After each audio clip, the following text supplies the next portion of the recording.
And again, this week, Alex, I can show you the massive snow piles that have resulted. This is what... Ow! Jeez. Oh, gosh. Oh, Mike. Man. You all right, pal? No, you're not. Wow. Okay, we're going to cut away from that, and I hope you're okay. My goodness.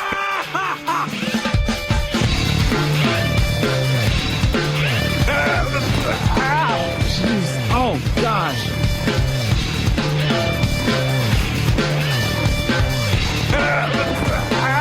Jeez. Oh, gosh. I know. That's terrible. Oh, you want- I know. You want that one? Love that. Hey, good morning. It's Friday. It is, right? As they say, thank God. I woke up this morning. I really wasn't sure. Yeah, the whole week I haven't been sure. I've had to, hit the old iPhone and look and go, what day is this? I have no clue. But, yeah. It's so cold in the day. I knew last night it was, today was going to be Friday. Because yesterday was Thursday? Yeah. That was a dead giveaway. Yeah. Why did you know it was Friday? Because I was almost getting into it's Friday tomorrow party mode. You know, you kind of feel Friday. You go, I got one more day. Stay up late. Yeah, but a lot of people start their weekend on a Thursday night. That's what I mean. Did you? Yeah, a little bit, because I took a little nap, just a little nap when I got home from 11:45 a.m. when I got in, and all my Christmas decorations were coming down in the house. Oh, boy. So that was major construction or deconstruction. Sure. In the house. A little sad. It's really the first Christmas in years that I actually had a decorated house. Mm-hmm. So all that's gone, the tree and all the little wreaths and things, all the poinsettia plants or whatever they're called. They had to be dead. You can't keep those things alive. Nah, they are. They're all alive. I don't know. Really? Or they're plastic. I couldn't tell. Oh. I didn't touch them. What do you think? I love seeing how wasteful humans are. You walk around Manhattan, and it's just piles of Christmas trees. All right, we're done with these trees. Done with you. Out. It shared your house.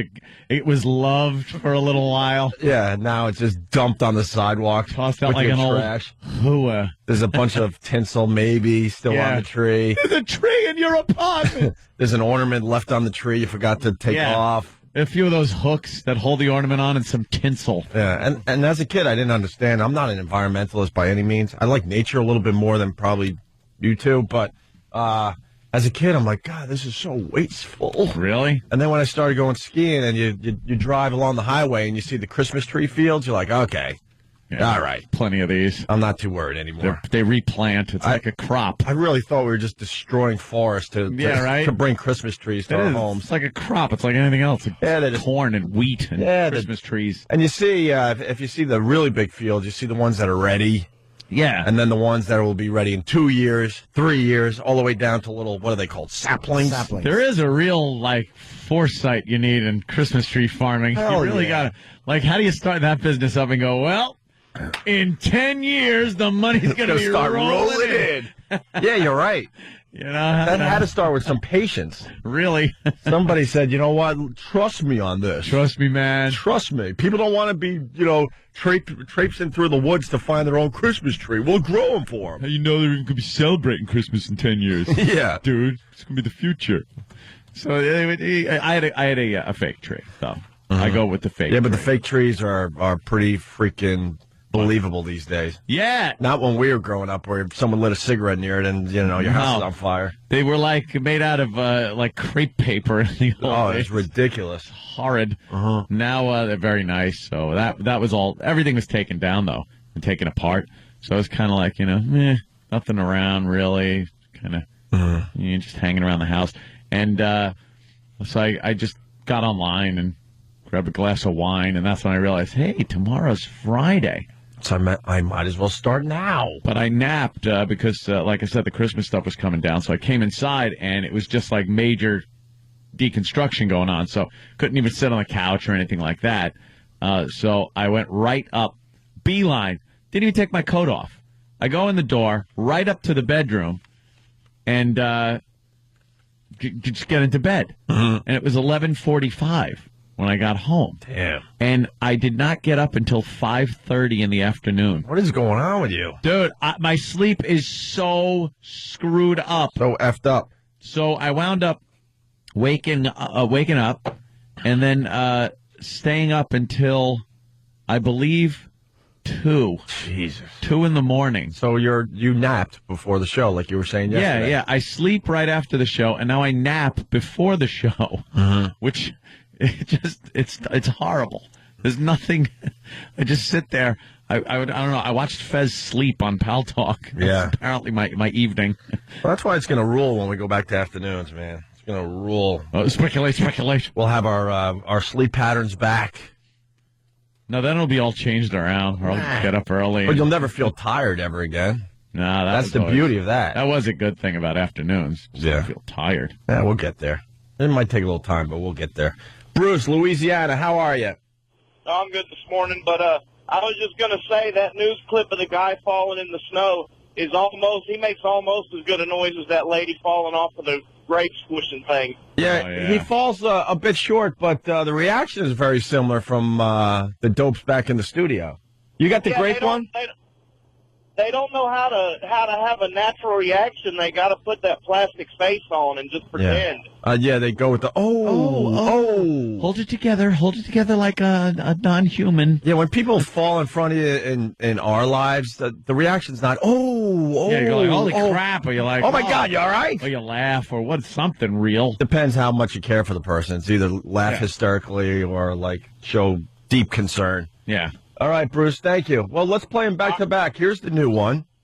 And again, this week, Alex, I can show you the massive snow piles that have resulted. This is what... Jeez. Oh, gosh. Oh, Mike, man. you all right, pal? No, you're not. Wow. Okay, we're going to cut away from that, and I hope you're okay. My goodness. Another observation, the motherly response. Mike, Greg's smoking. And here's Grape Lady. I think this just nothing will ever beat this. Lady stomping grapes. Everyone knows this, right? Family Guy even mocked this, and it's hysterical. And, they're stomping grapes. The mistake they made, they put the grapes up on a platform. Yeah. So if you did fall, you're going to fall pretty far. And they weren't in these big things like, Lucille Ball was when she went to Italy and stomped on the grapes. They were in like little pans. It's like a construction bucket or something. Yeah.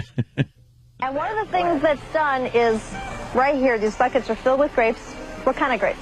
These are filled with Chamberson grapes, and Slippery the winner grapes. this Saturday who stomps the most juice will actually win an overnight stay here at Chateau Alon. You ready? You ready to try it? Yeah, sure. Let's go. Not disgusting. Let's All right, go. you ready? Give us a 30-second time. Here we go. So what's the deal here? There's a contest to stomp, and how are you measuring who does the best stomping? And whoever stomps the most juice wins an overnight stay, but it's not the only thing you can do. The measuring cups are down below, right? Measuring cups are down below. All right. And if you win, you get to stay at Chateau Alon. And what else do you have going on here? Well, if grape stomping's not your thing, you can come and spend the day listening to live music, eating international foods, having wine tours and tastings. Who cares story vineyard until she tours, falls. seminar I know. tours, arts and crafts. It's a lot of fun, a whole day. Stop. Goodness gracious. Of all the dramatic things I've ever seen. Stop. I can't breathe. Stop. No.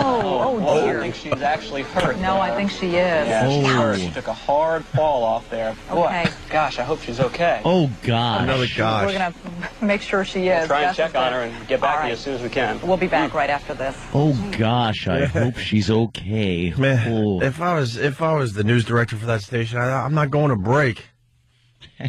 No, you stick there with it. Yeah, I man. can't breathe. Good. Let's keep watching. Let's keep watching. How long is this fireworks display going on the Gaza Strip?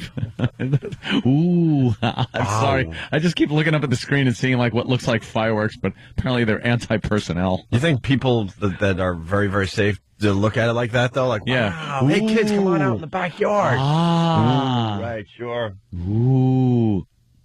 Yeah. Ooh, oh, God, what a mess. I would just be Jewish somewhere else. Just be Jewish somewhere else. That's what I would do. I mean, come on. Yikes. You know, you got a family and stuff. Just be Jewish somewhere else. Yeah, I guess a lot of people do that, obviously, but that's a rough area to be in.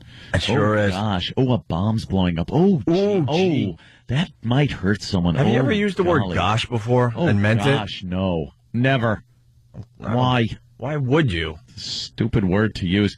One of the few times that I did go out yesterday, which amounted to one time after I got up at 5:30, I went to a CVS, and there's a little kid in the store. You know, we're talking about kids and everything, and how wonderful they are, how just and marvelous they they are. you. Complete you and as a person, as a human being. Yes, I remember you saying that. This little kid is running around, this boy, and the mother is just like, can't be bothered. It's like, let everyone else take care of my kid because I'm busy looking at makeup or something that she can't use because her life is over anyway. So she tells the kid to sit down by the blood pressure check machine by the pharmacy area. And the kid sits down there, and it says right on it, no children. She goes, here, sit, play with this. Play with this? Play with it. Oh, boy. So the kid's pushing the buttons and everything, and he put his arm through the hole and then pushed the button, and it goes, and it starts tightening up on his arm, and he's pulling it, and he starts going, I was laughing so hard, and everyone saw me laughing, and they're looking at me like I'm the idiot. Why are you the idiot? I'm a fan of the little effers, but I would be with you laughing on that one. The kid started crying. It was so funny. He's like, and the mother goes, well, don't put your arm in there. It's like, you told him to sit there. It says no children. Yeah. You adult. That machine scares the crap out of me. Every once in a while, I'll do that. And you're convinced that it's just going to keep going. And it stops just when you're ready to have a panic attack. Well, one of the best Beavis and Buttheads ever is when Beavis put his hand in there and Butthead was looking to get someone to help. And then he decided he was going to cut Beavis's arm off or something. Get it off me! Get it off me! I don't remember that one. Yeah, but it's like, it says no children. Why would you place your little rat down there to take care of it? To babysit him. It's a blood pressure machine, not a babysitter. Not a babysitter. There you go. People. All right, we're just getting warmed up. 877-212-ONA. We've been saving this prank phone call thing from Public Access TV. I think we'll do it next. Ooh. Get that out of the way. And we'll go to the phone and see what you guys are all about today. Opie and Anthony, stay there. You're checking out Opie and Anthony. We got Mike in North Carolina. I don't know if we have time to go to him. He says he was listening to your story about the kid and the blood pressure machine and the mom going, hey, play with this for a while, even though it's not for kids, right? Yep. But the mom's just looking for something to, babysit the kid while she does her thing. Just so she could get her 3 minutes to herself. And Mike writes, it's all because you can't smack your kid around anymore. Yeah. Not in public. You got to bring back the spanking. The public spanking. Not even the private. Who cares about what they do in their own home? The public spanking, where the mother grabs the kid by the arm, holds him up so his feet are dangling like Brooks on the table, and then just whacks him right in the ass. That's what you got to do. You know what's weird about the public spanking? For the most part, most parents, I was going to throw some arbitrary number out there, but for the most part, the majority of parents know how far to take the public spanking. Yeah. But every once in a while, you'll be in public. They don't do it anymore because now you get arrested, which is ridiculous. Yeah. But you always saw that one parent that, a little too public, a little too violent. A little too violent, like, now it goes into child abuse. There's a fine line between, getting the job done so the kid will listen to you a little more, and holy crap, you are scarring this kid for life. Dude, I would laugh my ass off to see a parent hit a kid and have the kid go down like Family Guy style, where they just boom, hit the floor and their leg is bent and they're just completely out. You get hit as a kid? Yes. So did I. But, I got hit. I was it got to the point where being threatened to be hit was almost as bad as being hit. Yeah. I mean, Dad used to, he'd use the strap. But it was the strap. He'd have a belt, and he'd take it off and double that thing over and be like, if I got to come in there, I'm using the strap. And he wasn't kidding, because we called his bluff. Your kids, you know, you go, I think he's bluffing. I don't think he's got the... You're insane. I think he's bluffing. So you keep talking. Right. And he comes in and whack, just smacks you with the belt. And I'm not sure. I do remember it hurting. But I think it was the fear and just the act that was worse than actually the pain. Because I don't think he was really winding up and smashing you. Right. Just enough to, like, that was enough to, it was terrorism.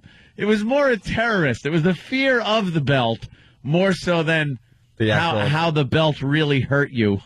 And that's why you got to bring all this back, because most people didn't use it. It's like having the death penalty but not really using it. Right. But it kind of puts that thought in the kids, you know, heads. I said this before. Me and my brother, we'd have bedtimes. You know, you'd have to go to bed. He had 9. I had 8:30. We always put this half-hour buffer. Why did you have 8:30 and he had 9? Because he was older. Just to show, like, all right, you're a little older. You can handle a little more time. Poor Dawn had to go to bed at like 3:30 in the afternoon. Yeah, it was. I don't understand what it was. His allowance was a little more than mine, just because he was a little older. But barely older. Yeah, I know. Only a couple of years. Like 18 months or something like that. Oh, that's it? Yeah. That's weird. So we would have our bedtime, but I wouldn't be able to go to sleep until Joe came in, and we'd start yapping and stuff like that. And then we'd like kind of creep out and look out our bedroom door, because then you could see the TV and watch TV. And if Dad caught us doing that, whoa, he'd come to the door with the belt and hang it on the doorknob, and it would petrify us. It would just sit there, and the buckle would glimmer in the light from the television, and it would be like a whoosh, whoosh, whoosh, when he left it there on the door. And that was enough, like, you just shut up now, because the next time he's going to take that belt and smash you with it. You should have said, hey, faggot, you left your belt. Oh, my God. I imagine. There was one time, because I would do things, and just as a kid, you didn't know. Remember that song, Celebrate, Dance to the Music? Who did that? Three Dog Night or something?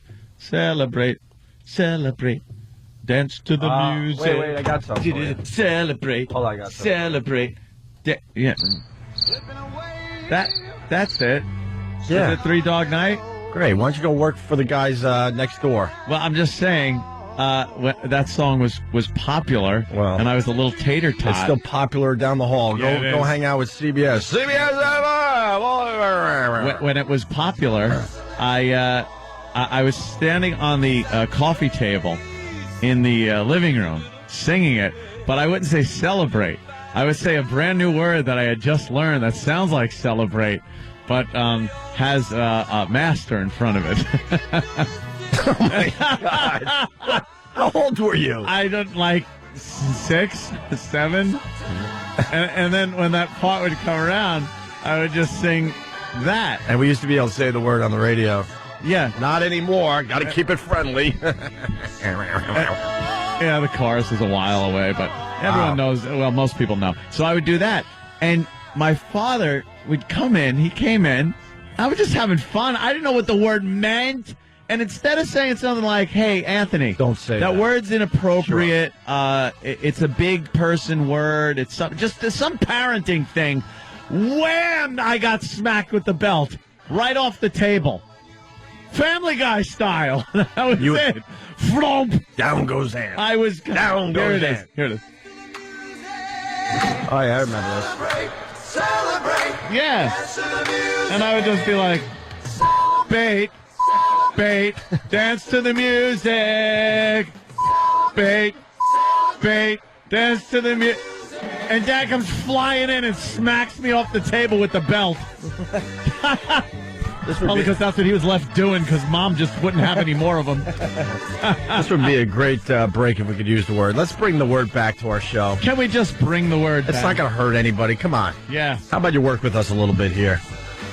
We'll get the cume up a little bit for you and the TSL. Just bring back some of these words for us. They'll love it. They'll love it, right? There's constantly things like that, like things kids would say dirty words and stuff, and it was in the privacy of our own home, so it's a great time to kind of, I guess do some parenting and say, well, that's a word that isn't appropriate. Yeah. But boy, Dad could pull that belt out. But you would sneak out of your room. I think a lot of people could relate to that, and you would try to take a peek at the TV, or you would try to do something because you didn't want to go to bed at 8:30. No. And I never understood that because it wasn't like you were getting ready for your big job on Wall Street. Right.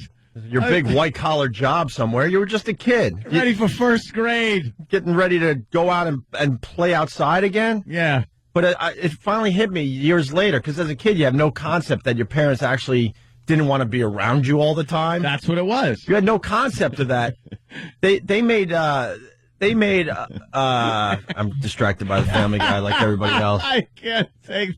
There has never been a cartoon that has portrayed someone being punched and better than Family Guy. Yeah. There was one of the episodes I was watching the other day where they have the honeymooners clip, where it's like, one of these days, pow, right in the kisser to the moon. They finally do it. And he Family Guy belts her in the face, and she just goes down on the ground. It's just stare to the moon. Yeah. Bam. But you learn later on in life, like, wow, my parents actually didn't want me around all the time, so they gave me this bedtime so they could hang and relax. They didn't want each other around, though, so I don't understand that either. Mm-hmm. I guess they couldn't send each other to bed, so they'd sit on the couch and watch, like, Ronan Martin's Laughing or something. Because what would the logic be of sending you to bed at 8:30? Yeah, it was absolutely to keep us out of the room. Right. I get it. It was really only for the winter during school. Mm-hmm.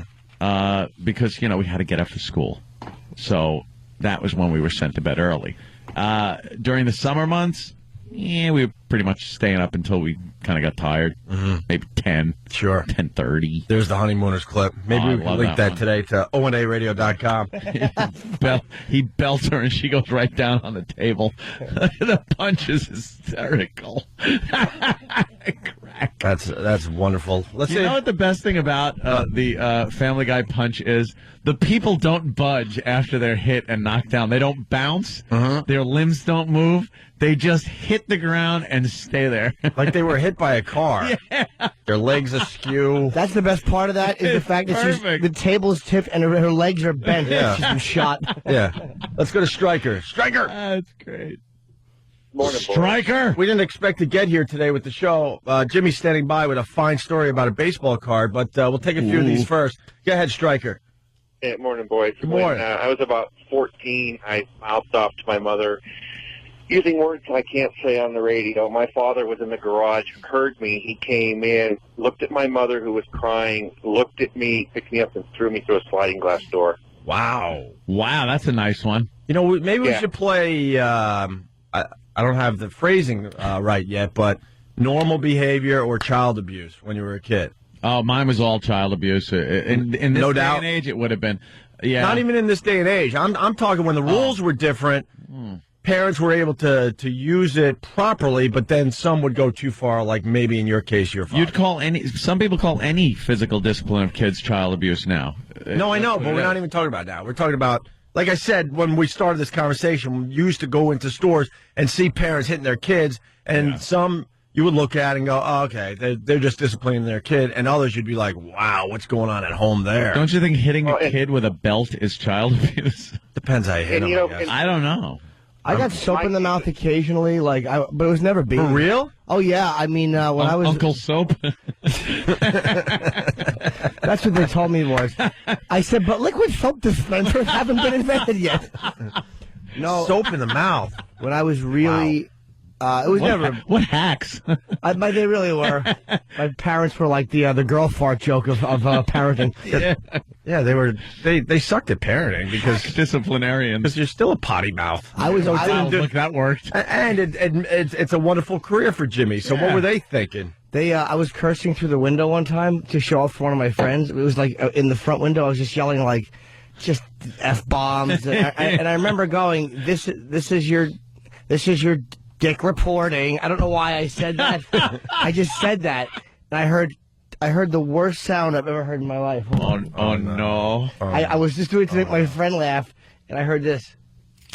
No, the keys. They had come in through the back door, and I realized Meant they had been listening the whole time, and that they silently stunned.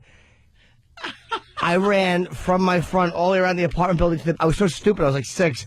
Where are you going? I walked up the back door like it wasn't me who yelled it. And I walked in. I was like, "Hi, why don't you guys get home?" You idiot! I really was a dope. Wow. Oh, that's brilliant. Yeah, I remember. All I remember is soap on the teeth. Like my father sat me down and scraped soap against my teeth. On the top and the bottom, I had the whole soap in my mouth. Yeah, for a let's while. Poison our child. I spit it out. Yeah, that's a good idea. You think it's poison? Yeah, it is. Yeah. You can't eat it. Yeah, but look at the toys we were playing with. Come on. Lead. I laugh at soap. My father got mad once. We were driving, and the Simon and Garfunkel song came on. When I look back to all the crap I learned in high school, that one. And he no. Kodachrome. Oh. Yeah. Kodachrome. E-Rock knows that? You Ryan C. Chris wannabe? Kodachrome? It was Kodachrome? I remember it now that he said Kodachrome, but I couldn't recite lyrics from Kodachrome. Well, it was, because I remember, because now it sticks out in my head. He was so, he looked at the radio, and he was like, words like that don't belong on the radio. And it's just horrible that there's a song like that and it's going on the radio. Meanwhile, I heard stuff come out of his mouth that were just the worst curses and racial slurs and everything else. But that got him because it was on the radio. And now look. I was going to say, why isn't he alive to see what his son is spewing every day? My son was fired for what? Yeah, exactly. Actually, he'd be proud. I taught him well. He hears the undertones. Who the hell knows? He hears the undertones in heaven. Where he's living among the dead people in the clouds. Where they live and beat people with straps. Beat the little children, the little dead cherubs. Can I hear a little Kodachrome? Oh, yeah. Yeah, see? Me and Dad just driving. We were driving in Central Islip. Yeah. I remember the road and everything. I remember this instant in my life from this long ago when this song was popular. When I think back on all the crap I learned in high school. Crap? Why? Who the wrote this song? You can't say crap. Probably some wrote this. Whoa. You can't say crap on the radio. What kind of is this? I bet your mother likes this. But it's just crap, Dad. Crap, you said crap. Don't hit me, you little. Dad was a bit of a hypocrite. Yeah. As this fun song is just playing, all hell's breaking loose. And now I can't hear the song without thinking about how he said crap was bad. I'm picturing Reservoir Dogs stuck in the middle with you. Yeah, nice it's little the song. same type of thing. Like just a horrific thing happening. I liked it, but he didn't like the crap part because it was offensive. I wish I met your dad. Oh, believe me. Everyone that met him loved him. He was a fun guy, was what it was. He was very fun, but, I want to see a picture of him. What do you look like? Kind of like Anthony. Really? Yeah, it's creepy, like actually. Yeah.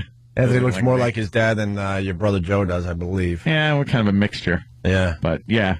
Well, now that my brother with the shaved head and everything, because my father was bald at like 20. Was he really? Yeah. Then he had like just the Phil Collins strip and then the horseshoe. And then he decided to grow it out and do the comb over for quite a while. Oh. And he had this men's hairspray, and he would spray it on, and then he'd go outside, and a big gust of wind would come, and he would look like a sailboat. The hair would stick up in the wind. He was one of those guys, though, huh? Oh, yeah. But then with the comb over? Yeah. Once he went out to California, though, he was able to wear a cowboy hat all the time. So you couldn't tell. Yeah, then that didn't matter. Too bad he wasn't able to get the plugs like you got. I didn't get plugs. I got individual follicles implanted in my head, harvested from the back where it doesn't fall out. Right. And then individually placed in the thinning areas of my head. Wasn't as bad as my father's was. He was, Do we get to take a peek today? Nah, it's not going to be done until like spring, summer. It's gotta grow. You showed me when I got back from my honeymoon. It was pretty impressive. Is it growing? It's like I got the mange. Is it growing a little bit? No, it's like little nub. Uh-oh, maybe it didn't take. No, it took. Oh, no. No, it's going exactly as planned. Everyone, there's people out there, they got the sod, and all of a sudden, oh, no. No, the little hair shaft initially, the little initial hair shaft falls out, but not the little nodule on the end. And the follicle is still in there. You're getting nervous, aren't you? And then it grows. No, I'm not at all. You're getting nervous that it's not working. I've seen the whole thing. I've seen the video. I've seen everything. I'm not getting nervous. Yeah, I hear it in your voice. It's okay. Fun. No. No, it's exactly what is supposed to happen. I swear. You'll see. I'm starting to do the rooster to push. It's like a... You doing? Well, I call it the rooster. The younger kids do it, but I'm like, you know what? Yeah, so German guy does it too. if I push a little from this side, a little from this side, it's like I have a full head of hair. What is that? Oh yeah, Kingpin. Oh. Did your dad look like Bill Murray and Kingpin? With the comb over. Best hair ever. That was great. We were in the diner. Did he go hello? And the girl smiled and went, not you. Not you, you. Some great line. Kingpin rules. I got to go see that movie again.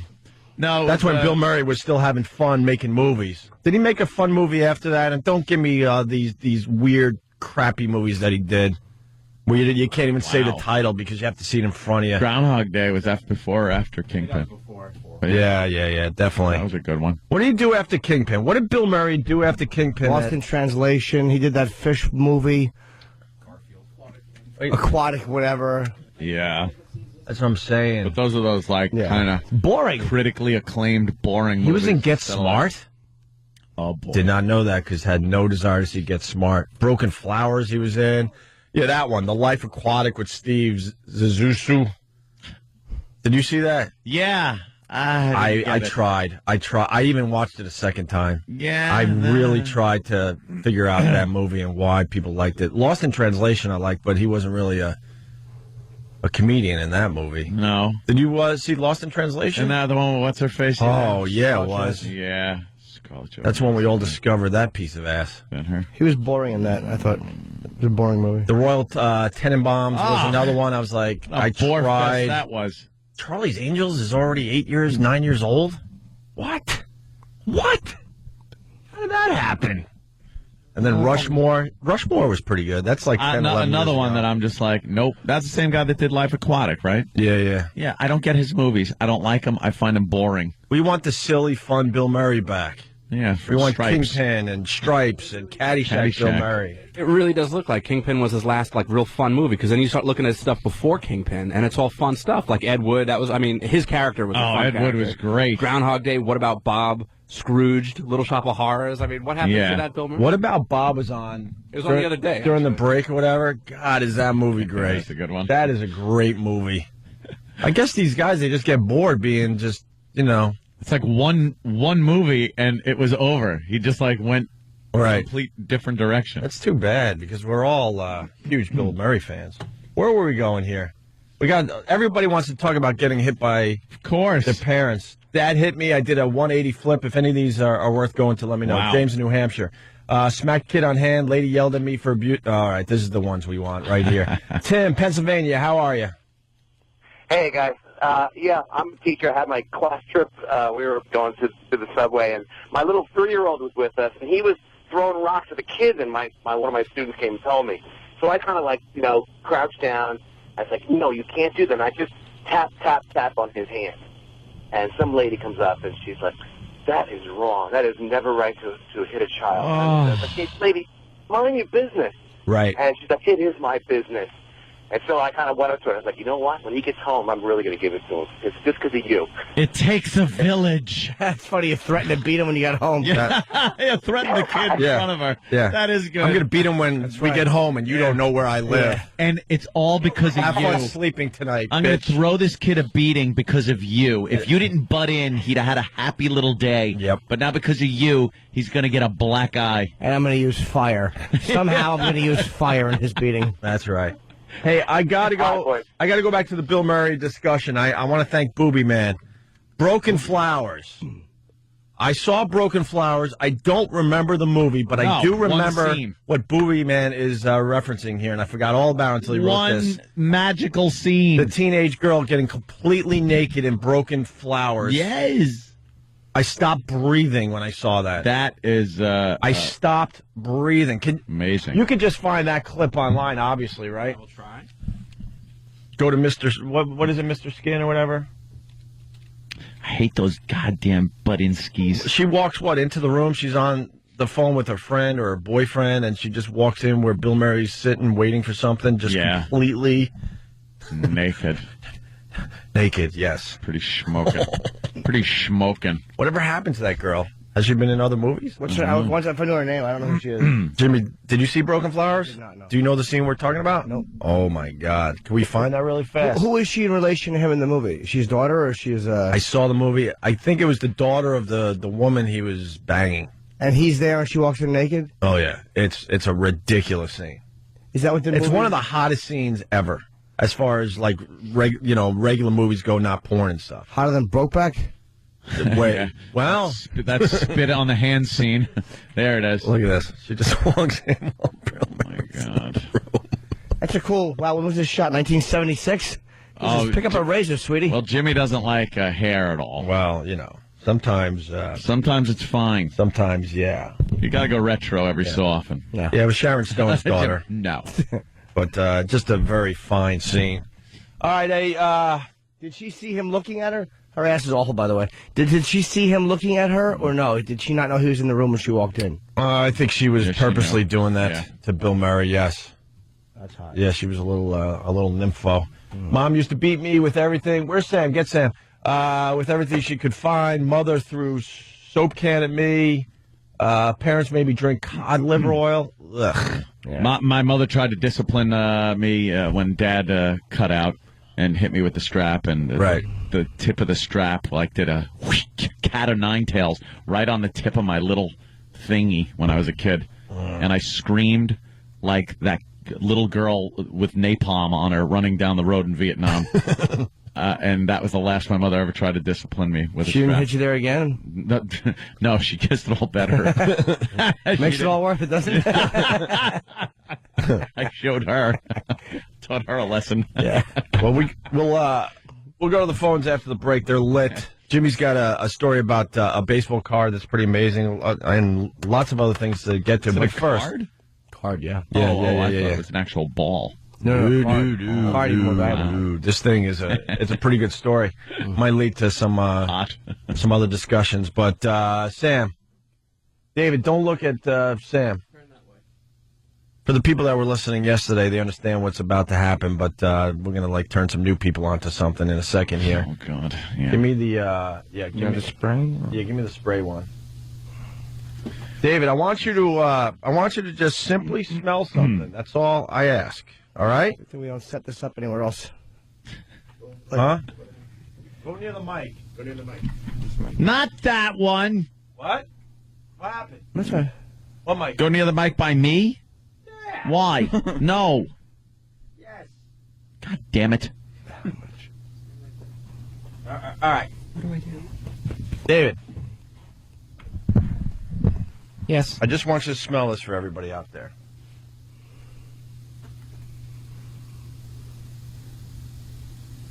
Kids are rock. Are you smelling it? Yeah, I'm not sure what it is. Can you smell? He's impervious. I knew he wouldn't react. Can you smell? I can smell. Kids unbending. Hip hop, come in here. Are you kidding me? He can't smell. We just found out something new. There's no way he can smell. Oh, now I see. Yeah, it is like. What? It's darn disgusting. Darn disgusting. It's darn disgusting. That's great. Yeah, could you at least clean it up for the radio? Yeah. Oh my God. We found the only person that doesn't react. He's unbending. Are you kidding me? Kids are rock. Sam just sprayed it all over my shirt. Yeah, Sam sprayed it all over his Yeah. sleeve. Yep. And? It's disgusting. See if it still smells. It might wear off. No, it didn't wear off. How can he just David. react like that, though, and go like, It didn't no, smell it that, didn't wear wasn't off. that strong when it was on the You put it on that paper. Toilet Wasn't paper. that strong? No. Can I spray it on your face then? No, thank you. Oh my God, this is a We complete need bust. a new bottle. Huh? He's Maybe a rock. maybe something. Don't in that- let in him that see what it cardboard. is. No, I know what it is. Is this the same thing? Just smell that. Oof. Ugh. It's pretty too. Wow, he just. I don't think he can smell. Yes, he can. He's a rock, though. Yeah, What, he you is. just think he's a rock? Yeah, he's just not affected by Ooh. it. Yeah, ooh. And that's darn disgusting. That's darn disgusting. That's his version of like Herman Munster running through the door. As crazy as he's going to get. Oh, you really helped my radio tease. People are just going to stick around to find out what just happened. Yes. Thanks for that wonderful reaction there, David. Yeah. Yesterday when we did this, we had people dry heaving, puking, running out of the room. You had sprayed so much of it that, I Oh, could God. take a lot of stuff. Right. But I started to, like, it wasn't like heaving, but I was gagging by, a few minutes into this. Yeah, well, my thought, stupid me, was, have him smell it. He would react like we were reacting yesterday. The people that weren't listening yesterday would be like, oh, my God, what is going on? I can't turn the dial. You know who didn't get But it? instead, everyone's going to go look for traffic and weather together on the twats. You know who didn't get it yesterday, though? We do have somebody that didn't get it yesterday. Who? He's just like David, though. He's a rock, too. He's a rock, but I want to know how he reacts to smelling it. He won't take, you can't put it on him, but I want to know how he reacts to smelling it. All right. You're spilling it. That stuff is non-toxic, right? Who knows? Yeah, I think so. We should- I just said yeah. Like, I have no idea. We should see who. Yeah, look at willing to Kenny. Look at take a shot Kenny. to the I mouth. could take it or leave it. He's a detective for, like, Yeah. a couple decades. He's used to that smell coming out of the back end of people that he's beating. That's funny. Wow, well. All right, we'll explain next. If you need to go find weather somewhere. Just come back because this craziness will be explained. Oh, boy, Willis. We didn't want you to think that the inmates took over the asylum. Hilarity. David, what's wrong with you? That doesn't bother you? A little bit. Yeah, A little bit. he doesn't care. Yeah, where's Lisa? Is Lisa the sales girl in today? Yeah, we're not waiting an hour? About an hour. No, just tell everybody stay in your cars for an hour. Sam keeps spraying it on him. Just keep spraying it on him. just please. Oh, you got him. And You got waving it on there? around. Look, you say it's no big deal, so, On the chest. now they're both just spraying him all over the place with this. Oh, now you Now I smell smell it. Now it's. it? Yeah, all right, David. It's too late now. Yeah, maybe now. it needed to be atomized a little more. Yeah, I think that's enough. Oh, God, Christ. All right. See? All right. Thank you. No. Thank Oh, you. God. Finally. Thank I think you. that's enough now. Oh, David. The key is to spray It does. a lot. It needs to be in the air a little first. And I think you're right. You got to spray a lot Hey, more. don't fan it over to me. You're right, Ed. You got to spray a lot more of the stuff. You guys are too close. You guys are too close. It needs to go through the air a little bit, I think. Well, David has been affected because he has taken off his sweater. Wow. Yeah. It's horrific. What's up, Sam? From Neptune is saying it needs to breathe like a fine wine. Oh, God damn it. Really no, bad. I can't take it. I can't take it. The more you spray, the worse it gets. Right, stop. That's the mistake I made. Yes, Stop Sam. spraying. David doesn't realize that he could take his shirt off all he wants because the back of his pants are sprayed. Oh, which makes it. Thank you, Sam. That just smells like a horrible, horrible day in the bathroom. Wow, that is just brutal. Oh. Did we bring in the sneakers today? We got a sneaker bit with this stuff we need to do. I was thinking about it, and I don't know if that would work so well. I think it might work better on a nose level. Should we have? I was thinking maybe we can go get like a cheap fleece or something from Dwayne Reed. Oh, now it just smells like someone ate too many oranges and went to the bathroom. It smells like somebody tracked something in that was wet on their shoe. Oh, yeah. Like Otto got in my car one time. We were going to do a gig, and I think someone had a pet dinosaur that they walked. You know what? Tracked in 5 pounds on his shoe. Oh. Hey, Sam, how about we do this? Because we already sprayed him. Let's spray the crap out of David. Okay. Then send him. I'm not even going to tell people where we're going to send him, but Please, send him outside. somewhere. and then you call the show and see what kind of reaction it's getting. How about a dog park? I just checked to see if the eyedropper worked on his windbreaker, and the eyedropper is functioning. Oh, good. That's good to know. Can we spray him down and get this done? Yes. Oh, yes. All right. Why don't you guys Spray him, David. spray him over there. No. Definitely. Ew. What's wrong with you? No. Spelling it. He's holding up the brake sign. Yeah. Good job, by the way, keeping control of the show. Yeah. Held that brake sign 20 minutes ago. Yeah, he just held it up. And he smells like duty. All right, Sam. Get him sprayed up nice and good. And then after the break, hopefully you'll be live from the streets of New York, and we'll do a little something with this crap. Now people might stick around a little bit. Yeah. A little bit. It's horrible. The key was to spray a lot of it, right, Ant? And have a gap between, the spray thing and the person you're spraying. Opie, yes, Danny. No, I was just gonna say, I think Ant was right. It does need to be kind of atomized. Like just putting it on something directly, it doesn't really let it breathe. It needs to really kind of. It's like a fine wine. Yeah, it is. You gotta let it breathe for a while. Yes, Eric. What if we send him over to CBS FM? Well, those dopes don't know how to play with us. They suck. You should just run in there and start spraying the stuff. But they won't even.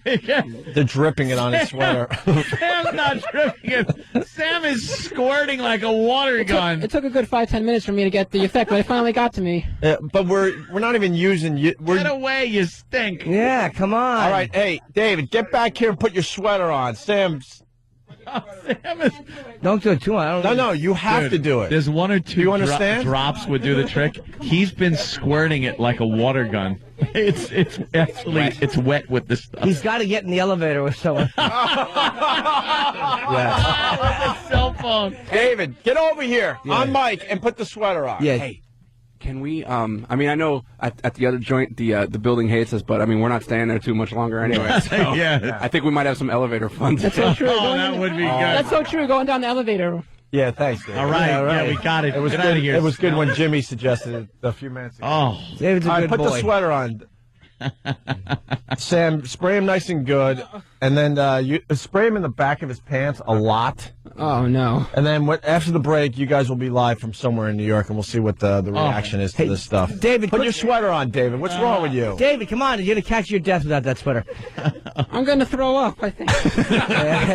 Could you get away from me?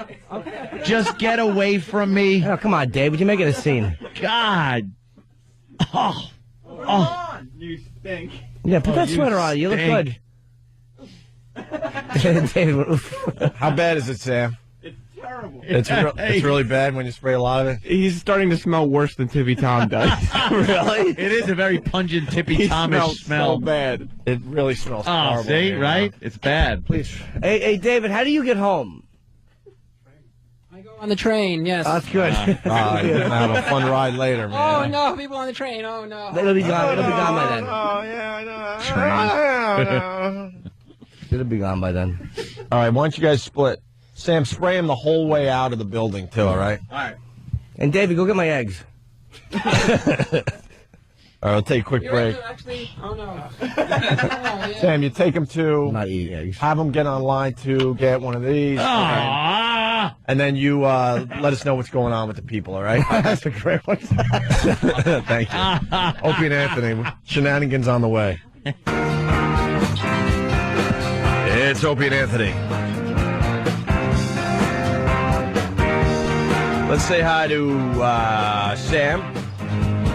He's out on the streets of New York City with intern David. Sam, how are you, buddy? I'm good. We're right outside the establishment right now. All right, what's going on is we got this stuff. It's horrific. You spray it, and wow, it's really bad. And we, where did you spray David? Well, I sprayed him all over the torso area, the chest, all across his back, on his jacket, in his crotch area and backside. Okay. And I'm going to probably freshen him up before I send him into the place. Okay. But I'd like we might want to wait. There's about 3 people online right now. Wait till a few more people get in there. Yeah, give them 5 minutes, and some people will probably start coming in because now it's the time of the morning that people do that. You know what? You know what it is. I don't think have we really described what it smells like. Yeah, It smells like you're in a public restroom, and somebody who ate roadkill the night before is in a stall making those noises, making a lot of noises. And just the second you open the door to the public restroom and walk in, it hits you. That is what this smells like. But worse. Yes. You're great at describing stuff, but worse than that even. Because you got to throw in a little dead animal, which you said, like he like he was eating roadkill. It really smells like something is dying, and also the most horrific. It smells like bathroom smell ever combined. The bathroom smell of a sick person, like a really sick old person. It's like it's horrible. Oh, it's terrible. Absolutely. It smells like a baby diaper almost. That's all I can. It's so foul. Well, and I'm not really that sensitive to that stuff. I like to brag a little bit. When I did baby diaper mustache, this smell way worse. Well, I would love to say that the baby diaper mustache I did was worse than this smell. No, this smell is worse than even that, Jimmy. But comparable. Certainly comparable. This is a product, and it's actually one of the best I've ever smelled. Yeah. In a bad way. It's a nice gag. Fun gift. to prank your friends with. Pour it at your friend's wedding. Where are we, Sam? Well, I was thinking that maybe I should send him in and have him ask someone for help, like one of the people who worked there. And that way they could come close to him, and we'll see what kind of reaction we get out of them. And please don't make it obvious that you're kind of in on the gag. You got to be I'll be far away. All right. And you can, all right. So. All right. Let's give this a try. So we're sending David in. There's only a few people in there right now. Yeah, but I'm gonna have him. ask somebody for help with the tea. So we got 3 or 4 of these establishments within a 2-block area of the radio station, so we might have to visit a couple of them. Oh God! That's the guy at the counter to help you outside by the tea stand. David, he's got to come out around where that is next to you. Ask him for help at the tea stand. Right here? Yeah, it's right there. Go, David. Oh, my gosh. David is just staring at me, saying, okay. All right. Go. Now he's opening the door, staring at me, saying, but they know me in there. They know me in there. Oh, that's where he goes to get what we need? Yeah. Probably should have went to the other one. They'll be wondering if he's always smelled and they never noticed it. Yeah, right. Yeah. It's just crazy. All right, what's going on, Sam? He's sitting there awkwardly. I told him to ask one of the counter people to come around and help him with one of their service stations. Well, how about you just have him order some coffee? Yeah. Let's just go with the basics. All right. Hold on 1 second. I'll get him to do it right now, and I'll spray him again. Yeah. They won't notice. Hold on. Hey, could you just order Jim a cup of coffee? Of course, just me. Go over there and order him a cup of coffee, please. Yeah, just order him a cup of coffee. Doesn't matter. What kind? Regular coffee. This is what frustrates the hell out of me, this kid. Yeah, just go get it. All right. He's going to get it the entire time. I was talking to him. I got up right next to him and was completely spraying his chest over and over again. Nice. So his shirt is wet. Sam can't spray him enough. He's wet with the stuff. That's not good. No. All right. Is he online now or what? Yeah, he's going up to the cashier now. And he's all right. He's waiting. He's close to him. Okay. He's like right next to the cashier. Oh, and he's handing him the money, and the money has also been sprayed. Smell off the guy's hand. Okay, the cashier really quickly walked away from him. Yeah. like really quickly. And he's avoiding eye contact. So I think he's become aware of David's odor. Yeah, I doubt anyone will say anything, but... Yeah. It was so bad that we could smell it outside on the sidewalk. Really? Like in the air and everything. Sure, out in the cold air. All right, one of the one of the people who work there, he's checking his feet. Someone's checking their feet. I'm outside the store looking through the glass, and one of the guys came out from behind the counter and told him to check to see if he stepped in anything. Awkwardly standing there, swaying back and forth. He checked his shoes. The guy walked out and walked towards him and then stopped about a yard away from him as opposed to coming all the way to him. And then he had to start checking his feet. This guy's never come. And now the guy that works at this place is checking all around the establishment. Really? Checking to see if somebody dropped a waste product. You know what happened? It was that, you know how it takes a while to hit you? Yeah. I think it's probably filling the room. Yeah, now it's wafting all over. Oh, that's great. They seem to be in a panic trying to figure out what to smell it. I mean, I almost emptied the spray bottle on David. I got a lot of this stuff on him. One spray will kill a room. Oh, yeah, absolutely. Checking the bottom of his shoes. We want to go into a shoe store, but they're not open yet. Oh, maybe a little later this morning. David should start swiping. David just got online to get the coffee and walked in front of somebody who was waiting online, and the guy is just like a business guy. And he turns around, he looks at David, he looks back, and then he panically looks at him with his nose in the air. Because he just got whipped. David should start scraping his foot on the floor like he's rubbing off like a crap on the floor. Okay, when he comes out, I'm going to tell him to go back in and scrape it against the one of the counters. Yeah, and just say I got something on my shoe. The line is starting to build. Oh, perfect. Good. Okay, so David's going to come out with his coffee. I'm going to take his coffee from him, and he's going to go back in once I tell him to, and just start scraping his shoe. Hey, you're videotaping this, Sam? No, I didn't videotape it because then that would be very suspicious. Oh, we needed to bring a... Well, we're going to go to another one of these places. A little flip cam is... Yeah, and then we'll get somebody with the flip cam to get a little video of this, because it's too good. Yeah, it's really...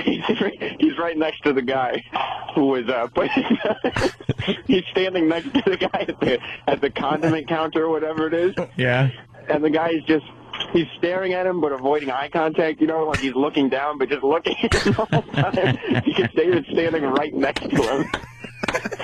Okay, the guy's quickly picking up his bags and rushing away from David. So stupid. It's just so dumb. Oh, no, he's just hanging out at Starbucks. I don't know what he's doing. How many people are in there now? There's probably half a dozen people, and David is just pacing awkwardly around the store. Wow. I think he's making sure everybody... I don't know what he's doing. He's making sure... Okay, yeah, he just contacted another person who works there who gave him just a cockeyed glare and walked past him. He's getting back online. And some guy just smelled him because he jumped back from David and turned around and looked at him. David's starting conversations with people. I can't stress how bad this thing smells, man. This stuff is horrendous. It's terrible. It's awful. The guy David's talking to is trying to back away from him but not be rude about it. Yeah. Like he's moving one pace back every 3 seconds in the middle of this conversation. Oh my God, we might have to respray him. It's the worst smell that a person can emanate from themselves, like without putting something on them. Like this is the worst, like homeless person smell. Mm-hmm. It's a homeless person. It's smell. like you can almost smell your own, but you can't smell anyone else's. It's that type of a feel that you get. Like, ugh. David just walked over to get napkins, and he's just standing next to a young girl, like a 20-something girl who just looked at him, who just gave him this weird look when David's eyes were down so he couldn't see her. We got to get this on video. Hold on. We'll do this again with video because it's the most uncomfortable thing because he's just standing in the store. Yeah. And there's no reason that he should still be in there. Hey, There's a pharmacy close by to here. Mm-hmm. I won't say which, but they get very, very, very busy at this time of the morning. Because, really? Yeah, because they have very slow cashiers there. Uh-huh. So that line gets packed. Oh, and that might be good. a perfect place to go. Also. Have them buy like Tic Tacs or certs. Yeah. We got to go. I would suggest we go to the other coffee joint because it's perfect because it's glass and you can see right in. This is perfect that Sam could comment like this. All right, Sam. David, he's pacing. He just started pacing around. There were two girls online. Yeah. He walks in between the two girls to look at the juices, and the one girl who was in the front of the line just walked all the way to the back of the line to get away. Like she lost her spot in line. Who would give up their spot online? I don't know what he's doing. He's getting back online, and now he's leaving. I think he's coming out now. Oh. Yeah, he's coming out now. He's great. Oh, that's beautiful. Sam, go to the other one. Oh. All right, we're gonna. Well, do you want me to go to that pharmacy and grab another intern with? I like the pharmacy idea. The only problem I have is I've been in that pharmacy and it's tough to get a cell phone reception. You know what I was thinking? Because there's like an ATM area that's kind of glass. Right. It would be a good spot to be inconspicuous. Well, Sam's on top of it. Sam, if you think you get a good visual and do some radio for us, that would be fine. And we got to get a video of this. Like Travis has that flip phone. If you can just block the red light on the other side of it. Yeah. Send Hip Hop Ron down here. Flip camera. All right, send Hip Hop Ron down. And for the record, I will also say that David just walked out onto the sidewalk, and we're in the open air, and he smells horrendous. He stunk that whole place up. Sam, do you think anybody in the store noticed it? Hang on. You know what? Let me ask him. Yeah. David, do you think anybody noticed it in there? They definitely noticed it. The barista noticed because he said, I think I smell something. Check the bottom of your feet. I think you stepped in some kind of dog duty or something. That's what dog duty. And the barista said, no, it's not you. Maybe it's coming from here. And he walked into the bathroom. And I was just walking around and going, like, looking at all the sandwiches they have and stuff. And I heard the barista say, oh, as soon as that guy bounced, the smell went away. I think it was him after all. I think it might have been him. He's all proud that he stinks. Nice. All right, so we'll meet up with Hip Hop Ron, and then we'll go over and see where else we can go. Yeah, you got about 7 minutes to find a new place, and we'll check in with you right after the break. Danny had a great idea. All right. Thanks, Sam. Danny has a great idea. We should send him to a certain place to buy underwear. Yeah. Which I think is very funny. That's funny, too. It's endless. This is all we're doing for the rest of the day, I think. we got great stuff to talk about, bud. I say we go until mid-February. Right. This is never not funny. When wouldn't this be a hoot? I love it. Banks, churches. Well, banks. So many. Well, yes, banks. We should put him in a cab to neutralize the smells. Yes, air freshener for really. New York cab. Hey, Mark Maron's here. Very cool. We'll have him join the festivities, and when we get back, more shenanigans with Sam and Dave as they hit the street. David, for the people just tuning in, we got this stuff that just is horrific, and you spray it on people or things, and wow, you get a fine reaction. Smells like really bad doo-doo. Right. It smells genuine, not like the sulfur like the old stink bombs used to smell. They were awful. No, this is some bad stuff, and we'll videotape the next one so we can pop that online for everybody. Opie and Anthony, stay there. It's a good day for the boys. It's a very good day for the boys. We got a new girl to look at every morning as she gets ready for work. Welcome back to the Opie and Anthony show. We're just peering out the window at her. Well, look, man, we're very close to an apartment building here. A lot of buildings, obviously, but this one in particular. Hey, man, there's something that goes on in New York. People don't believe in shades or blinds, and they openly are naked in front of their windows. They know what's going on. They're not stupid. Yeah. They're facing this building, and a lot of the lights are on this, in this building, so they know people could possibly be looking at them. Yeah, they got to know people are going to be looking at them. And for the last couple of years, we've been looking at this pig that gets on an exercise bike every morning, pretty much naked. And it doesn't work. And it doesn't work, and she's awful, but it's still a naked woman, so it's kind of cool. But now, what's wrong? Oh, nothing. I'm just it stinks in here. Oh, yeah, we'll explain that in a second. Know, but I don't want him to think it's me. It's a spray. Oh, is that why you were saying, is everything all right? Yeah. All right, we'll explain that in a second. Let me get my thought out. So then we got a brand new woman that is way better than the pig we've been looking at for the last couple of years. It's amazing how rewarding it is. It is just, it could Even be... if it's only for a second, you see somebody like, oh, I won, I just won. Did you see that? I don't think there's anything cooler in life than being a voyeur. It is pretty good until you get caught. So there's that awkward moment where they look out their window like, what the? Oh, my God. Yeah, well. And the game is over. There's ways around that there, Mark. You're a rookie. Yeah. I'm not sure that's a bad thing. Yeah, the crap that you're smelling is a spray. As long as it's not me. That we've been using. For the last 2 days. Yeah. For some fun and hygiene. And we're exploring what we could do with this stuff. And we're about to go back to the phone. But it's something you spray. And, and you get the reaction we got from you. Yeah, well, you know, I live with animals. And we kind of cleaned down the studio a little bit to try to take some of that away. You got to smell it in its purest form, my friend. Do I have to? Well, you don't have to do anything. It is America, but if you want to help us with some good radio. Yeah, all right. Mark Maron's going to be at Union Hall January 15th. Brooklyn, nice. Yeah, it's a very small room. UnionHallNY.com for Mark Maron tickets. A fine comedian. Let's we're going to get to you in a second, Mark, but we got Sam. You know, it's cold out there, and we're trying to do something. Sam? Yeah. What's going on? Well, we're at the other establishment that's of a similar ilk one to the last one we went to, yeah. All right, do a little reset. You know how to do radio, Sam. Explain what the hell's going on if people are tuning in for the first time.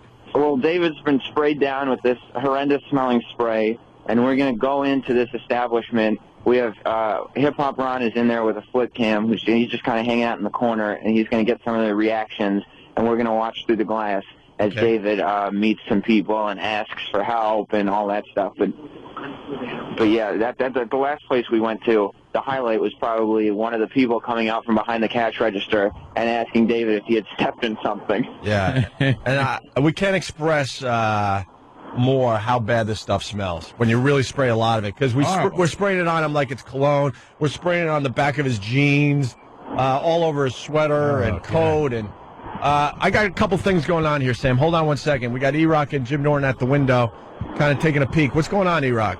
Now I think she's just flaunting it because she's holding the robe up with her hips so you can see her ass and everything as she's walking around the apartment. I'm telling you, these girls do it on purpose. And she probably listens to the show because now she's doing way more than when we started this. Jimmy, can you see it? No, I come over and she went away. I think she had her pants on, though. She was wearing a silky, long shirt type robe thing. That was completely open in front. Wasn't a snuggie because it was open in the front. Right. And it didn't look like she shaved much. Oh, really? Yeah. I didn't see that part of it. I saw that. I got a glimpse of boobies. And I saw some, breasts. Boobies. Maybe you should send Smelly Guy over to their apartment. Yeah. Have him knock on the door. Yeah. Anything, Jimmy? Jimmy's all annoyed now. I know, you're all looking at naked women. I come over here and she comes out. She's like a top hat on. I love how E-Rock is mic in the back of your head for this. That's wonderful. That's right.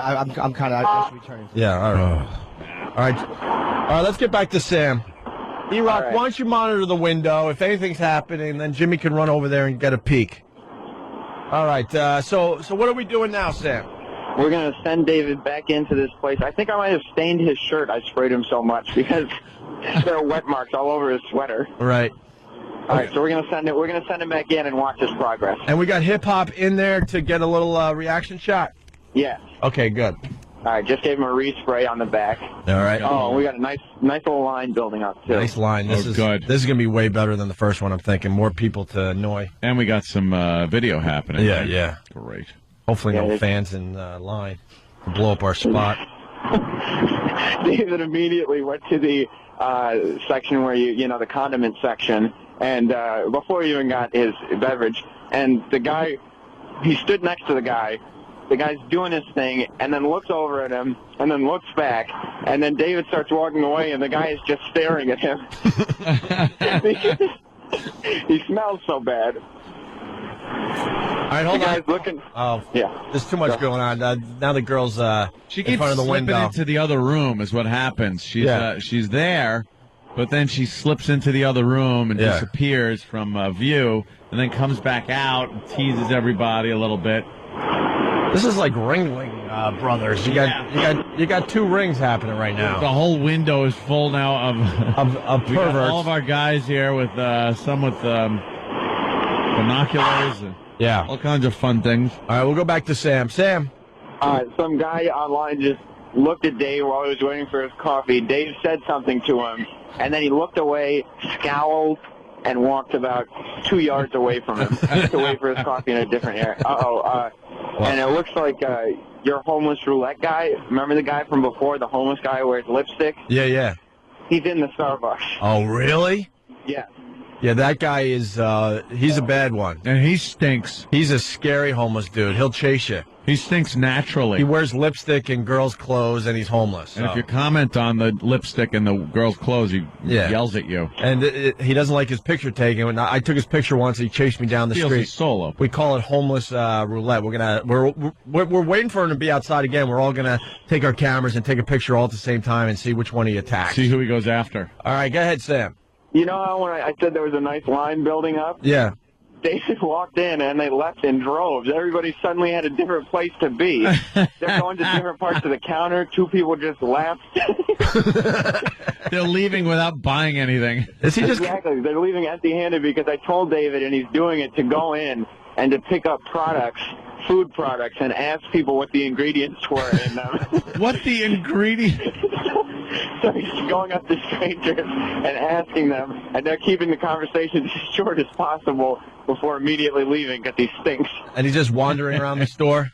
He hasn't even ordered anything. He's just pacing around the store. Stinking the store up. Yeah. Well, get him online to order some coffee.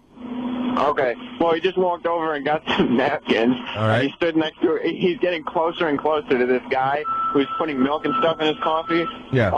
And the guy, he's coming out right now. All right, hold on. We're going back to the window. And we got two rings going on at the same time. Mark Maron's at the window. Jim Norton's at the window. What do you got, Jimmy?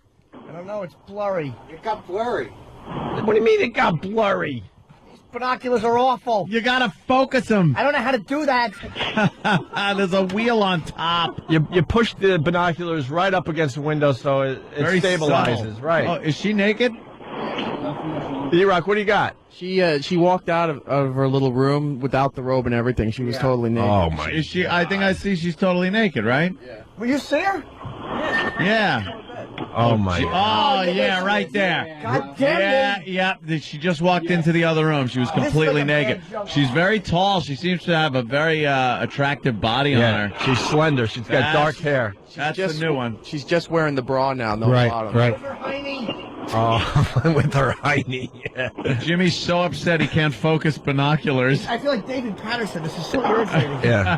David Patterson. God, these things suck. Even though he's long gone, we'd like to thank Tom Giussano for the binoculars. He gave. There she is. He gave the binoculars to us about a year and a half ago. She's quite leggy.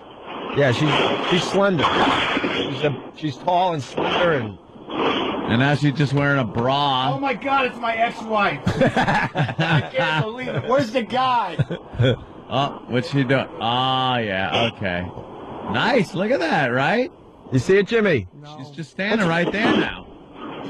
She's wearing a shirt with no bottoms. Wow, what a hiney. I do see it, but God, these binoculars should be broken. No, you don't know how to focus them. Come on. You got to stabilize the binoculars. Just put them right up against the window, and then you can focus nice. Do this. Just a boy. Yeah, you want to try these, Jim? All right, listen. People are getting mad because they're like, F the naked. How dare she do this on the day that you're doing the bit of the century? All right, back to Sam as Jim tries to focus his binoculars. Sam, what's going on? Well, one of my favorite parts is he keeps going back to that condiment counter and standing next to different people. Yeah. Every person he stands next to, when he's not making eye contact, they quickly look at him and then look away. Really? Because they can all smell. And the cashier at this place, last place the cashier told him to check his foot. This place, no, the cashier is like giving everyone equal attention and like making sure that they're being friendly to everybody in customer service. At this place, the cashier barely looked at him, spent 2 seconds with him, and then walked away to get his drink. Oh my God! And we're getting some video of this, right? Yeah, he's getting video. He sat down at a table right next to somebody at a different table. Yeah. And the guy left. He just walked out. He was planning on going in and sitting down and having a nice, cup of coffee, and he left. He's ruining everybody's morning routine. It looks like he's going back towards the line. With this crappy smell. And once again, the one guy he stands next to is leaving the establishment. It's that bad? Yes, everyone's leaving.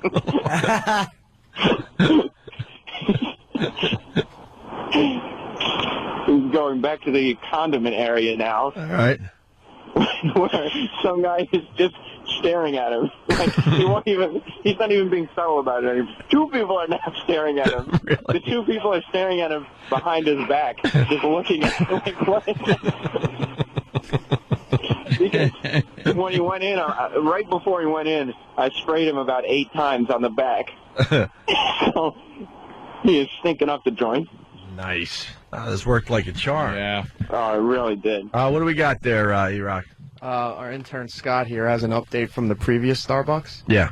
They are still talking about trying to figure out what it was and where it came from and how to get rid of it. So you went to the first joint and there, Yes. it's all the talk. It's the big guy is in a stump. He's stumped. Really? He's looking under things. He's mopping. He's trying to eradicate the smell. They're cleaning the It store. doesn't really smell all that much anymore. That was, I didn't really smell it. But, That's the first location. Yes. Sam's at the second location right now. But it lingers. It lingers. Yeah, when you walk through the lobby just to go out, you smell it, but it doesn't smell bad. But there's something in the air. Right. Right on. And it ain't good. It ain't good.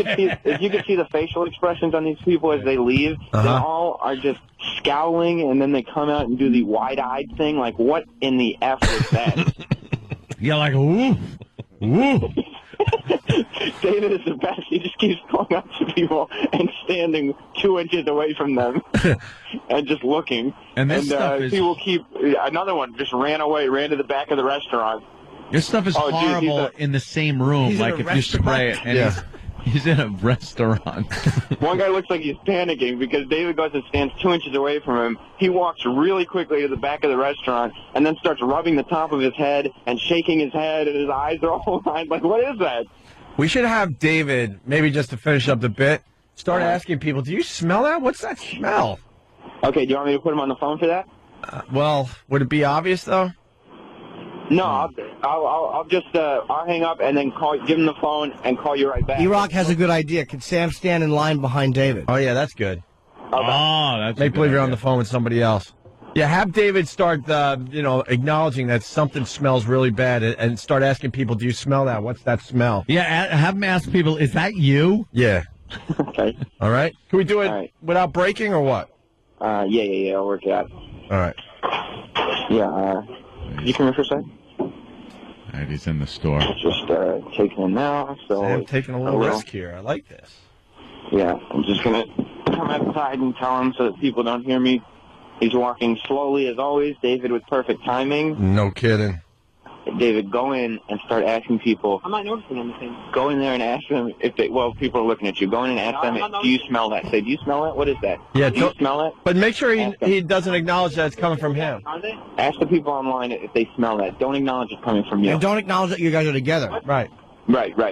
All right. I'm going to go in a little after. He's going in now. Okay. I'll just go in. Okay, we're going to the queue right now. Yeah, go now. All right, he's going back in. Yeah, he's going back in now. And ask people, do you smell that? What's that smell? Ooh, that smell. Can't you smell that smell? All right, I'm going to go in and keep a little distance, but not too far so we can hear.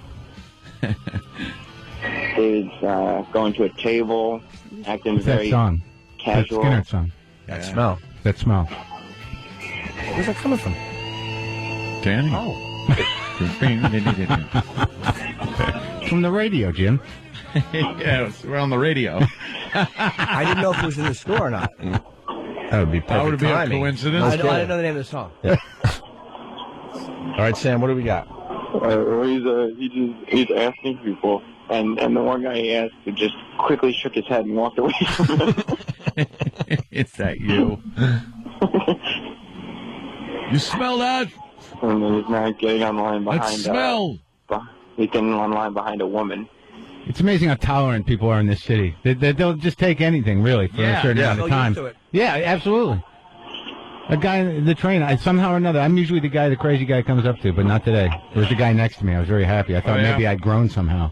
Crazy guy came right up to the guy next to me and goes, do you know what time of day it is? Time of day. Time of day, and just lingered there. And I was just, and you know what the dude did?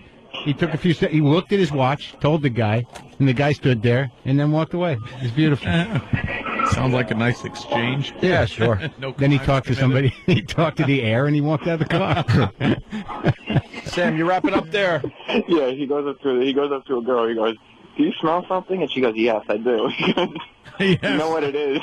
No, I don't. I've noticed something though. It kind of smells in this place. It's bad, huh? Yeah, it is. All right, why don't you guys come back to the studio? I want to see some of that video. All right, for sure. All right, it's Sam on the streets with David, who smells horrific, to say the least. Got a really good idea. And they're going to come in. They're going to come back in here with the smell. Oh yeah, they are. And then you get to. That's a well balanced bit. So you bring it out to the street, and then you bring it back here. Oh yeah. All right. And then you'll get to smell it for the first time. Thank God. It's so bad. It's horrific. That sounds great. Quick break. We're going to hang with Mark Maron, Union Hall, January 15th, UnionHallNY.com. Moving right along. It's a Friday. Opie and Anthony, Mark Maron in studio. We love when Mark comes in because we've been following. We've been following, I guess, your breakup, my breakdown, your breakdown, and now my coming back together. Yeah, I guess the divorce is finalized, he was telling me. Yeah? Yeah, it was finalized at the end of November, and I don't know what... Wait. How long was the whole process? I don't know. I don't remember. Anthony went years. What did you do wrong? 3 years took me. Well, look, there wasn't that much money, and it took her... exactly. And it took... What? Same with me. No money, no house, no kids, nothing, and it took 3 years. Well, I guess I don't know what the hell happened though. But the interesting thing that after the shakedown, after she hired her thugs to keep coming at me, was eventually that we went. I told you last time I was here that we had that hearing, right? They had the hearing where she went, and she should have been wearing a barrel. Remember, like, right. I'm retarded and I can't work, and he's my daddy. Look, I wrote a book, but the thing was, that was the most heinous thing to me. All in all, so we waited 6 months for the results of this hearing because I thought I was going to settle it. 6 months. Finally, after I make a settlement offer, because I got a new job, and I was being on the level the whole time. All I wanted, Anthony, all I wanted was to hold on to the house that I paid for with my money. Mm-hmm. That's it. That's not asking for much. It was outside of the marriage. We might have been together, but it doesn't matter. She didn't make that money. I made that money. But I'll tell you one thing she's doing now is she's sitting in a coffee shop having a coffee with my money. No, she ain't up yet. She'll probably be up at about 11. All right, and she'll go to the coffee shop. She'll give the guy at the coffee shop $3 of my money to get her coffee and sit down and shop for shoes and say she's writing. Look, am I being callous? See, this stuff is starting to build up because you know what I realized? What happened to me was that there was still part of me that thought, like, I'm going to get her back. Oh boy! But wait, it took a long time to kill that. Yeah. I tried to get it out through through sex. Uh-huh. I tried to get her out of my heart that way, and I couldn't. And I don't know what the hell happened, but something just gave way. The divorce was... Finally, I realized this isn't all my fault. Yeah. It's not my fault. And what she did, and I understand why she left, not a problem. But here's something you should never do, all right? I figured out who she was living with. She's living with some dude. Right? Well, of course. But I didn't. But she told me was that he was a screenwriter. So I let it go with that because I don't care. What do I care, right? But then I got a little time one afternoon, so I'm like, how about a Google project? Oh. How about why don't I do a Google project? Here's a couple things you don't Google. You don't Google to figure out who your ex-wife is living with, and you don't Google this. I wonder what this lump is. Don't ever do that because neither one of those come out good. Are going to end up well. Right. So I find out who this guy is. And honestly, I don't care. There's part of me that just wants to reach out to this guy, and tell him, what I've been put through by this woman. Because she's not telling him. Yeah, of course. So listen, Jeremy. Somebody wake Jeremy up. And it's the weird thing is how I found it. I Googled my wife. I found some pictures of an event that she was at for this woman who was a sculptor. And it turns out it's this kid's mother. So I just put two and two together. I saw the picture. I got his name. I Wikipedia'd him. Then I IMDb'd him. Wow. I know everything about the guy. That's some good detective work. But is that stalking? I don't think so. I think it's just seeing what's going on. What? Tell me the truth. Am I looking like an ass here? No, because it was covert. You're not, going over there and going, hey, who's in there? I have no desire to do that. You just use the resources at hand, but sometimes that will do more damage to you than good. He's not a comedy guy. He's a regular guy. He writes on a popular show that just got back on the air. Really? Yeah, he's writing on a show. Doing well. Well, I don't know. I think he grew up with a certain amount of privilege. He's like a Soho rich kid. Comes from a big family. The curiosity got the best of you, Mark. Well, the curiosity got the best of me. And Which is fine. But here's what happened. I was trying to be so good during this whole process, but then I started to realize, she doesn't even care what she put me through.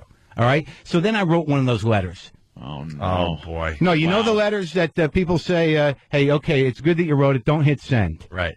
And I'm thinking, maybe I shouldn't.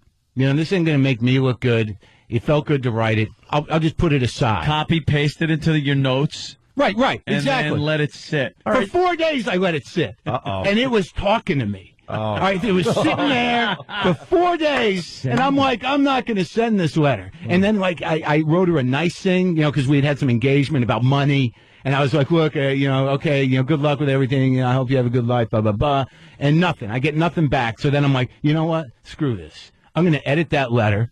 I'm going to make it a little nicer, and I'm going to send it. I'm entitled to my anger. So you rewrote it, a little rewrite, a little rewrite. You punched it up a bit? Yeah, I punched it up a little bit. I tried to be as honest as possible, and then I close with it on stage now.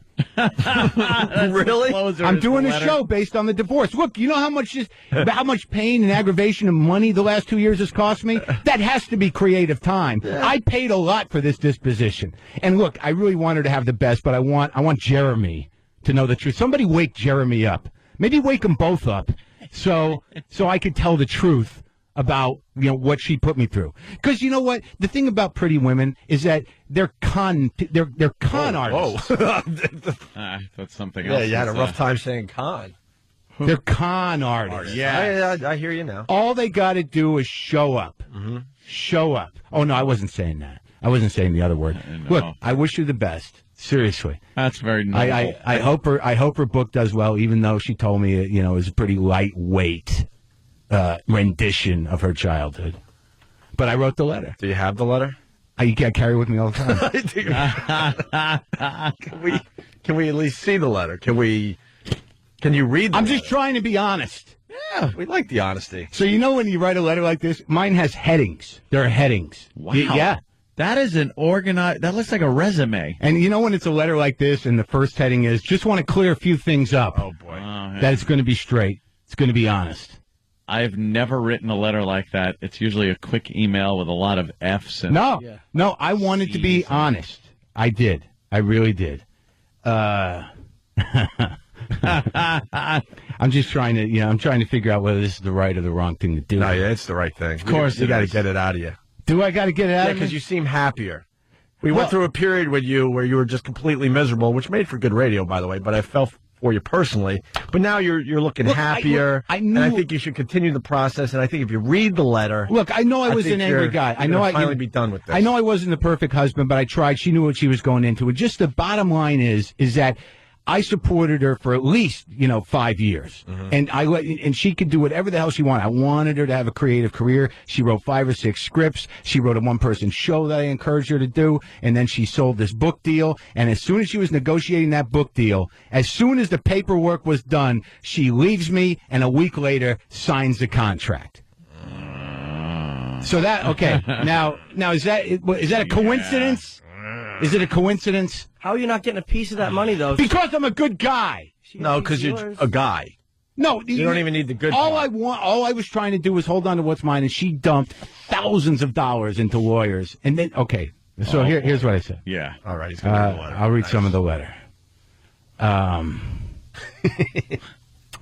Yeah. People are begging for the letter. On Are they? Oh, yeah, they are. Well, I'll read this paragraph first because I mean some of it is it's a little sad. I think the first one, like I just want to clear a few things up. I said after the January 1st payment, I owe you nothing. I've been good about the money because it's just money and I honor my debts. I've been relatively decent in my exchanges with you post-settlement because I really don't want to cause any more pain or chaos. Deep down, I love you and I liked you as a person once. It really has taken me this long for me to surrender all hope of any kind of relationship with you and to give up my desire to spend any kind of time with you. I'm a stubborn sucker. I've made many mistakes and I have regrets about how things went down, but I was falling once you cut me loose, and it has taken me this long to grab hold of a root sticking out of a wall of this deepening pit. See, a little nice approach. I like that. It's poetic. Although everything else about me, kind of went gray on me right after I heard you tell her you love her. that kind of hit me between the eyes. Wait. Let me approach the new man concept. Now, I want you to understand something. I don't care about this guy. It's not an issue about who she's with, because I know what that guy's got to go through. See, he's in that place now. I was with her from the age of 23 to whatever she is now, 34, 35, I don't know, 32. All right. So I was 23. For 8 years, I was the guy. I was the guy that laid it out. Do you understand? So whatever she's telling him, because he's like, what about, am I good as him? Is this right? Did he do it like this? Am I as good? No way. There's no way. I'm sure they'll find their own groove, and I hope they do. That's something they can live with. But I know everything. You don't hope they do. I know that. I know when she's faking. I know when she's not. I know when she's walking through it. I know when she means it. He's got to learn those things, and he is in the shadow of what's in my pants and what was in her for 8 years. Right. All right. Is this wrong? No. Well, I'm just thinking. There's also the part of it, though. I don't mean to. I'm just saying there's a part of it, though, where they're at that beginning cool phase of, where you hang But out. what are they, both broken birds? A couple of broken-winged people? I mean, how do you get into it like that? I understand, but I don't think... Mark, what Ant's saying is, 6 or 7 times a day. Yeah, you know what it's like when you first... wait. You don't know my ex-wife. Really? All right, But no, look, I hope they are. It really isn't bothering me. Okay, that's good. Can you see that I'm a bigger man than that? Can you see that? I can see that. Yeah. Now. Yeah. Stephen S. from Bayshore, was Mark menstruating when he wrote this letter? Well, let me read you the rest of it. Back up a little bit, because people had a little problem with the love part. All right, here. Well, this is one of these letters where you're done with your ex and you just paid her a lot of money. That was the opener. That was like I'm smoothing it up. An attention getter. That's right. Yeah. All right, here you go. The second heading, sociopath. Oh, wow. All right, well. Okay? All right? Now, there's some of this you're not going to understand, but you'll get it. Oh, I said, you accused me once of being a sociopath, yet you just now, quote-unquote, heard what being left may have felt like for me, and that you don't, quote-unquote, blame me. She said those things. The idea that you were completely entitled to everything you have done in the last year and a half, that you deserved it, then your reaction to something you won't get, among other things you have done or said, all of these things imply not only a lack of empathy, but a pathology. You are not only detached, but delusional. You are a self-serving animal driven by a broken core towards survival and opportunity at any cost. Damn. All right.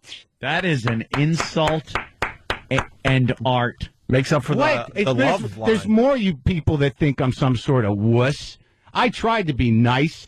So this is with the other guy, her Harvard guy, her rich kid boyfriend. Oh, how snarky he must be. I don't know how he's probably a snarky writer.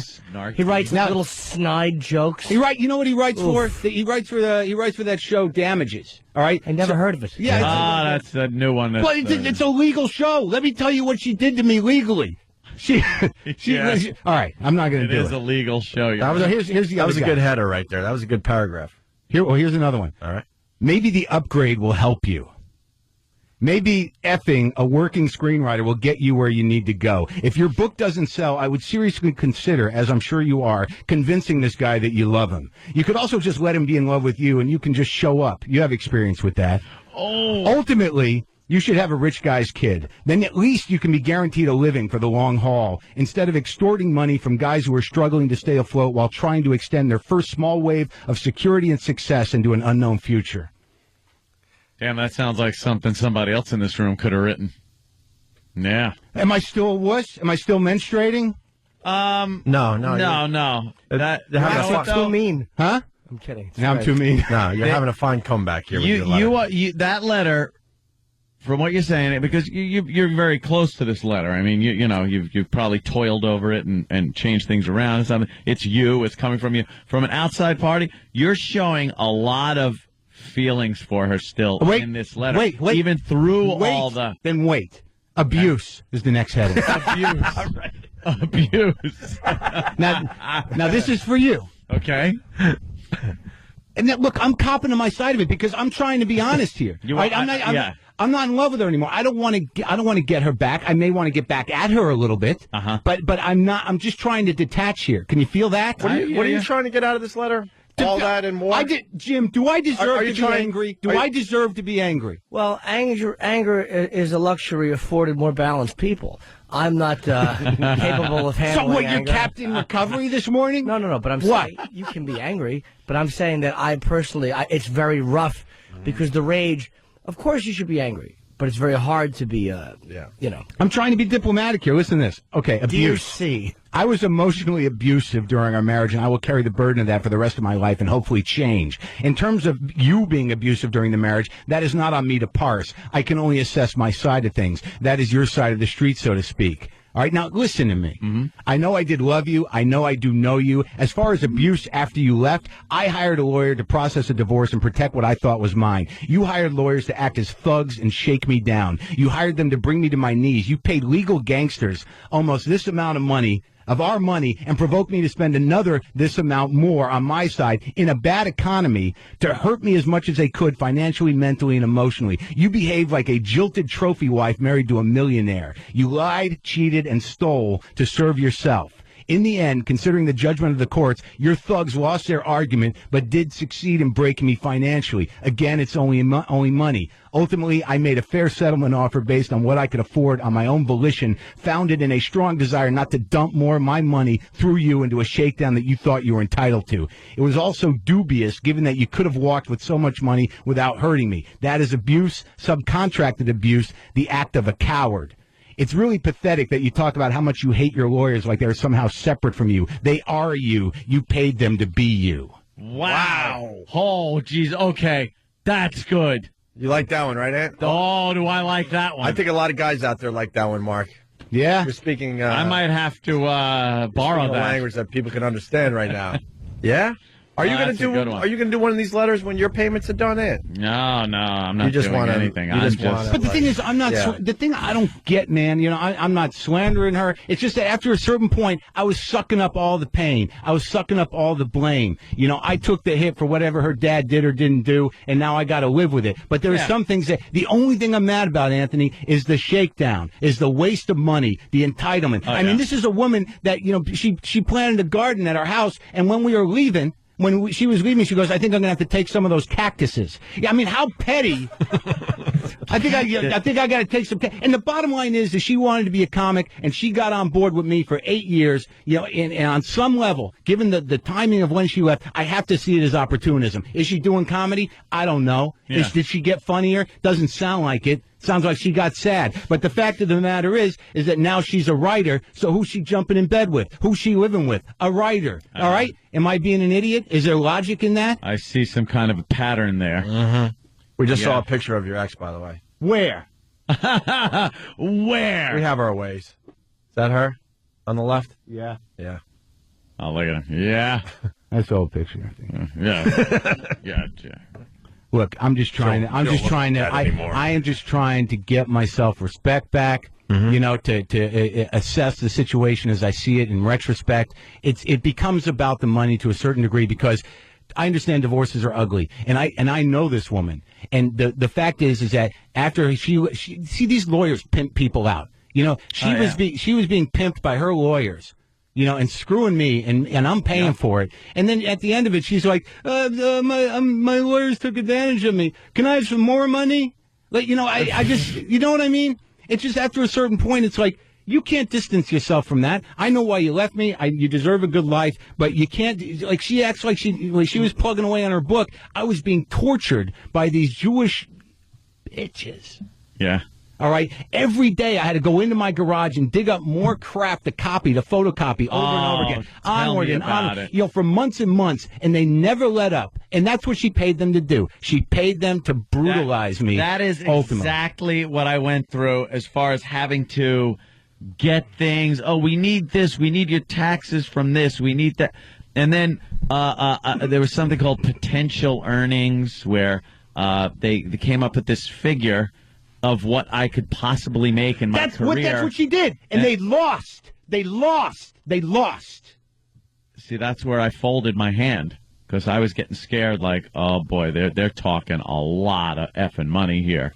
They tried to make that argument. The thing that eats me the most is, you know what we do. You know what Jim and I do. Do you know what, before you became big? Did you know when you were going to get your next chunk of money? Did you know if you were going to get another job? Who the hell knows? No. I still panic. This business is ridiculous. That's right. So she gets these lawyers to make this assumption. Make an assumption that, look, he had a couple of good years for the first time in his life hosting a radio show in the middle of the night that arguably destroyed his marriage. So that means we got to look at this money as an aggregate, as an average. He's capable of making this money, so she gets the payments on this amount of money. I said, that's completely ridiculous. I'm in show business. There's no way. So we fought that. That was what the hearing was about. Oh. So then, after the hearing, I get an opportunity to get a job. What did I do? I copped to it. I told her what was up. I made her a settlement based on the new job, and that was the end of it. Then we get the hearing from the judge. He awarded her spousal support on 1 year's money on the income that I made in that year and the same year that she made just as much. It was like $900 a month. So all that money that she dumped into these lawyers, they lost. Oh. They lost it. So I just fought because I thought it was right. But she was But she was willing to lie under oath and to make herself sound like a victim, like a retard, like a moron who couldn't work. And she wrote. That was the thing that killed me the most, Anthony, was that she made this declarative statement about this is my statement, and basically it was I gave up my life for him, and he bought me nice dinners, right. This is not the woman I married. I married a like-minded person in the same business as me, who I gave the opportunity by not expecting her to work to do what she did, and then she writes that letter. Here's the business as usual. Uh-oh. Last heading: respect. By the way, respect. You're getting you want to wait till after the break? No, people are applauding, man. All right, respect. This is really the saddest loss for me in retrospect. Despite whatever you may think I thought about you and your craft, creativity, and talent, I respected you deeply and wanted so much for you to realize your talents and gifts. I am happy that you are. Your declarative statement to the court changed everything that I thought about you. I'm sure it doesn't matter really to you. You thought it was just part of the process. You claim that your lawyer wrote it and you signed it. Doesn't matter. It was a piece of writing that you put your name on and filed with a court of law. It was a lie designed to make you look like an uneducated victim of circumstance who gave up her life for someone and was in desperate need of reparation. It was heinous. It was written by you in the eyes of the court. It isn't the perjury aspect that is disturbing to me. That is a legal issue that you are apparently comfortable with. It is the fact that you were willing to lie, cheat, and steal to hurt me and get what you want. That is the single most important piece of writing you will ever do in my eyes. Even if you say you didn't write it, it said so much about who you are, more than any book you could ever really author. I believe that once documents are filed with a court, they are public. I haven't figured out how I will use them, but that piece of writing signifies the death of almost everything I believed in terms of love and illustrates perfectly the lie that love becomes. It really shattered the illusion. It is an amazing piece of writing in context. Yeah. Wow. Depositions, things like that, they're written by lawyers. Lawyers write them. And I then wrote you mine. sign them as if it's your opinion or your recollection of things. But they don't.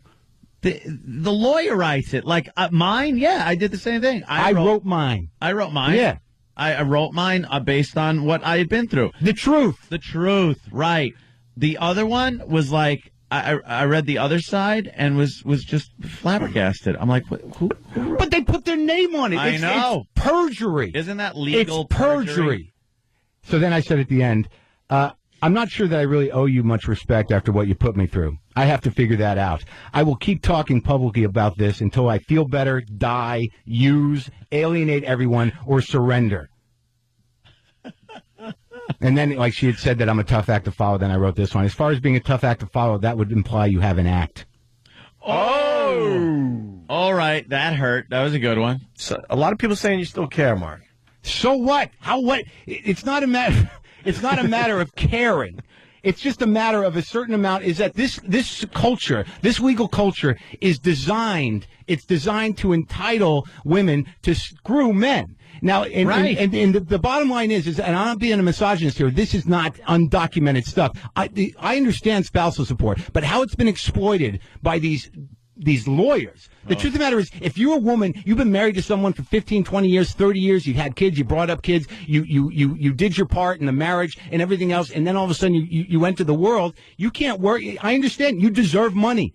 Because you have to start a life over again. Yeah. That's what it was for. Mm-hmm. And it was a fair thing. That's why it's on the books. But these idiots, these evil bastard lawyers and bitch lawyers, what they do is they exploit that. I mean, I was married for 3.5 years. I was with her for 8. When she left me, she was 30 years old, completely capable of working, had half of my money coming to her automatically, which she says, I didn't know I had that. Bull.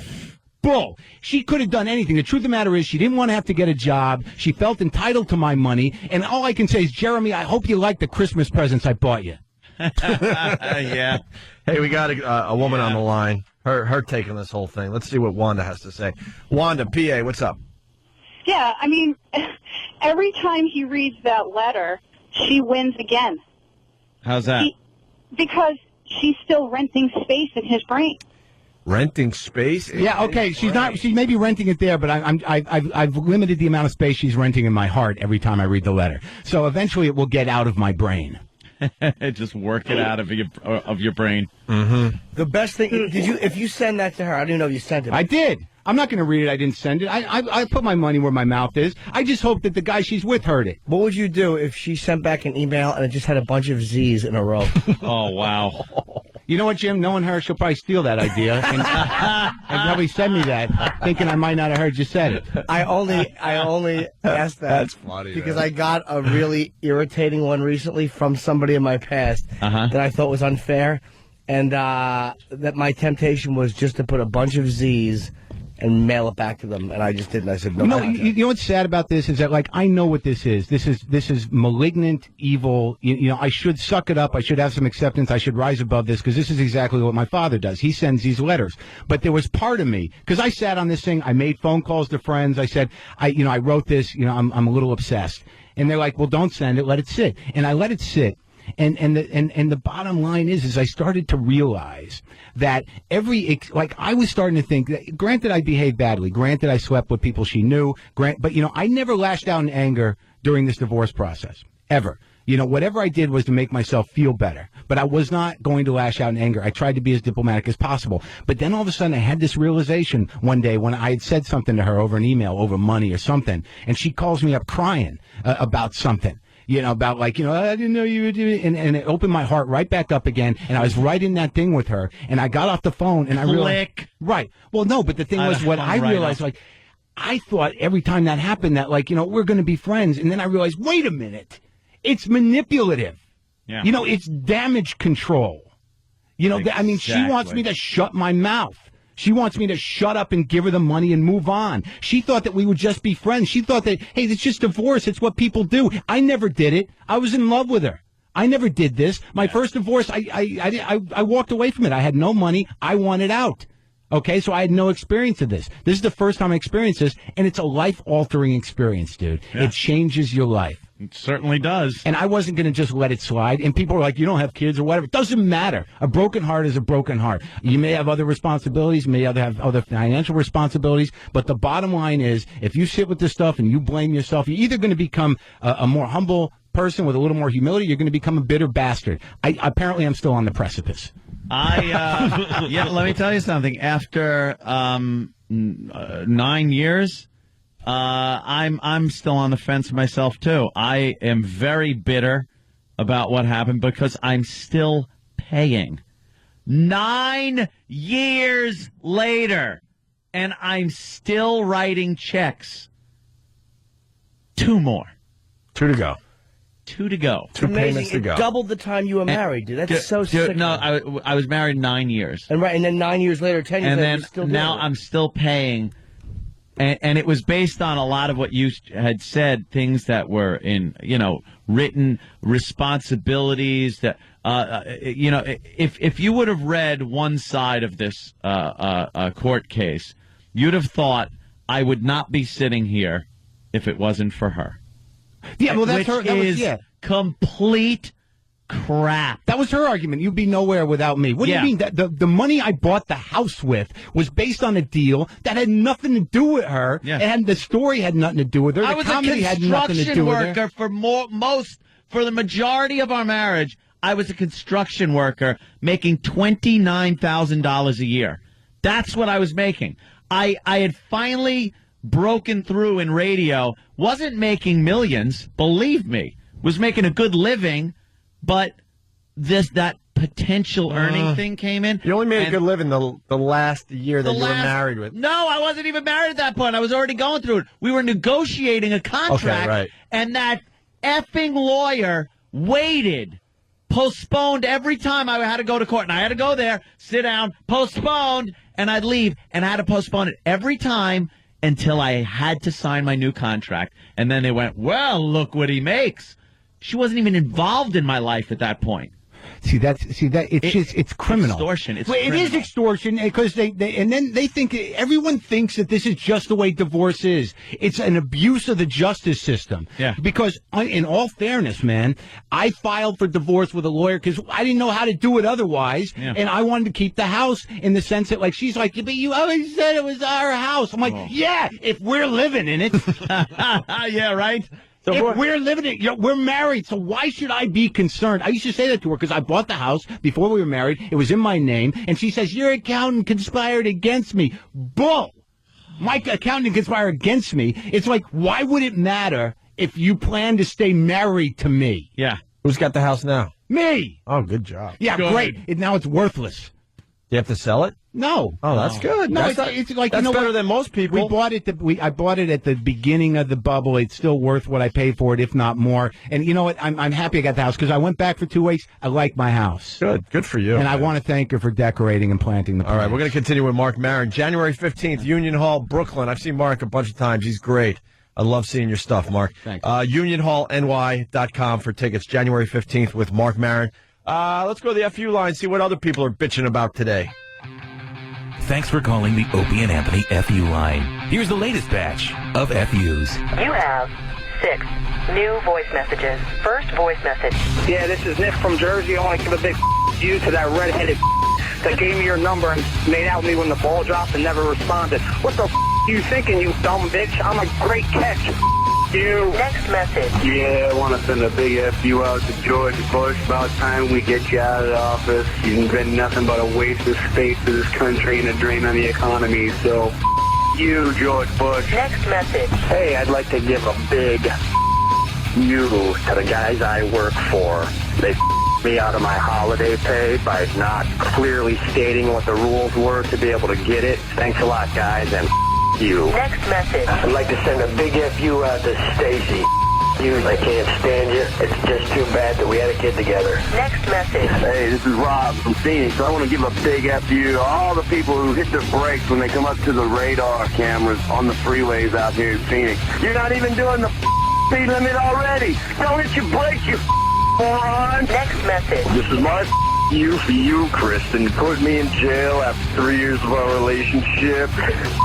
You! End of new messages. Call the Opie and Anthony FU line. 866-FU line 1. That's 866-FU line 1. Thank you and goodbye. Well, you blew that one, E-Rock. Way to go. We're back with the Opie and Anthony Show. Mark Maron in studio. We love when Mark stops by. A lot of passion, a lot of anger, a lot of funny. It's real life. Oh, yeah. He's going to be at Union Hall in Brooklyn, January 15th. You go to UnionHallNY.com. It's too late, E-Rock. You failed. But you didn't fail for Mark Maron. Epic fail. We were ready to move on. Mark reads his letter. His divorce case is over. Yep. He's getting a little closure. Yeah, and then Eric digs this thing up on the internet. Yeah, so why don't you E-Rock explain? found this? E-Rock did some research for Mark Maron without Mark knowing, because you gave out... Does she work in the food industry? Well, Mark, you gave out a few clues, so people immediately went to Google and IMDb and started finding stuff, and E-Rock found some stuff for you. Yeah, I mean, I'm not. Look, I got nothing. I got nothing against whoever she's with or whatever. All right, I really don't.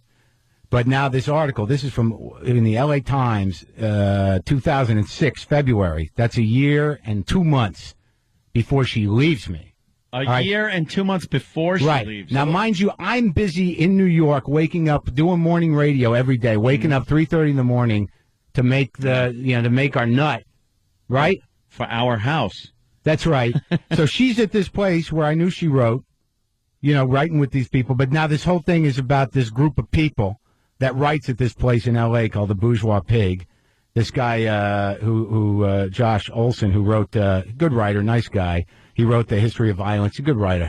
History of Violence was... and he was friends with her. But apparently, Olson usually stakes out the table first. Then the guy that my ex-wife is with now follows.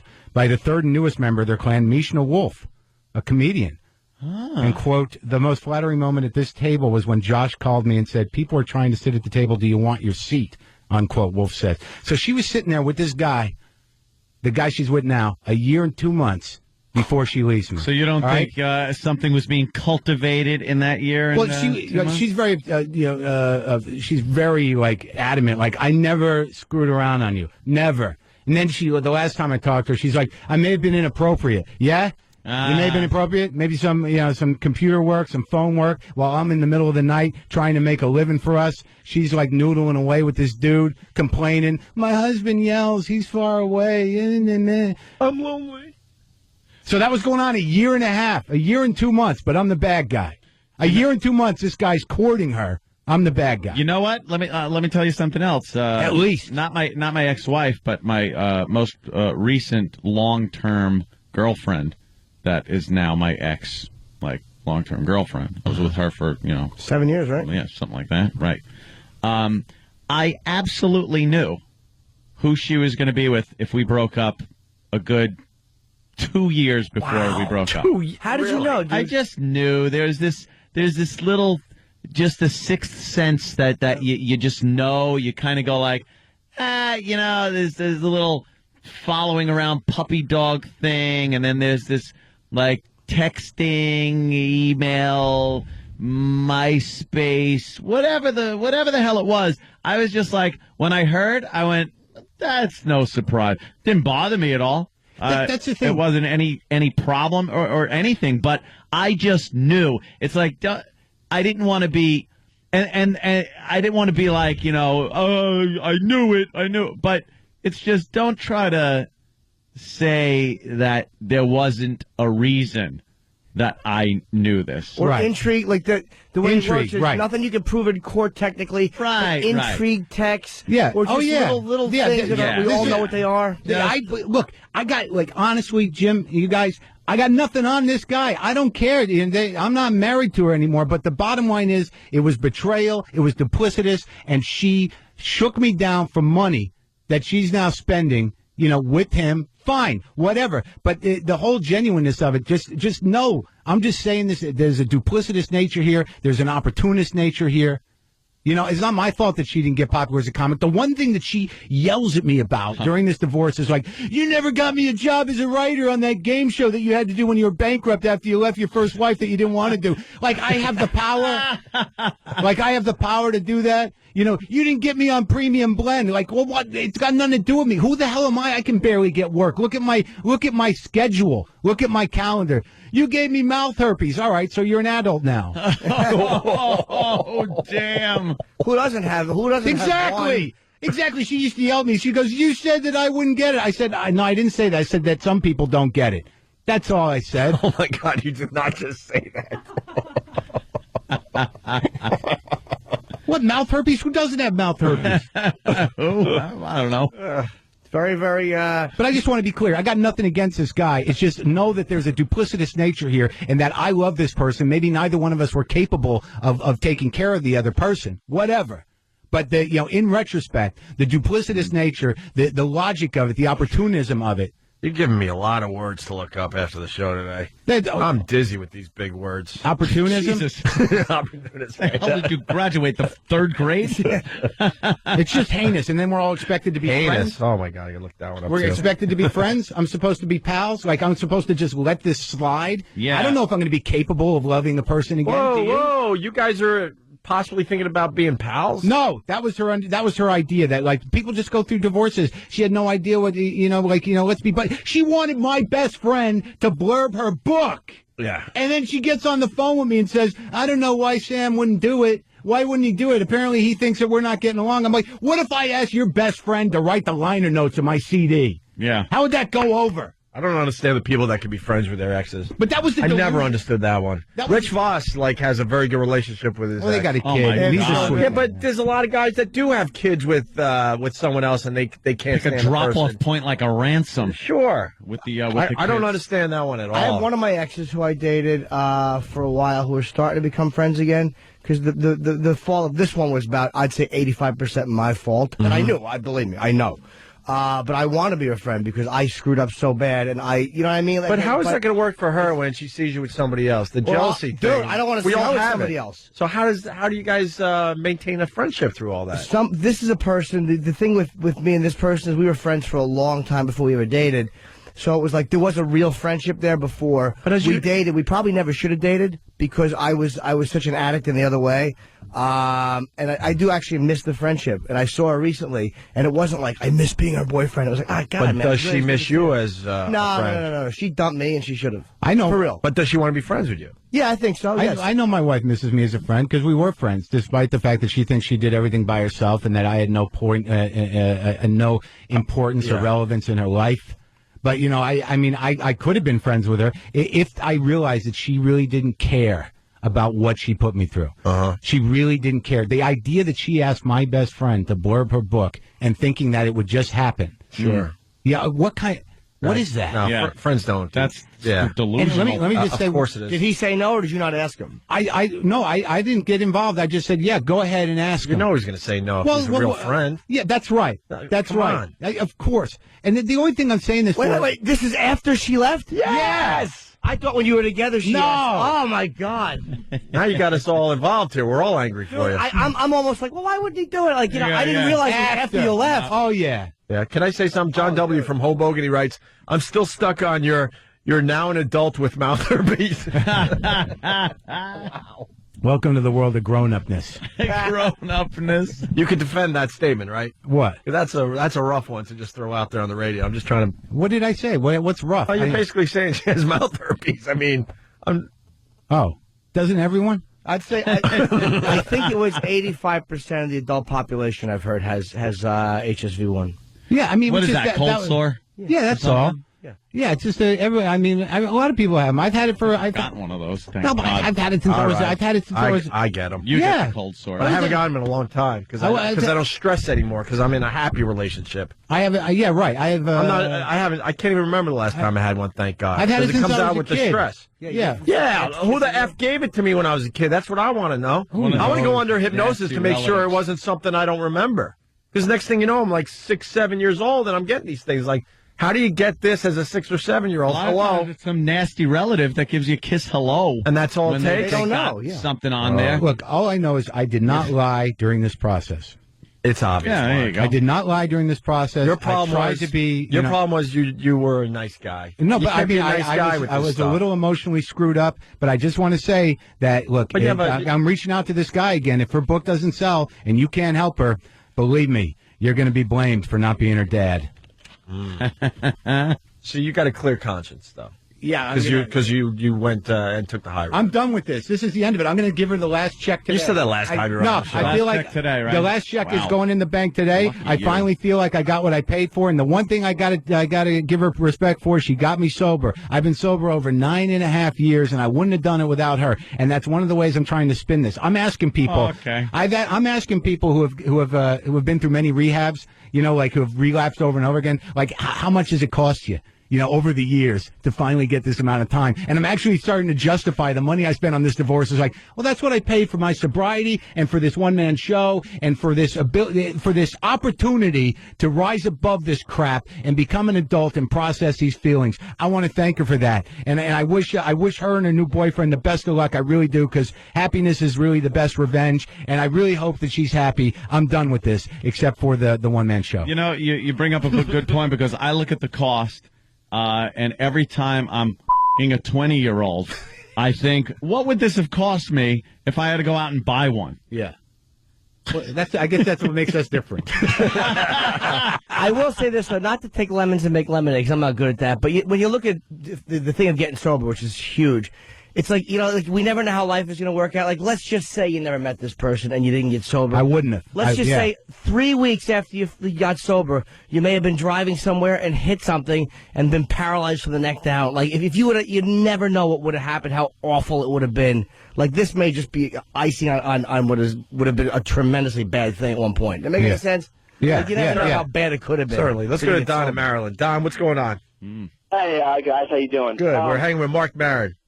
Yeah, just a quick thing on his divorce and all that. My dad, his birthday was last Friday, and found out my mom just up and left one day, took $12K out of his bank account, changed his password and everything online, and went to Mississippi. Yeah, well, I mean, for some people, that's a lot of money, though. Yeah, go to the bank, go to the bank, and then realize $40,000 is missing. Right, it's not that bad, but the whole thing is she's not just taking $12K. We found pills and a pot bag in her car because we were on our way up to a hockey practice. We found all this drug money, so she's taking this, going to Mississippi with her drug family, spending all that on drugs and gambling in the casinos and everything, and just left us. So I call her and tell her, don't ever talk to me again. And she, your 17-year-old son calls you and tells you that, and she goes, okay. Yeah, she's in trouble. She's done with you. Yeah, she's real messed up mentally, and it's like, you realize that, wow, you're not the same person you used to be. Like, once something like, like he said, she just took everything from him, Yeah. Like, that's what my mom's doing. She's trying to ruin us financially, and he's not, my dad's not trying to do that. Like, She sounds like she's out of control too. Like She is. She's down there with her family. Her family is all drug addicts. And I wouldn't be surprised if she's on something else. Because she was on Vicodin and Dilaudid and all this. Like for 4 years, this has been going on. And then she tries to turn around and blame it on my dad and me. Somebody just said, 12 grand is a lot if you're not a millionaire, Anthony. It was all I had, you douche. Yeah, it's not like I'm not talking about 40 grand and 12 grand and stuff. 40,000 was every penny I had in the bank, everything I had saved my entire life. I could back up Anthony. We went to the bank together. We didn't sign the big contract yet. We were doing okay. We just came to New York and signed a pretty nice deal, but we were going to do way better than that. And Ant went to the bank to take out half, and his entire life savings was gone. I remember I had to lend him a few bucks until the next paycheck, matter of fact, just to get him by. And then the next paycheck, he was at least able to live, paycheck to paycheck like most people out there. But at that moment, he didn't have money to get home. She took it all.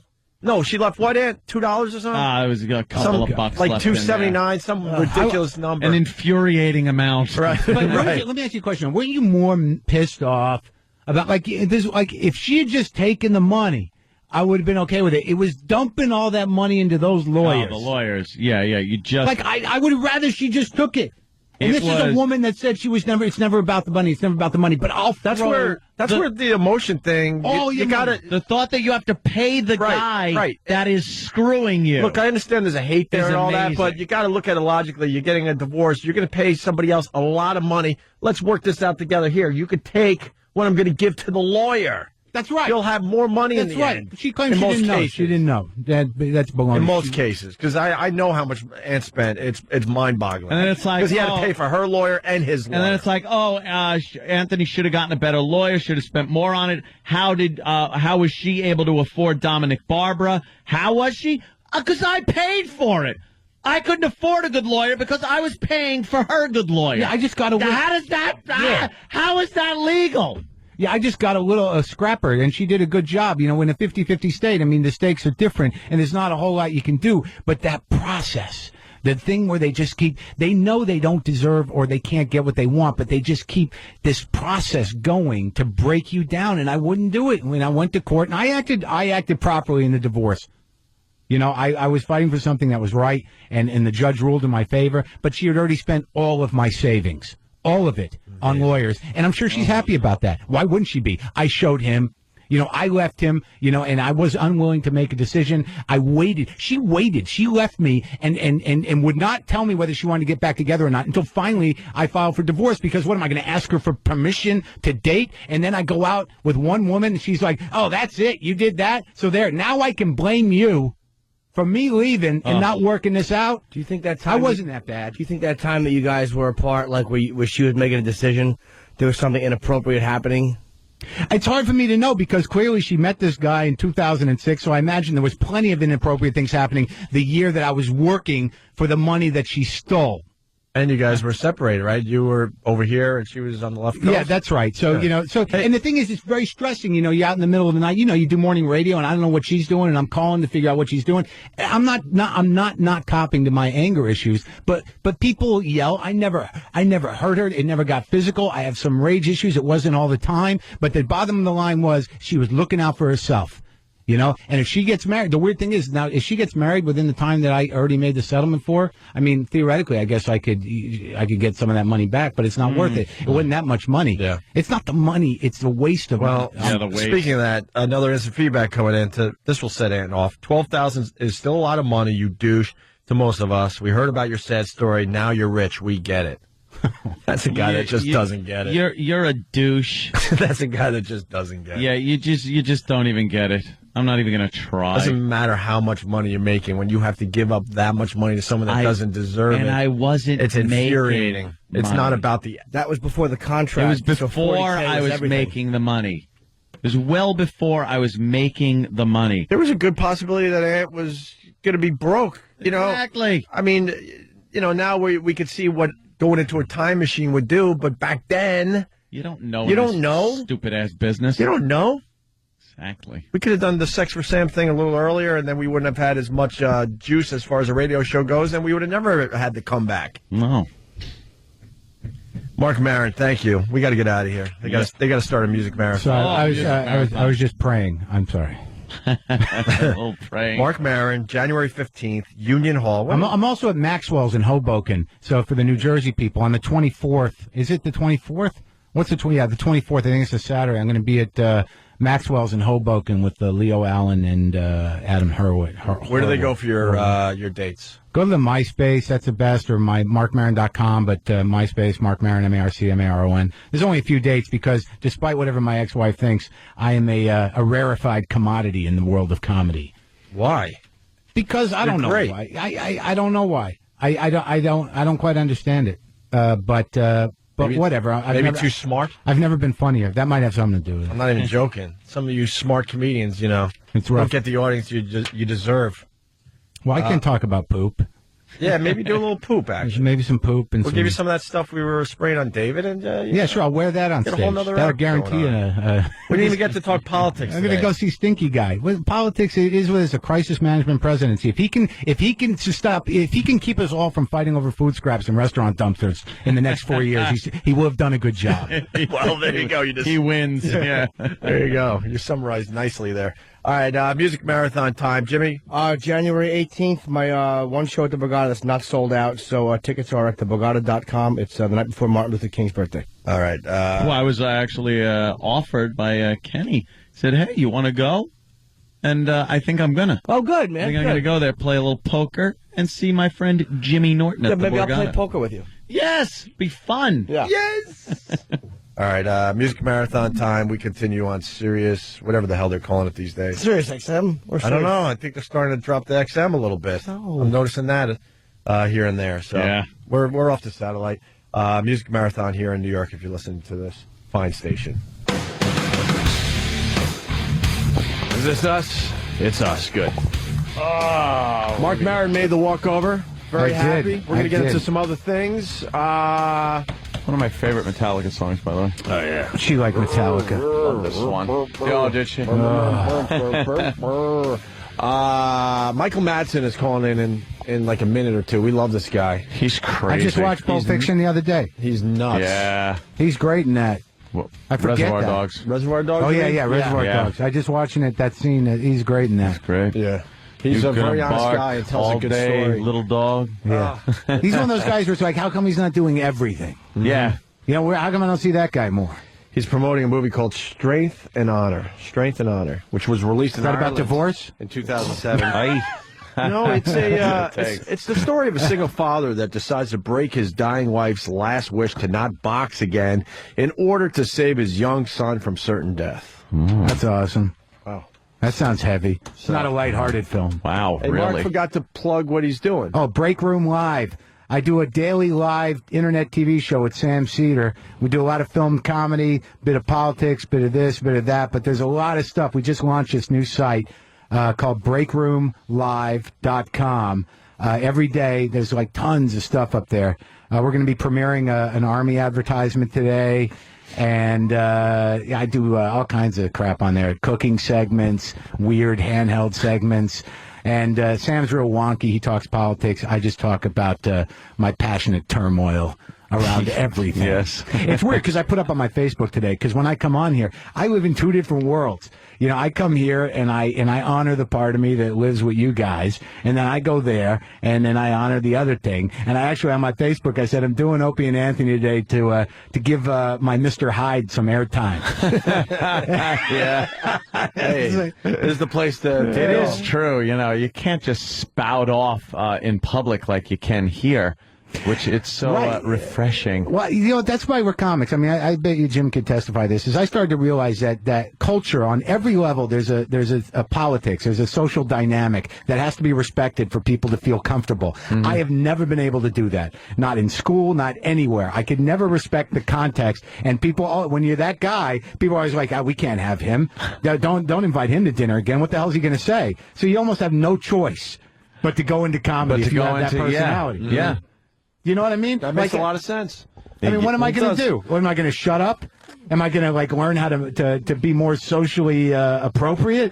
It's the one job where no matter what a fuck up you are, that people are just going to go, all right. I mean, it's like any entertainment. Like if you're a lawyer and you're doing well, you're going to slip and go, wow, that so-and-so's a cunt in front of the wrong person. Yeah. You're going to say the wrong thing at the wrong time. That's, and in our job, that's a punchline. They expect it from you, yeah. Yeah, we could get back to that, but we got Michael Madson on the phone. We only have him for a few minutes because he's got to bring his kids to school, I do believe. Right, Michael? Yeah, somebody's got to do it. Yeah. Hey, Michael, Anthony hates kids in general. Or do you enjoy being a father? Do you enjoy having kids? I need a job. It's truly a reflection of the times we're living in when Michael Madson isn't working on a movie. Yeah, huh? Well, we got a funny guy in studio, Mark Maron, and he just saw Reservoir Dogs again, and he just said, why isn't this guy in every single film that comes out? That's why I'm calling this morning. I'm like one of those social malcontents you were just talking about. Yeah. The teacher goes up in front of the room in 6th grade, and she said, we have a problem in the class. Does anyone know what it is? And just about everyone raised their hand except me. Yeah. That's hilarious. That's when you know, hey. I got kicked out of school once for having the wrong kind of leadership qualities. Yeah. Yeah, don't call him again. Yeah. Exactly. I get the same problem. I made this picture, I made a fight picture, like a boxing fight picture called Strength and Honor. And we went across the United States and won just about every film festival you can imagine, including New York. They gave us Best Picture and Best Actor for New York Independent Film Festival. Congratulations. And we can't get distribution for this movie. Wait, so you're promoting a movie that you're proud of on our show for once? Yeah, I'm very proud of it, but we can't get distribution for it. I sent it over to Donald Trump. I figured he bailed out Ed McMahon. Maybe he'll help me. Yeah. How did people get it? Fuck, how can you... I sent it to Donald Trump to see if he'd give me some P&A money. And what did he say? I haven't heard back from him. Oh, come on. Do the right thing. Let's get this movie out in theaters. Why don't you send us some copies of it? Yeah. Well, I could do that easy. I was just watching. I'll make you guys associate producers and yeah, there you go. We'll put it out together and fess up some cash, and we'll all do well. It's not out on DVD or anything. There's no guns or cigarettes.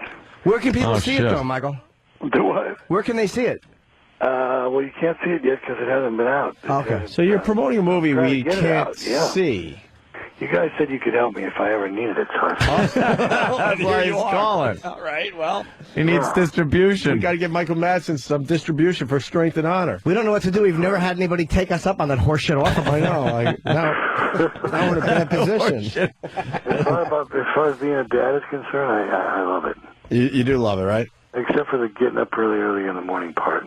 Yeah, I hate that about my job, so I ain't gonna have any fucking kids. I was just watching you in some movie.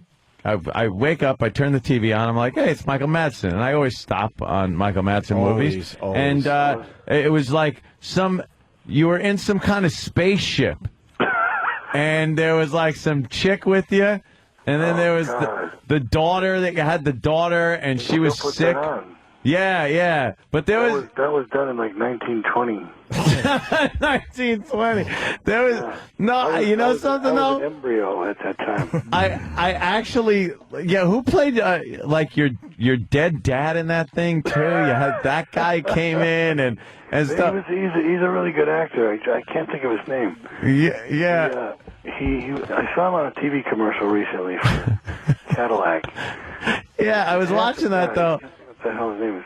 You know what, though? I was watching it, and you were fantastic in it. Like, the premise of the movie was ridiculous. Preposterous. But Michael Madsen was fucking fantastic in it. And I watched the whole goddamn thing. Because of him, right? Yeah. Try to bring some truth to it, no matter how bad the premise. Yeah, no matter how bad the premise is, Michael Madsen will pull it together. You give him a gun, you give him a few cigarettes, the movie's fantastic. Yeah. Now, Mike, I don't hear from Scorsese or Spielberg though. What am I doing wrong? No, what are you doing wrong? You're obviously a problem. You're obviously a problem. You're a bridge burner. You're a bridge burner. Yeah, are you a hard guy to work with? I wish I could say that. I wish I could say that was the truth, because then it would all make sense. But it's not. People are just scared of you.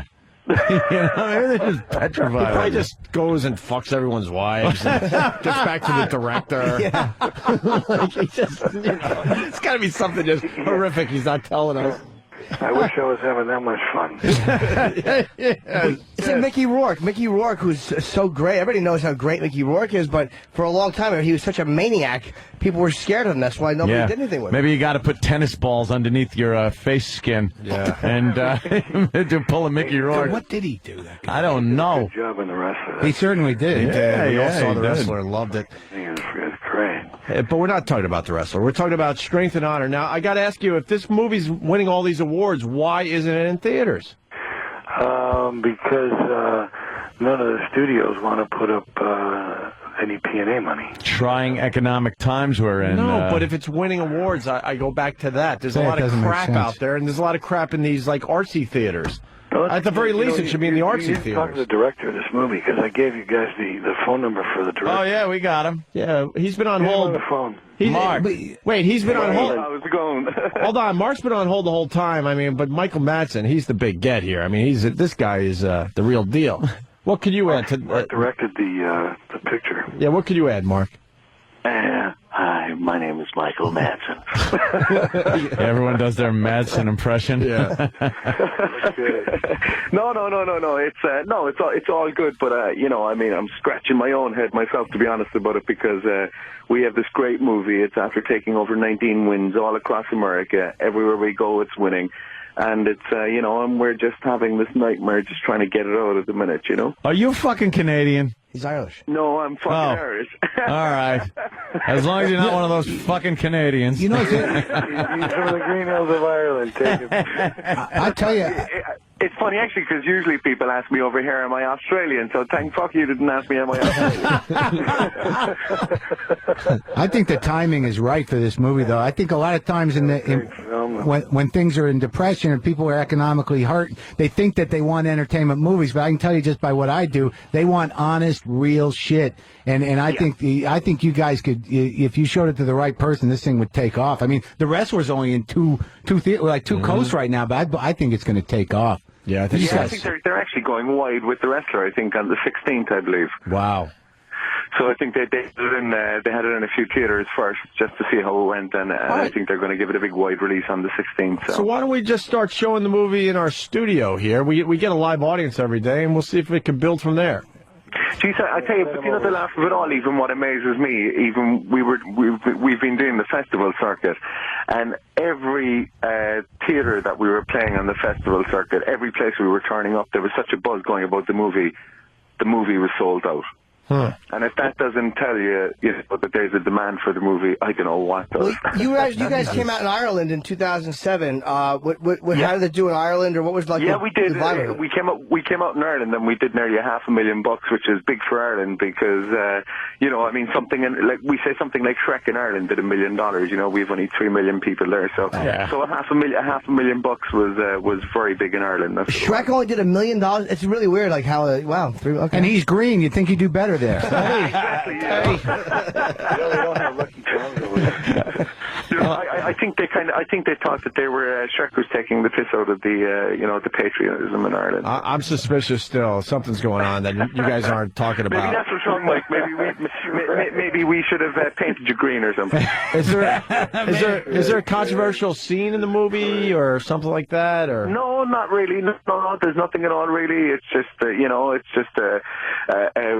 good, straightforward movie of hope that people love, that everybody balls their heads off, and everybody can't get enough of, and maybe that's why it's about a fighter, and his wife dies, and he promised her he's never going to fight again, and he has to save his son. His son comes down with an illness. He has to fight to pay for the operation. Yeah. I would seem that you guys could sell this on the skirt tails of the wrestler easy if you talk to the right people. Well, that's what we're kind of thinking as well, and it's funny because Fox were looking at it there just before Christmas, and maybe something might happen there again. It's just still up in the air with them, but it's funny because even there's a couple of critics that have actually seen the wrestler and have seen Strength and Honor, and they've actually made comparisons between the two movies as well. That's what they have. So that's what I'm thinking as well. You would think that because some people were saying that possibly The Wrestler was going to be a difficult movie to sell to the audience, which it's clearly obvious that it isn't. So it's so you would think that people would ride the wave of that as well. But let me get this straight. That we sent it over to Donald Trump. Yeah, let me get this straight. You're coming to us for help, right? Yes. Yeah. Please, God, you're the only one that will help us. Oh my God. We got to work on this then. Yeah, because the worst of it all as well is and this is what makes it frustrating then as well, is we have a couple of major studios who are actually saying to us, yes, we want to do it. But the thing is, you need to come up with the $10 million for us. Wow. Someone just IMDb'd Michael Madson. Is it true you've done 102 movies since 2000? No. All right. No.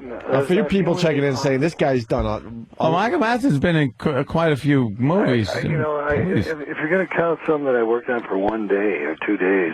Yeah, they probably did that, It's possible, but I never start counting them. Wow. When you got 6 kids to feed, you got to stay busy. Jesus. You got 6 kids? Yeah. Why boys. 6 kids? Jesus. Boys. Yeah, boys, I remember you talked about that last time. Quite a tribe. But why 6? You guys just wanted a lot of kids?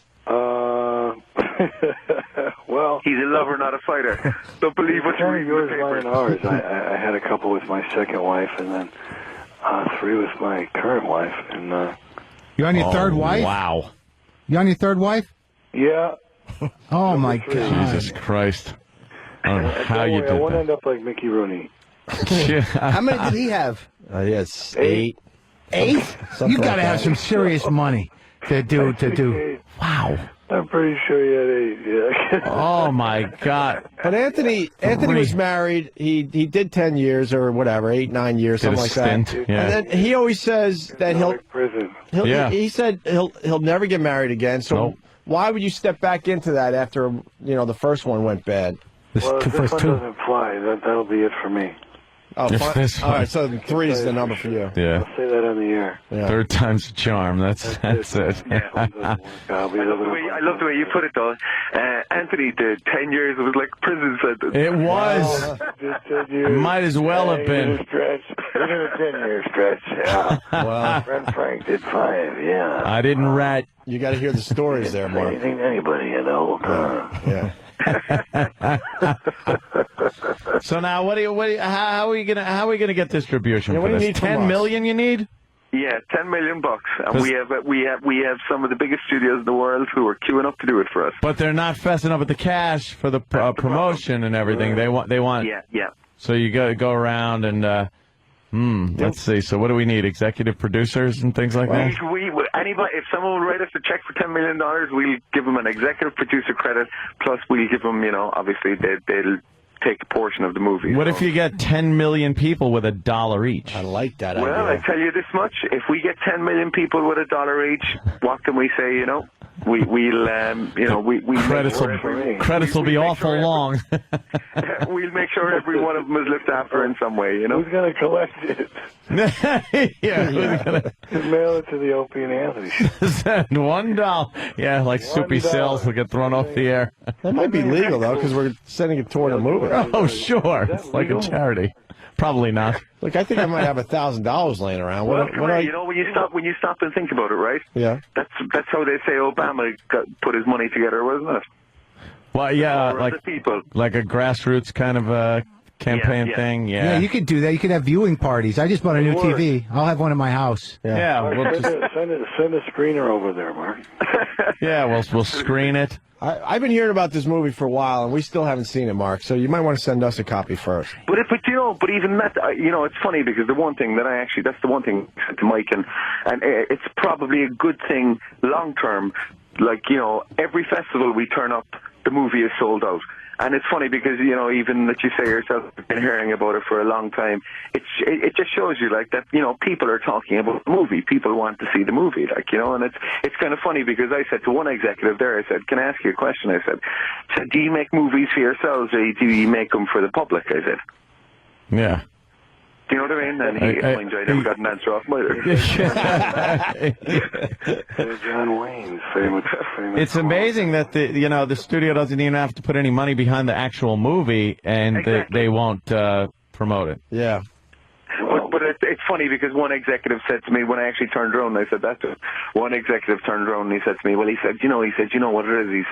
He said, sometimes it's easier to get money to make movies because he said, people love to put money into making movies.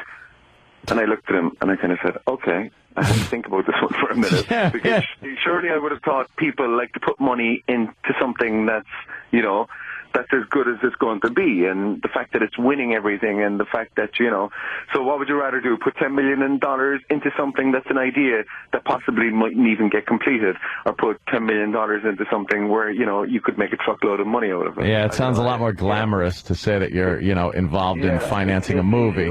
Hey, at the cocktail party, yeah. Right. Does it make you guys happy? Yeah. Does it make you guys happy you got this great movie that no one is helping you out with yet? Honestly. And second part, and there will be another Pink Panther movie for all of us to enjoy. Yeah. Good Lord, I can't wait. When does it come out? They throw all this. They throw all this shit at us every week. Christ would want to make something like that. And well, Steve Martin. Who in the hell is that's just mind-boggling. But it is. I actually think as well, when anyone ever go to the first one? No, it was really a Christ. But when you stop and think about it, and I'm saying this as a consumer, right? And I'm saying it, I'm an Irish guy and I'm in America and everything else, but I actually think that shit, excuse my French, is an insult to people's intelligence, because you know what it is for me, it's like I think we have these studio executives that sit behind their desks and they think to themselves, okay, let's give him something original. Let's give him something original that everybody loves and everything else. Or else let's give them something that they won't love. But you know what? They know the idea because they've seen it 100 times before. So let's give them the Pink Panthers 2017. Damn, Michael's just like a friggin' mustache. Mark, you make a good point, but you got to be quiet for a second because Michael Madsen's on a roll about this Pink Panther movie in the background. Gotta take the negative of that thing and set it on fire. Give everybody's money back and show it for free. Stand somewhere. Michael, we said the exact same thing. How could you do that to Peter Sellers? He did it perfectly. And the thing with Steve Martin is, this is what annoys me. Mess with something like that. Is if somebody was running around. You know how Brad Pitt playing Frank Bullitt. They'll be doing Bullitt with Brad Pitt. You know. Yeah, sacrilege. Well, watch, you'll be him or you know. I actually have an idea for a movie there myself, Mike, right? Why don't we get onto the lab that's actually printing the Pink Panther negatives, and we'll actually slip in the DI for Strength and Honor, so they'll print off 2,000 Strength and Honor reels and send them around to all the gotta theater. find out who the fool will put up the dough for the Panther thing. maybe they're delusional and they just like to write checks for people, and we can convince them to be merciful to us. Michael, Hollywood made you a bit bitter.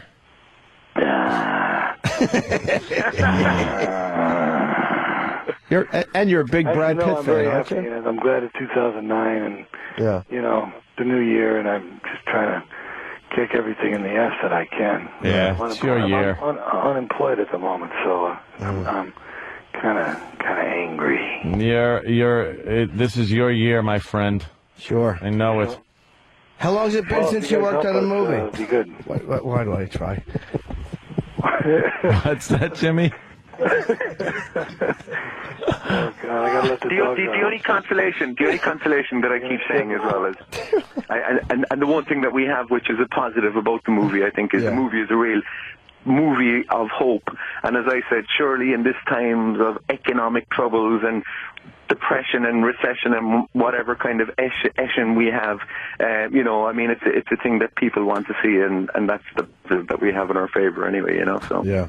Well, wow, I think it's going to be out there. Yeah, it's probably just a matter of time. If it's good, it will find the light of day or the darkness of theater.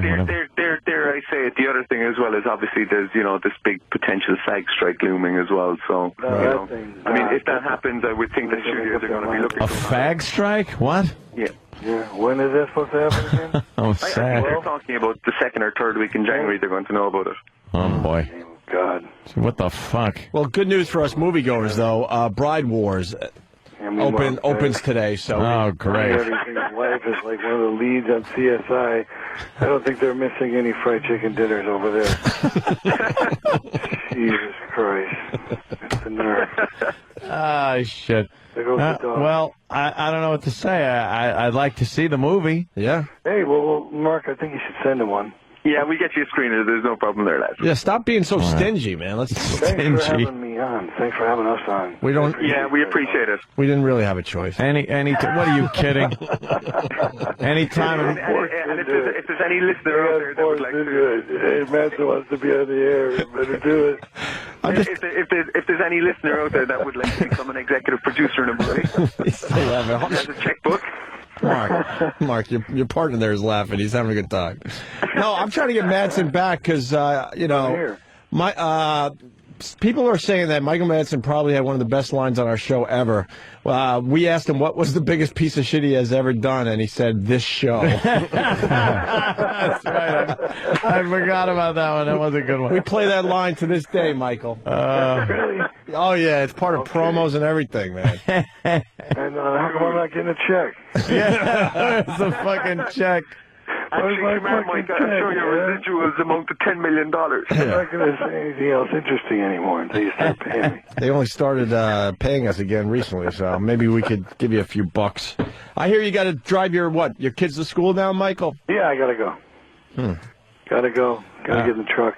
All right. Well, down the road. when you're banging around New York, pop in. You're very fun to have on the show, man. I I'd love to. Love to see you guys. Thanks for having a talk. No Yeah, we problem. appreciate it. Thanks a million, lads.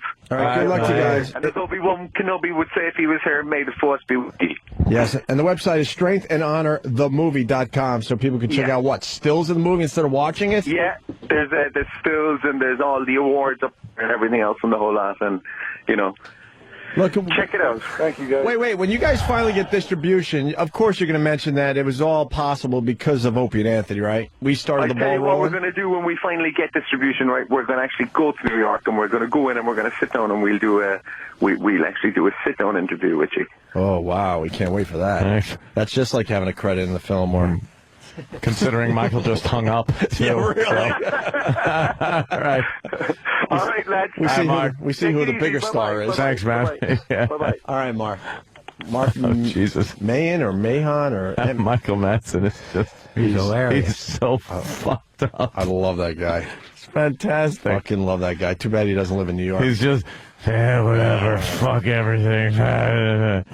He's the guy in the movies, which is great. You know, he's like he had some great guy. He was in Thelma and Louise. Remember, he was in that too. Yeah, he played the boyfriend that tries to help her. Right. I can't eat help. He was in Free Willy. Jesus. He was in fucking Free Willy. So was E-Rock. Was he in War Games? Yes. He had the famous line, "Turn your key, sir." That was What? Madson? There's Madson somebody was on- in...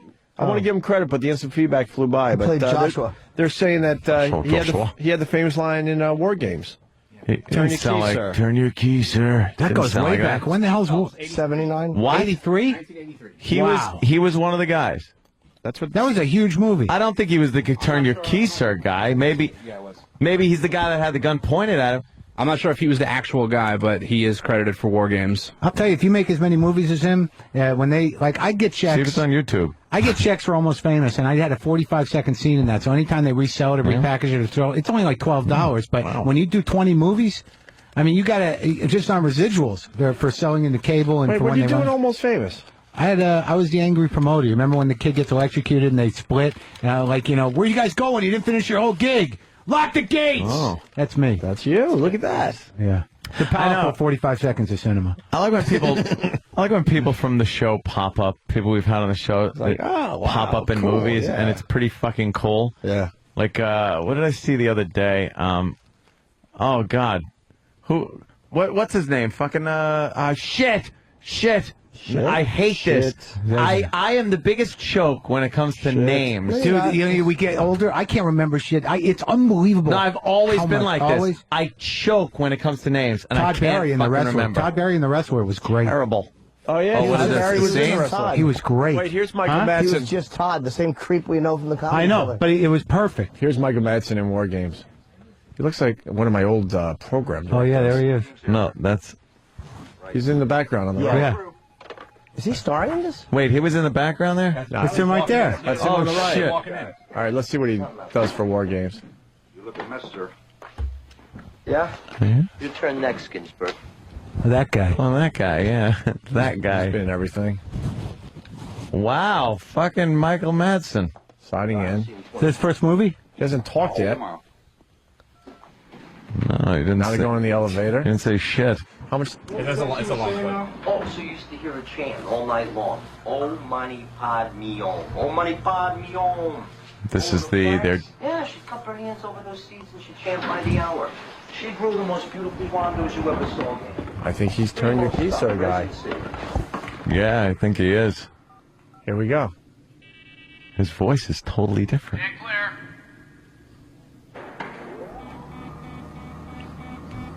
The Whopper. Joshua. Bear with us. It's almost I've over. been very worried about you guys. The roads must be a bear, huh? What roads? Visibility. Visibility bullshit. You guys haven't been on time for the last 6 months. Oh, this acting Well, I wrote you sucks. guys up in the It's horrendous. I remember this being a good movie. Good night, gentlemen. Well, you were 12. Yeah. Everything's good when you're 12. Lock him in the little missile vault. Mm-hmm. And? So that was like Sensimilla, right? Sensimilla. This grass-made Thai stick tastes like oregano. Lay you out flat, man. All right, man. It's the regular guy conversation before the big crisis. Yep. red light, sir. Red light. Number 8, warhead alarm. Give a thump with your finger. Oh, he's the seasoned veteran. Doing a little reset. Everything's good. The good old days. Look at that. It's like balls and I used to love our missiles. You don't love them anymore? No, they're not like stars anymore. I want to hear Joshua's voice. He really had a message. The only winning move. Oh, shut up. Faggot. I was opening up his code book. November, Charlie, Tango. It's not a drill. Lima, Alpha. Authentication, 220. That is a young Michael Madson, isn't it? Shit. Delta, Lima. 25 years ago, right? 25, 26 years ago. Stand by to authenticate. Here we I go. agree with authentication also, sir. Uh-oh. It is him. Yeah, they open up, crack your cards open, check the codes. It's quite a ritual. It's a long way to go for turn the key, Press the sir. button. It's like doing blow. Just press the fucking button and launch it. Enter launch code. Entering launch code. What if you enter the wrong digits? What happens? A bad song plays. God, you couldn't do this yesterday during He says, holy shit. Target selection complete. Time on target sequence Now the veteran's complete. starting to choke. Is that what happens? Complete. Begin countdown, Yeah. T-minus 60. All right, let's do it. Insert launch key. Stand by. Launch key inserted. Roger. Yeah, he's sweating. Rotate launch key to set. 3, 2, 1. Mark. Mark. T-minus 50. Oh, God. God damn, I wish this would have happened. So there was never a turn your key, sir? No, there is.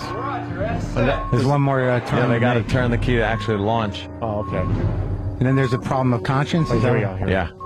Yeah. Sir. T-minus 40. Here we go. Enable missiles. Number 1 enabled. 2 enabled. 3 enabled. 4, Straight 5. somebody in the goddamn 6. phone. No phone call. Do your job, you pussy. Blow up those commie bastards. 9. 10. All missiles enabled. Minus 30. Get me wing command post on your direct That's line. not the correct procedure, Captain. SAC. Try SAC headquarters on the HF. That's not the correct procedure. Screw the procedure. I want somebody on the goddamn phone before I kill 20 million people. Fag. Minus 20. I got nothing. Nice quick clip. Might have been knocked out already. I know, sorry. Right. Here we go. On my mark. Rotate launch keys to launch. Roger, ready to go launch. 14. 13, 12, 11. 7. 6. Oh, boy. 5. Can't do it. Him off the key. Veteran just took his hand off the key. Put your hand on the keys, sir. 1. Launch. Sir, we are at launch. Turn your keys. Sorry, I'm so sorry. Turn your keys, sir. Ow. I never He was turn your knew key, sir, guy. Michael Madsen. What happens? Was What turn your happens key, after sir. that? I told you that was him. Michael Madsen And shoots him in the head. then- Does he? No, And then of shot course not. himself. And then the guy came in and said, "Don't blow the goddamn thing."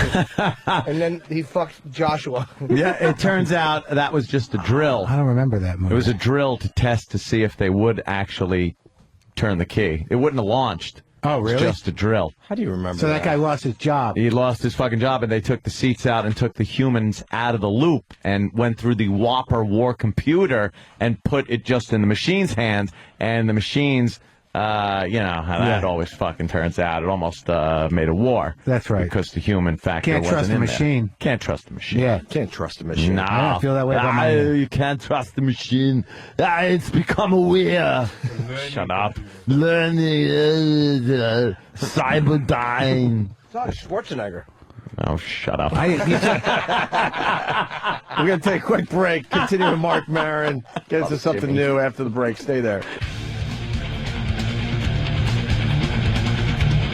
Whatever. We're live now. Sorry. We're hanging with Mark Maron. Oh, God. What's wrong? For as long as I've been alive, I love jalapenos, but every day after I eat them, problems in my stomach. Oh, what's that? It's low, though. Just pain, you know what I mean? And it happens every time. I don't know why I keep eating them. You know why?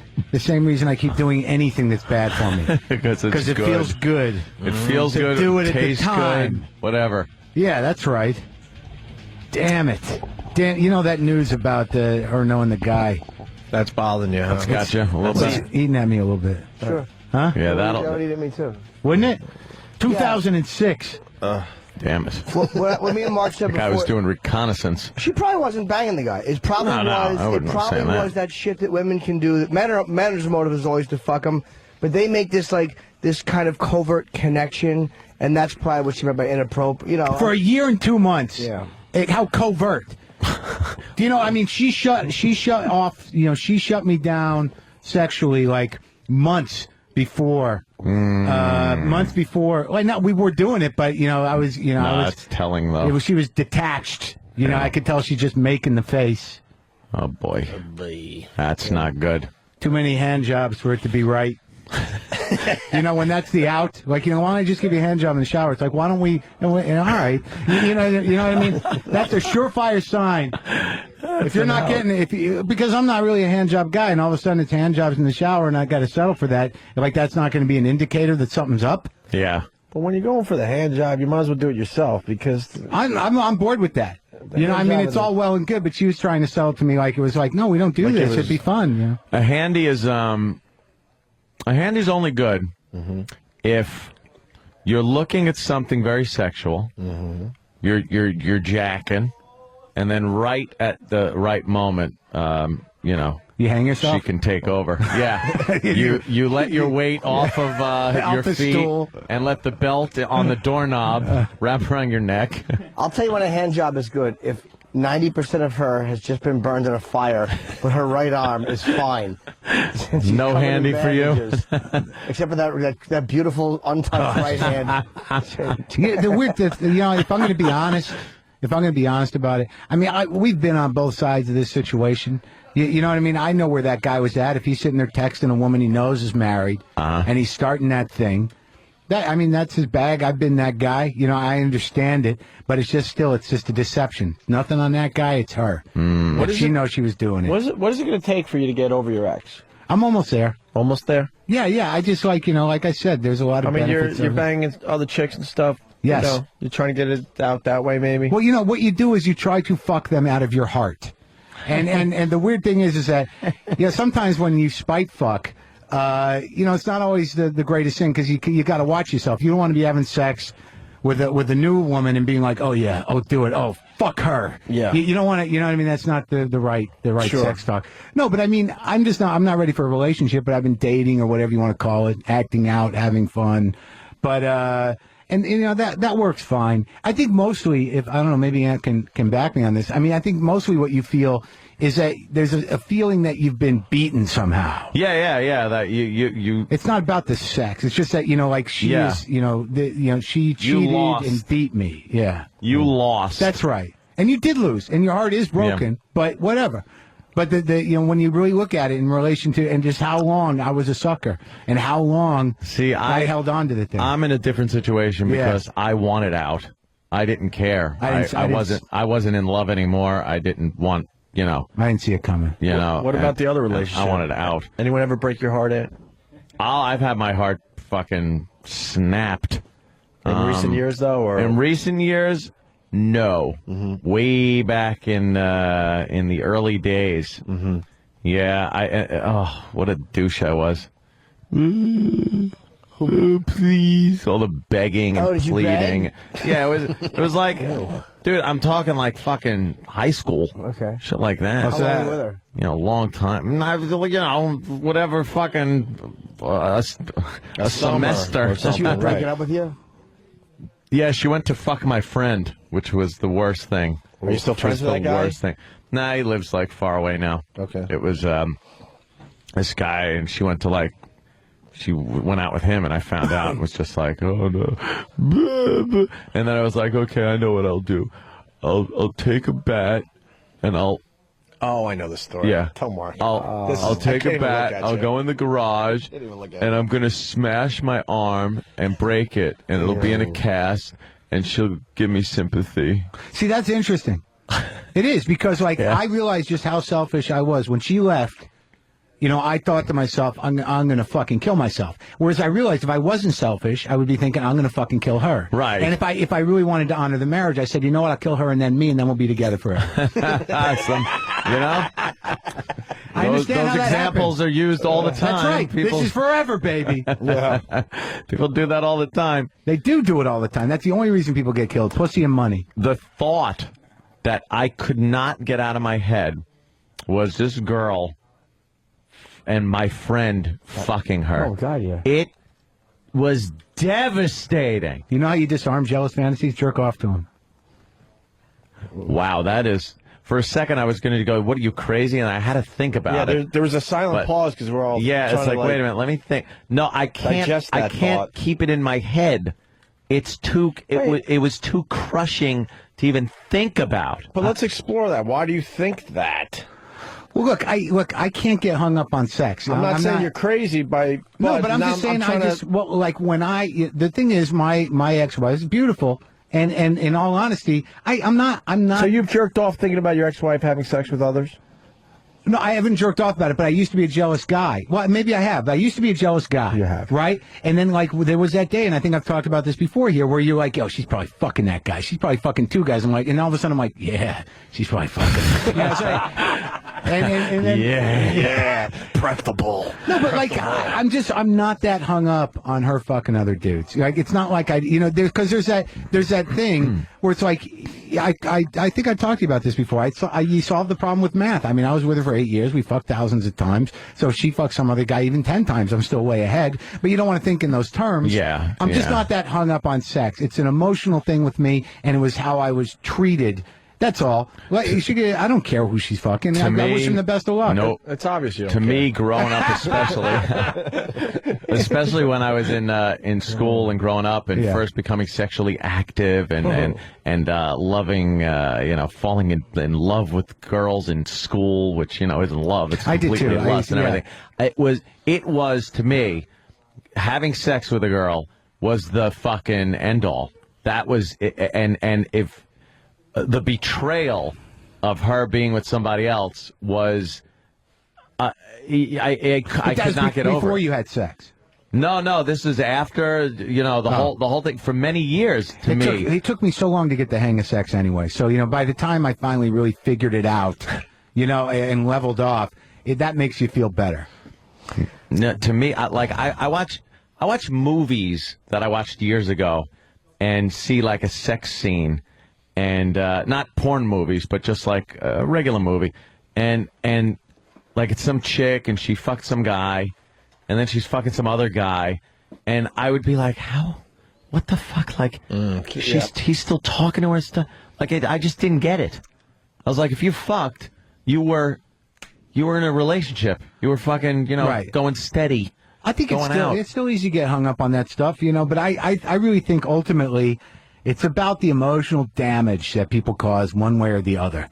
Betrayal, sexual betrayal. If I found out that she was fucking around with me when we were married, that would hurt. And this thing hurts to find out that she was probably engaged in intrigue for at least a year while I was like busting my balls to try and make money. That hurts because it's betrayal. But now, after you're broken up, what do I care? There's, like I said before, there's just part of me that thinks like, what's this guy thinking? In the sense that, it's hard for me to look at her with any respect when I can see blatant opportunism and also the fact that she raked me over the coals shamelessly. But I don't want to repeat all this shit I did before. I think I got over that by looking back on past relationships and exes and how devastated I was when I found out they were like fucking somebody else, and the thoughts that would go through your head of, you'd picture it happening. Very good memories. You'd picture, her doing what she did with you, with someone else, and things like that. It would kill you. But then, after a while, you'd be like, I could give a shit if she's gangbanging and fucking up in Harlem. It wouldn't matter to me. So you got to keep in mind, like, it'll pass. Takes time. It'll fucking pass. No, it does. It takes, at first, it takes forever. Yeah. But then once you do realize that, look, I gave a big shit about this girl. You know, it really fucking killed me when she was cheating or, you know, we broke up and she fucking some other guy or my friend or whatever. And that was the worst. But as time goes on and you realize that you don't care anymore, the recovery period's a lot shorter. Yeah. When you can get that in your head to think like, you know, it was the world to me. I almost fucking broke my arm with a bat for this girl. And then you think back and go, who gives a shit? I could care fucking less now. Time heals all wounds. Yes. Yeah, see, the thing to me, and looking back on this thing, it's like, it's not so much that she's living with some dude this shortly after, but it throws into question, like, well, did she ever really love me? Was it love? Was I a sucker? Was I an idiot because she acted this way, took all this money? And also the idea is that there are people like, I have busted my ass to make a living in this business. You know, nothing was handed to me. You know, I've not received any money that I didn't work for. And the idea that I just bought her at least a year to sit on her fucking ass and think that she is doing whatever I just hope her book is successful. And it sort of pisses me off to know that really that, you know, whatever she buys this guy, whenever they go out to dinner, that's fucking money I earned while she was like having intrigue with him on the internet while I was waking up at 3:30 in the morning trying to save the world. All right? And just because I'm not that bad a guy because I yelled occasionally, but the fact that that guy's wearing a Christmas sweater that I fucking paid for is a little difficult for me to fucking manage. And if she's fucking him in that Christmas sweater, then I'm in real fucking pain. All right? Right. But it's not about the fucking. It's about the fucking sweater that I bought the asshole. Do you understand what I'm saying? Come back, baby. Please, come back. If you just come back, I still love you. That's awesome, man. You don't mind if she comes on our show to promote her book, do you? She can do whatever she wants. Jesus. All I'm saying is that Awful if that I is. was the guy, I would ask her what the real story is, because I know that's not in the book. All right, we could try to get the real story out of her. Maybe then you'll finally promote have her book. closure. I'll help her out. Because quite frankly, we're sick of talking about this shit with you. Are we? No. Just making What do you want? Seriously? I'm just making fun. I remember when I was leaving Geneseo, I decided to stay behind to start a radio career, and I was with a girl that I thought was everything, right? And she moves to the Boston area, Cape Cod, and I would go there when I can, like every other weekend. I had no money, but I would make the drive.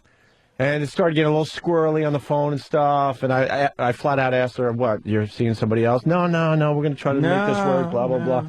She picks me up. I'll tell the short version. Picks me up in her car, and I guess it's as easy as this. I had like a bag, and I'm like, well, pop the trunk. I'm throwing my bag in the back here. Yeah. And she didn't think twice about it, and pops the trunk, and there's size 14 fucking sneakers in her fucking trunk. Whoa. Size 14. It had to be that? It had to be like the feet, She big had feet. Giant feet guy. She had an afro comb. Yeah, an afro pick. Yeah, right? The first She had to be seeing a monster when I wasn't in town.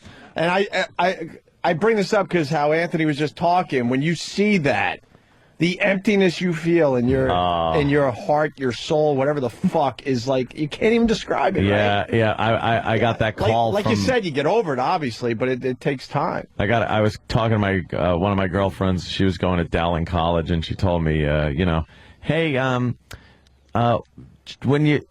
could you call before you come by? That is never good. And that it was never a thing. I used to just drive there, knock on her little dorm door, and hey, how you doing? We'd hang out, drink, whatever.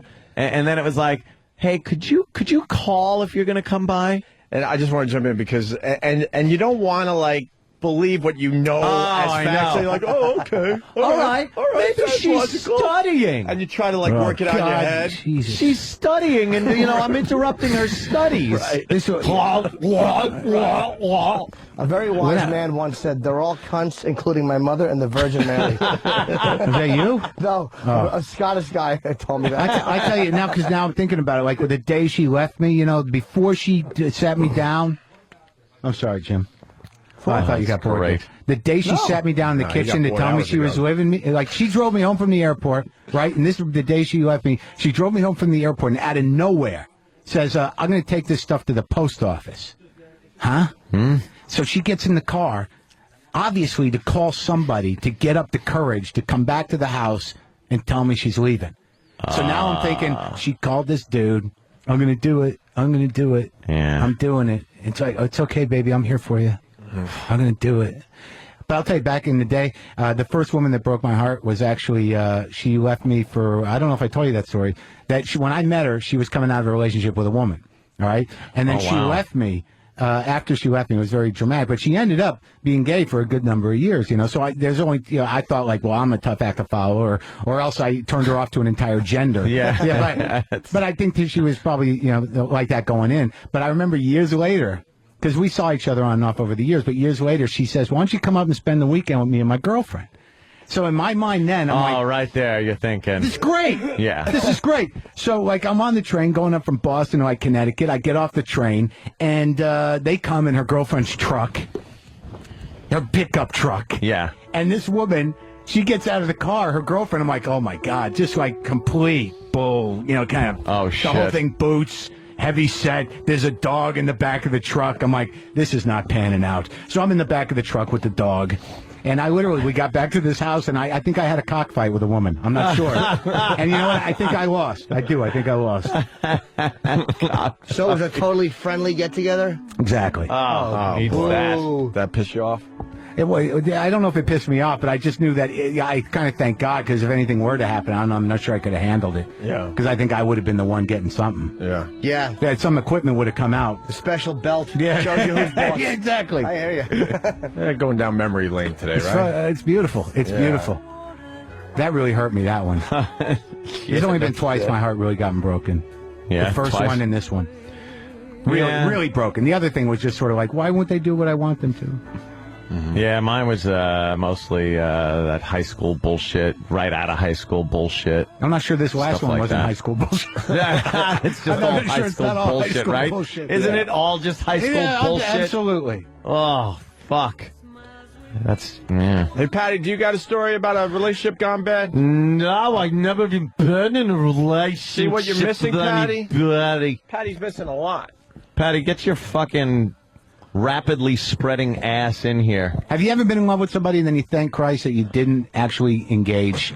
Like, Yes. you're really in love with somebody and then you feel like it's going to happen and maybe you do something once and then it stops and, in retrospect, you're like, oh, God, that was the best thing I ever Looking back years didn't later, do. you realize, wow, thank God I didn't continue with that. The second the tip of my dick slips into a vagina, I'm over whoever I was fucking pining for. Really? That easy? Yeah, it really does. Really? Yeah. Wish I was like that. It really does go away quickly in that respect. Do you have a if picture? I've been in a long, and again, I mean, a kind of a long, steady relationship. I'm not talking about just fucking around stuff. Yeah. I mean, if I'm in a relationship, broken up, I'm heartbroken or whatever, the second I get another girl fucking me, That's all it takes? then I could give a shit about what the other girl's doing. But really, where's the if you emotional were, attachment but thing, exactly. man? Even if you were like in That's love a with them, physical see, like thing. the thing about How does that get rid of the emotional No, because I know part of it? it's over anyway. I know it's over and it's fucking crushing. But there's just something about pumping your dick in and out of a vagina. There's something in the cum that all those bad feelings and heartbreak pumping comes warm out sperm into a vagina. Yeah. But I think sadness into her box. Yes, it's a load of sadness. Yeah, I don't know. I can't. It's like my heart's retarded. And like once it gets in there, if I let somebody in there, it takes a while for me to get them out. Yeah. Yeah. Yeah. No matter how much my cock is involved in helping me get them out. Yeah. My heart will sort of. And I'm talking about, the like years ago, the way it used to be with relationships. Like my whole viewpoint on relationships have really changed over the past, I would say, 8 years or so, 7 years, things like that.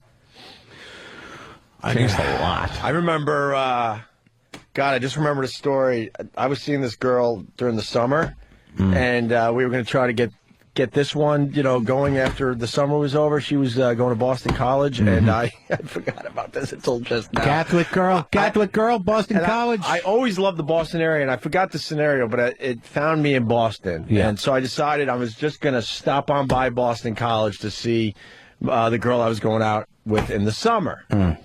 And word got to her that I was there, and she actually visited me in the common area that Evan was talking about yesterday. Yeah. And would not let me in her room. Oh, that's not And good. just like you, I wanted to believe, like, oh, okay, maybe maybe it's a messy It's a room. mess. So, she's embarrassed. But I surprised her, and then she's like, and then I forgot. Fucking used Magnum condoms laying on the floor. Whatever just it was. dripping jizz. And I remember we spent about an hour in the common area, whatever you want to call it. And then she's like, well, give me a couple hours and let's do lunch or whatever it was, or happy hour. African masks hanging on the walls.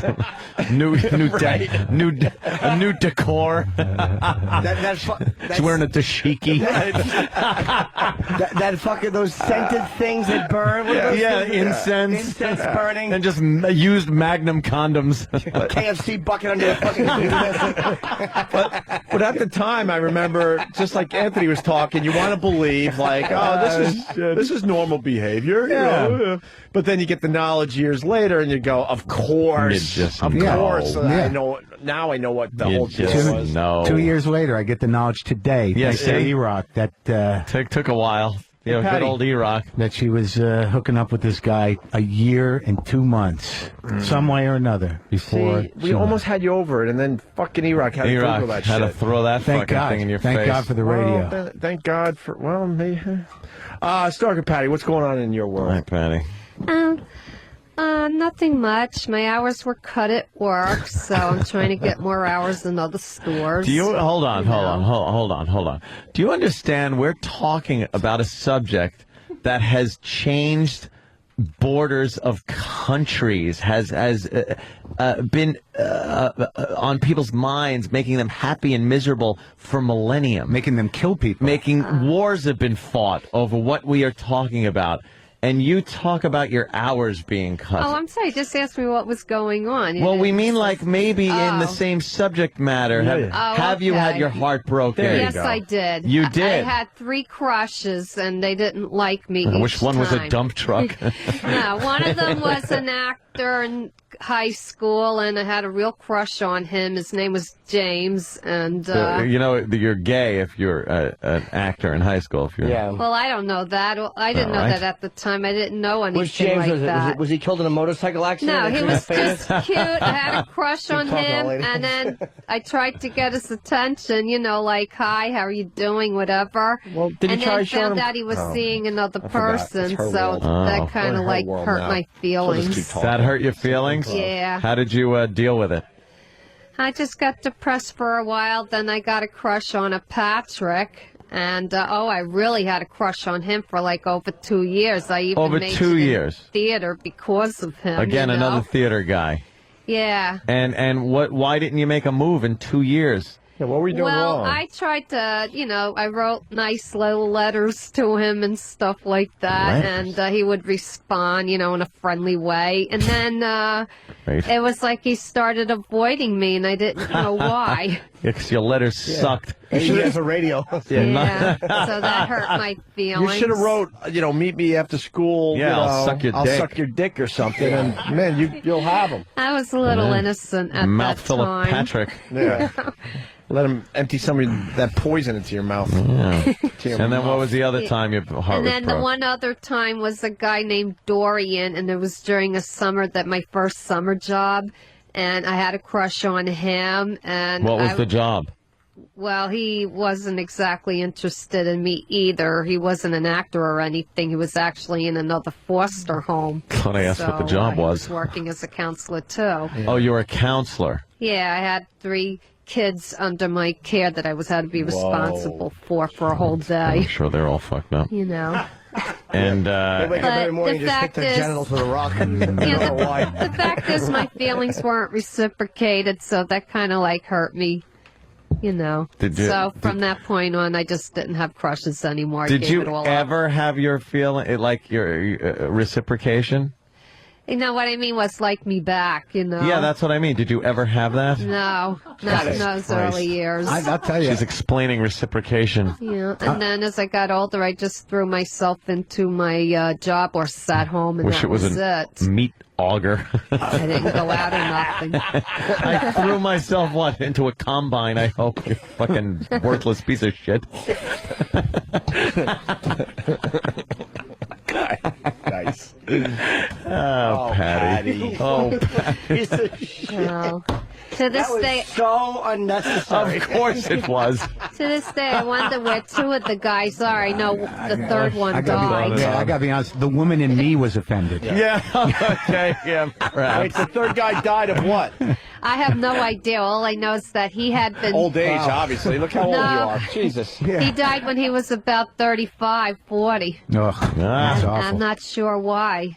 Yeah. I never knew the reason why he died. I wish it was a combine. You worthless piece of But he couldn't have been gay because he was married and had kids.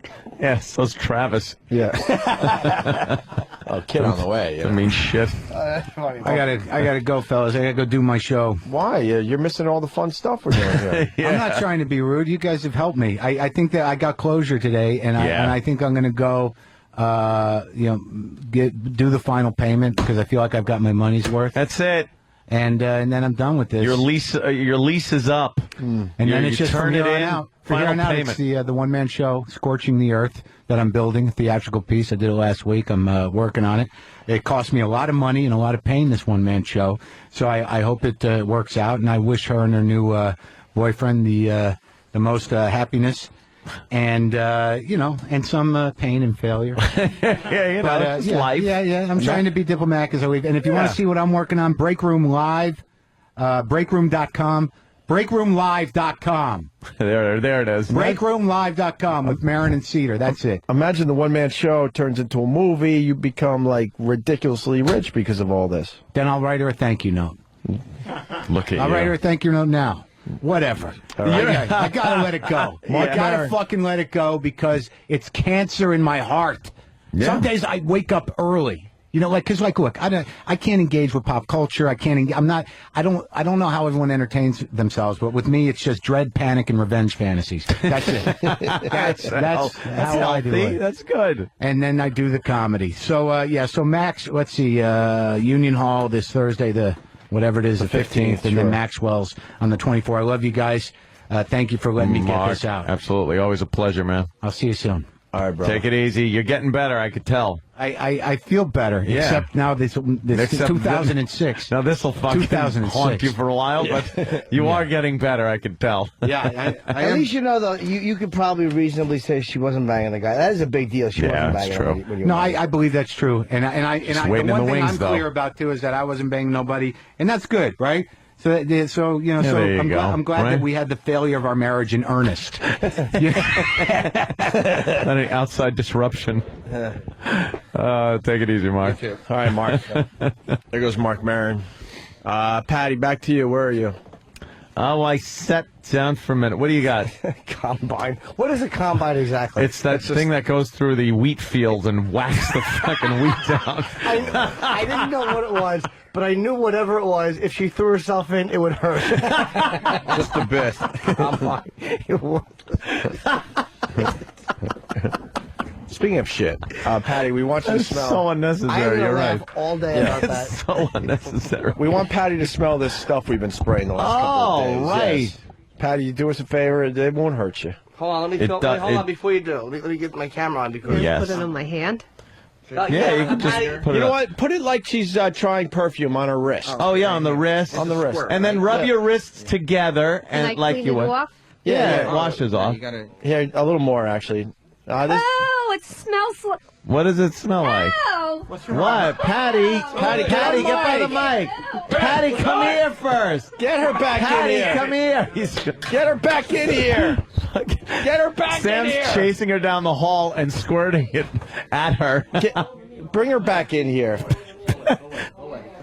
Yeah, I think she's like a what?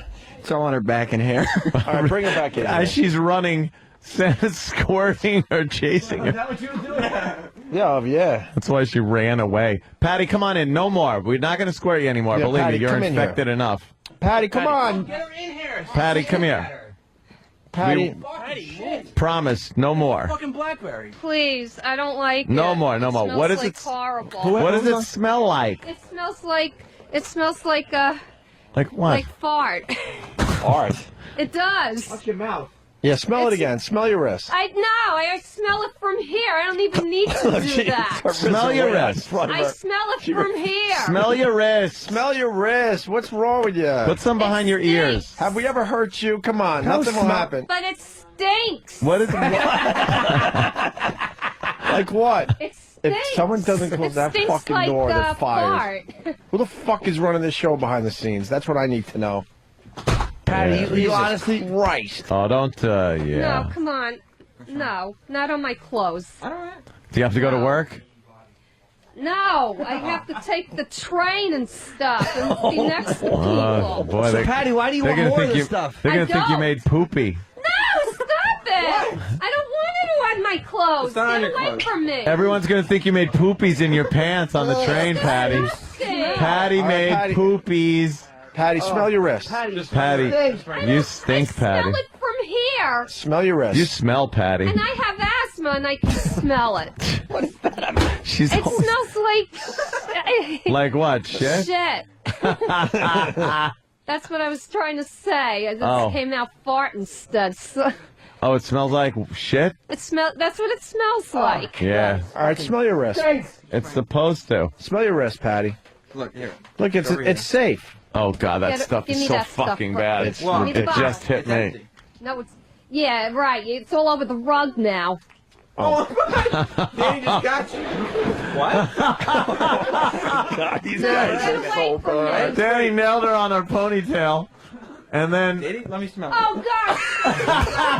No, I don't want to go home like that. Come on, stop it right now. I don't want to go home like that. Patty, you I don't smell wanna like go home ass. that. I take a shower every day. Stay away from me. with Doesn't that. smell like it. I don't want to go home with that. I don't want to go home with that. She just Okay. wants to come by What and happened? enjoy the show. what I don't happened? want to go home with that. What happened? about a guy with a penis? When she's We're all on, having fun. What happened? when she's on Ron and Fez, she's singing nice Christmas songs for everybody, and Yeah. it's just a whole different vibe when she's on our show. I've never seen Patty angry I before. don't get away from me. All right, Patty, get on mic. What happened? What happened, Patty? Take your mic. It smells. It smells. Like it what? stinks. Like Smell your what? ponytail. Smell your ponytail. I just did. Smell it. Smell it. I see it's not bad. It I goes just away. washed my hair. Why are your Well, pants? you can wash it again. Yeah. Cause you just. Oh Oh, God. crap. Oh, she's wow. She's gonna kick Oh, Sam's that's ass. it. She's got some strength. No. It smells pretty bad, right? Patty, you all right? What's wrong? No, I'm not. I stink. Isolate that. No, I don't. Get away from me with that. All right. Get away from me with that, please. Patty, do Get you- away. Oh, Patty, do you realize after you sang Santa Baby, all right, wait. Yeah. Eartha Get her on Kitt mic. died? She's fucking. All right, Patty, take the mic. Sam, leave her alone. Let Yeah, her don't talk. let her freak out too much. Yeah, don't let her freak her out. talk. She's fucking 52. She'll have a Yeah. stroke. I don't want to go home like that. All right, well, what are you What? going to do then? You want to take your clothes off and we can throw them through the cycle for you? No, I'm going to go home and take a shower, complete one, and change my clothes, wash my hair, and everything. I wanted to stay for Ron and Fez. You smell like Tippy Tom. No, I cannot. I got to go home. It wears it'll be off. I'll be back around 2 o'clock. It'll be gone in 10 It minutes. wears Patty. off. No, Patty's leaving. What? Get a mic on her. You What is she can't- trying to do? Yeah, you. No, let her go. Let her go. Let her go. She's screaming. Oh my God. Holy shit, I've never seen that in my life. Holy shit. Look, I can't. She started screaming. What is that? Oh my God. She had her hands out because she didn't want to smell it. So I just sprayed her open To the bathroom, please. All right, give her the key to the bathroom. Yeah, let her get the key to the bathroom. God damn it. She looked at the microphone that Sam was holding and screamed a fucking horror movie scream. Like it was a black cock or something. Oh, any cock. Well, yeah. Wow. God, you know, and oh, it I'll listen to Ron. stinks. I'll listen to Ron and Fez later. She'll be all showered and be treated like a human being. Hey, Patty, what's the matter? Hi, guys. Probably sing a nice little song for everybody. Yeah. What happened, Patty? They sprayed you? Yeah. They spray you down? They spray you with the shit smell stuff there, Patty. That's not right. They're animals. What do you think of that, Fez? They're animals. What can I say? Animals. Well. The old O&A wouldn't have done that. It really smells so bad. Yeah. You must stink too, though, Sam, because you can't apply that shit without getting some on you. Yeah, my hands. Your hands smell like shit. Why would your mic be on? Why would it? Should be. Is this one on? Yeah, that one's on. Yeah, my hands and wrists smell. Yeah. But I don't have too much on me. Are you protecting that stuff? We don't want it to get into the wrong hands. Oh, yes. All right, good. Yeah, that is horrible. That's dangerous in the wrong hands. We're very responsible. That would be with this great. stuff. That spray shit would be fucking great in a movie theater where you just go through an aisle like you're trying to find a seat and spray every fucking seat in an aisle in the middle of the theater. A brand new one that's not built yet. I know. Oh, yeah, I like that. Not my theater. Oh, would that be great? Dude, His Jam. big, stupid movie premiere weekend. No. Everyone's got to stay in the master bedroom watching DVD. No. You spray the seat in front of you in movie theaters. Perfect. The seat in front? No, because then you got to smell it. Well, what are you gonna do? I would just spray an entire aisle and then leave. Oh. What happened? I left Here. the key in the bathroom. You left the key in the bathroom? Well, who could think about that? Patty, that's fucking locked in You there. need to charge for that key, Patty. Patty, you all cleaned No, up now? somebody else will go in there from another place across the hall and will bring it out. Patty, you all clean now? What? You all clean? Danny's losing his shit. We'll get to that in a What? second. I'm not calmed down at all. Why? What happened? I don't like the smell of that stuff, and I don't walk around that way Patty, either. Sit down for a second, please. It just smells like shit, that's all. Yeah, Patty. You can smell the seat. There's nothing going on. There's nothing in the seat, Patty. I actually am going another direction with this. Patty. Okay. I want you to be honest. And really, we'll let you talk. We'll let you talk. What's the difference between the Opie and Anthony show and the Ron and Fez show? Because you've been around the block. And you're pretty much a regular on both shows now. Like, what did we do for you and what did they do for you? You know what I'm saying? The differences. Oh, you've done a lot for me. Gave me my first XM radio. Oh, boy. Why did I ask this question? And stuff What's like the difference that. between Ron and Fez and how they treat you and how Opie and Anthony treat you? Well, here it's very extreme, and Ron and Fez are a little bit like on the soft side of things. So they treat you... Oh. What? Oh, my God. What's the matter? The soap didn't do anything. No. I got to take a shower. You stink like shit. You shit your pants, Patty. What'd you do? Did you shit your pants? No, I tried to put water and soap on them, but that won't work. I got to go home and change them and come Patty, back. would you let Hip Hop Ron give you a sponge bath, and then you'll be ready for Ron and Fez. Who's Hip Hop Ron? Exactly. This delicious dish to my left. What do you think? Sponge bath?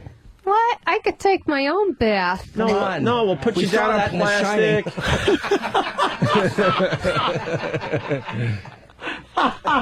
Can we give you a sponge bath today? A sponge bath? Yeah, you got to get naked. You lay down on plastic, and then we kind of just sponge you down with some sponge. Oh, wait, you're going to splash water all over me. Well, that is a sponge bath. No, we're going to get you nice and clean. I could go home and change. I know, but that doesn't make good radio. Exactly. This is all about good radio. She goes home in a bird bath and flips her arms around. Yeah. Like those stupid birds do. And what are you going to give me a sponge bath with? The shit liquid. No, that's okay. Of course not.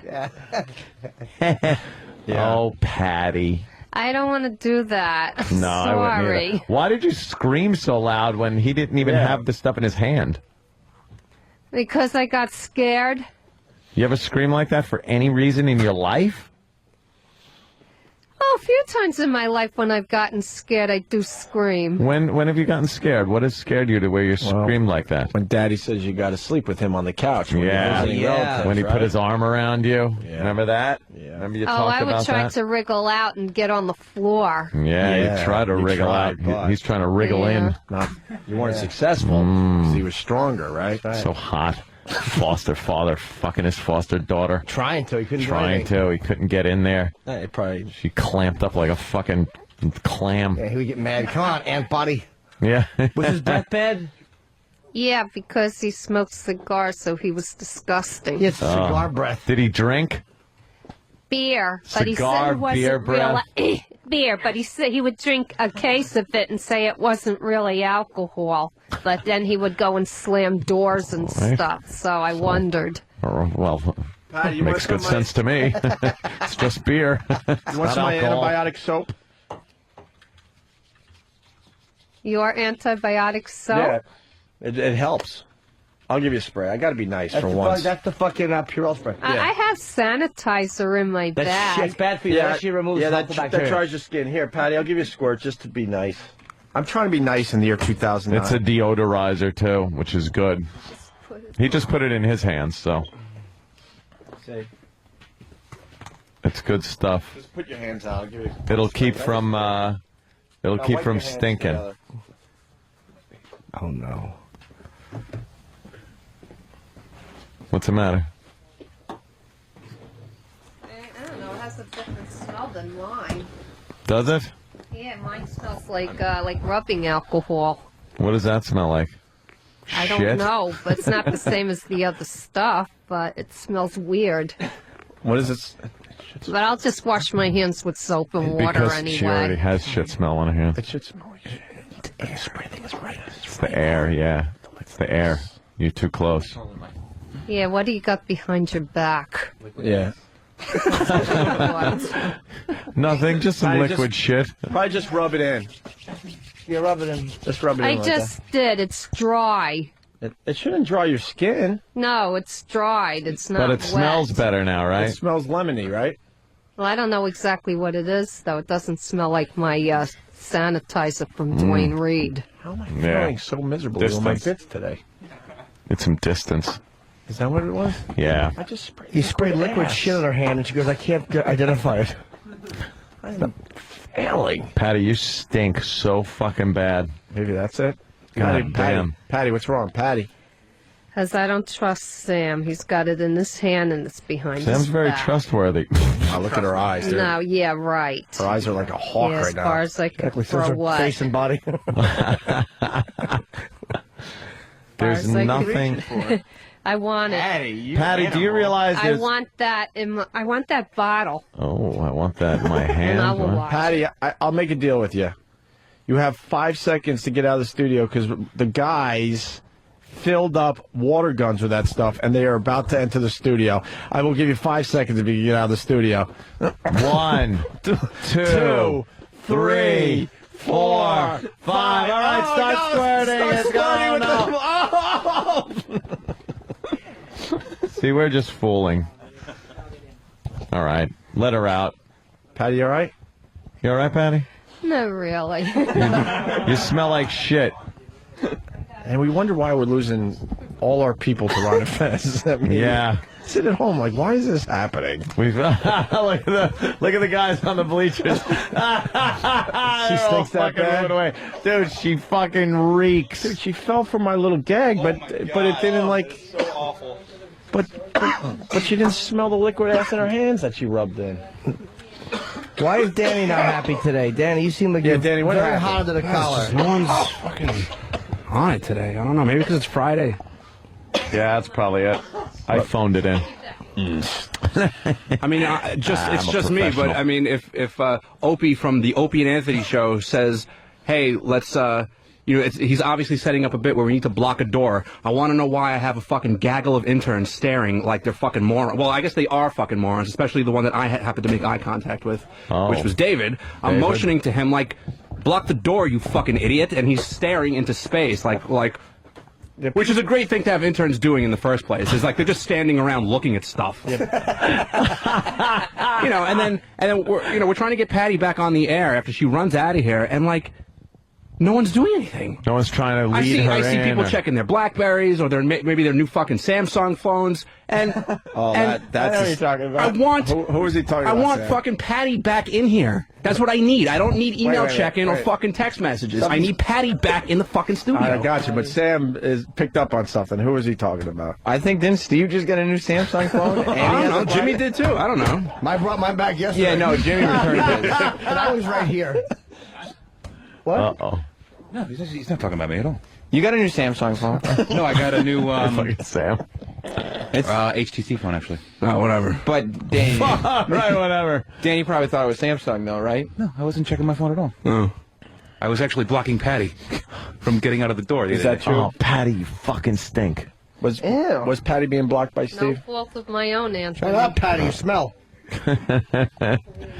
Well, how about instead of blocking Patty from getting further away from the studio, how about we could work on getting her back into the studio or closer to it? Oh shit! Oh my, that's Look at me. Yeah, actually, kind of, because we're screaming like, get Patty, get Patty, get Patty. And here's what I see. Seriously. And like, I'm not contesting that you were blocking her from leaving, but here's what I see. Danny is looking down at his phone and scrolling. This is a radio show. We have camera monitors all over the place. Good. Well, then let's look at him then. That's fine. Let's go look at him. to get excited. Oh, that's all right. Let's look at him. Really, coming from you, no need to get excited. The one who likes to threaten violence every 3 seconds with people, and you're going to tell me to not get excited about running a radio show. That's angry, Steve. This is calm, Steve. This is calm, sweating profusely, Steve. Ooh, I'm not sweating. You are too. Anyway, you are still sweating, Steve. Yeah, I sweat. Like you're at the beach. I call your bluff. Let's take a look at security footage and see what we can find. You'll see footage of me preventing Patty from leaving. And we're all also going to see me freaking out, saying, "Why the fuck isn't Patty in the studio?" And you scrolling through on your phone. Ooh. Is that what we'd see on the surveillance? Why would I video? fucking freak out? No, you wouldn't. No. Okay, I'll hear exactly what you're going to say. Go ahead. Danny is walking out now, looking at the getting the surveillance video. I'm just sick of every fucking body not doing nothing. Fucking do something. I got interns standing around doing nothing. I got you checking your BlackBerry when we're trying to get a fucking Patty back into the studio. It's just like, what in the fuck? What the fuck? It's very emotional. Yeah, because I give a fuck about this fucking radio show, Steve. Holy shit. See, that's the problem, Danny. Yeah. Sam, comment. What is the emotional thing? It was a good reason. It's good to be emotional about the radio show, probably. Fucking Sam. Yeah. I can't get enough of Sam. He is probably the biggest douche I've ever met in my life. Sam is a fucking cunt. Danny's back. Poe is the only one that can retrieve the footage from the cameras. He is out on a very, very important security detail. So, yes. This might have to be a cliffhanger for Monday. Well, what about Patty? Patty, who is holding you back? I only think somebody was running after me. Oh, so you didn't see anyone holding you back? No, I You're think being after honest. they Patty's a checked very their honest person. Blackberries. they were running after me. I guess. Oh, I'm sorry.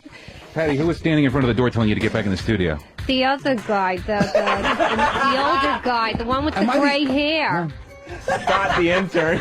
She means it. I did see him. The main door. There's one thing I can say about running for the Patty. She's bathroom. a very honest woman. Yeah, she is. When you were running for the bathroom? You were She's there. scared of God. Thank you. Well, you were No at one's that saying you door. weren't there. I'm not saying Steve wasn't even there. I'm saying that you were there, but instead of fucking convincing her to come back into the studio, I saw you fucking scrolling on your BlackBerry. That's not what needs to get done. If they're screaming to get Patty back in here, put the fucking phone down and say, Patty, you got to get back in there. I did send her back in here. I don't know what you're talking about. Sam? Well, to play devil's advocate, Steve, who was the message from on your phone?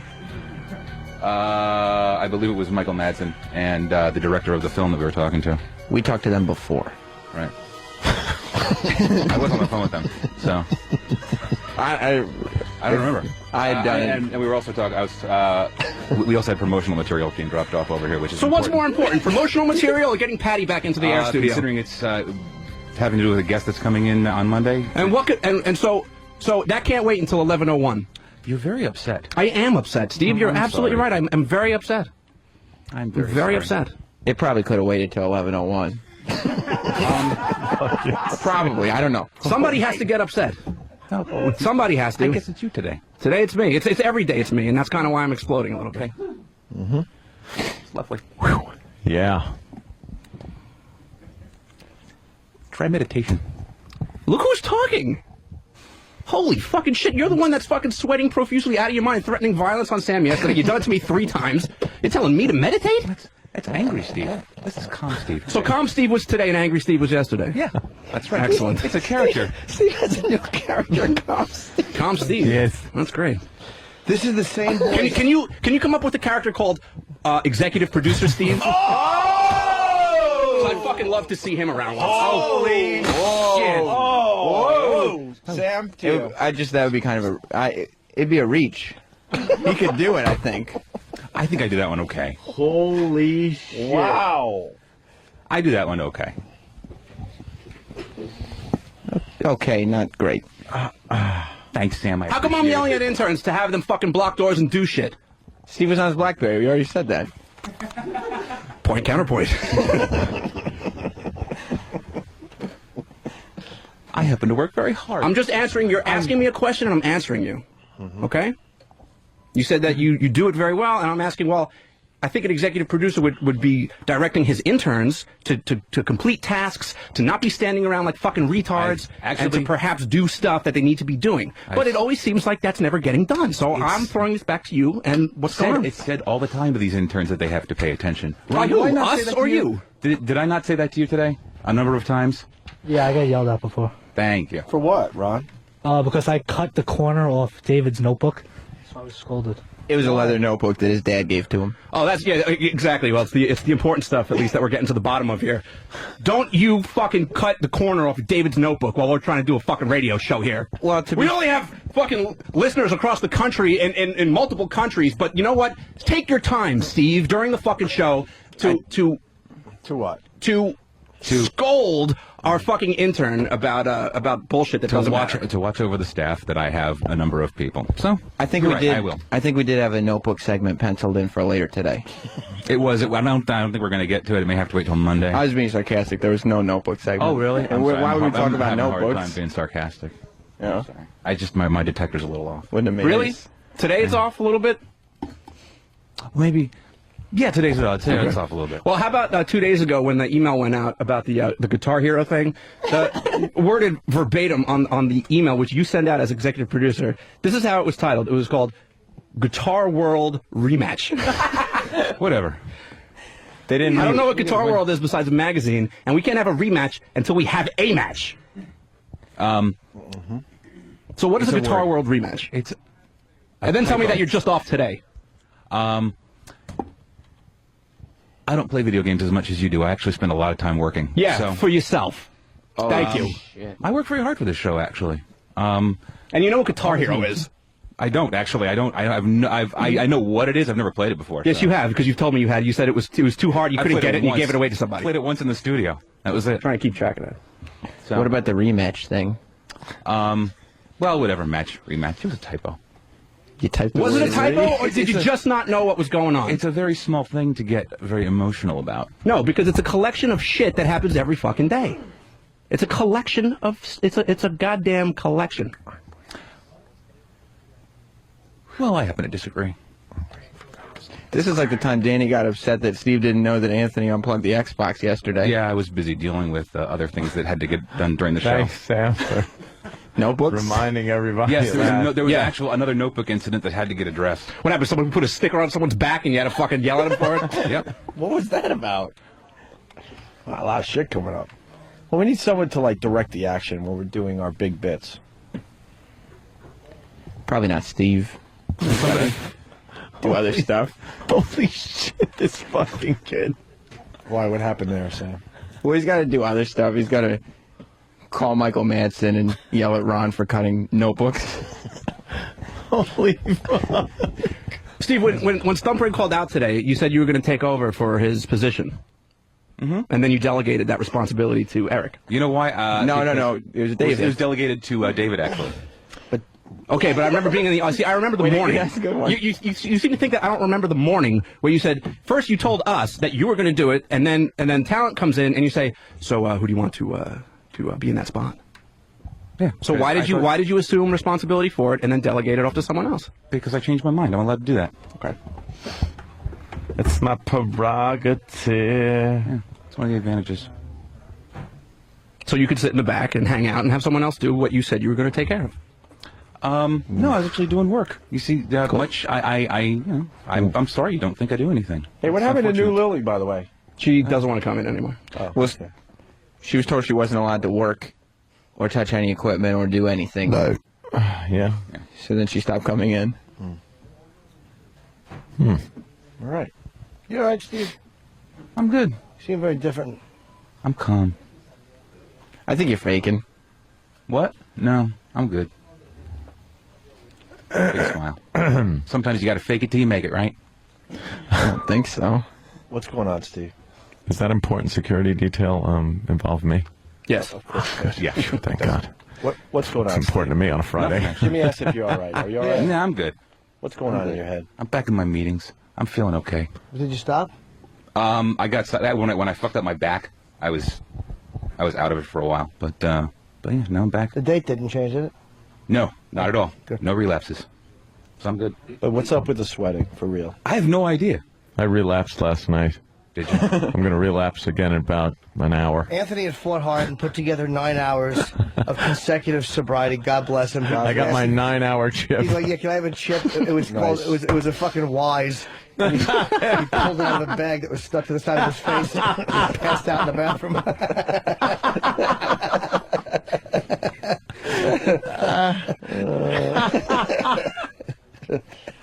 People are confused. They're asking, "Hey, Opie, wait, why is an intern taking over for the executive producer of the CBS show?" Holy David, shit! Right. He's one of our best interns. He's gold. They're also asking if Danny is drunk, though. Oh, I'm noticing that because I don't think they've ever heard Danny really go off like this. But Danny, cares a lot about the program. Yeah. And he's drunk. Are you drunk, Danny?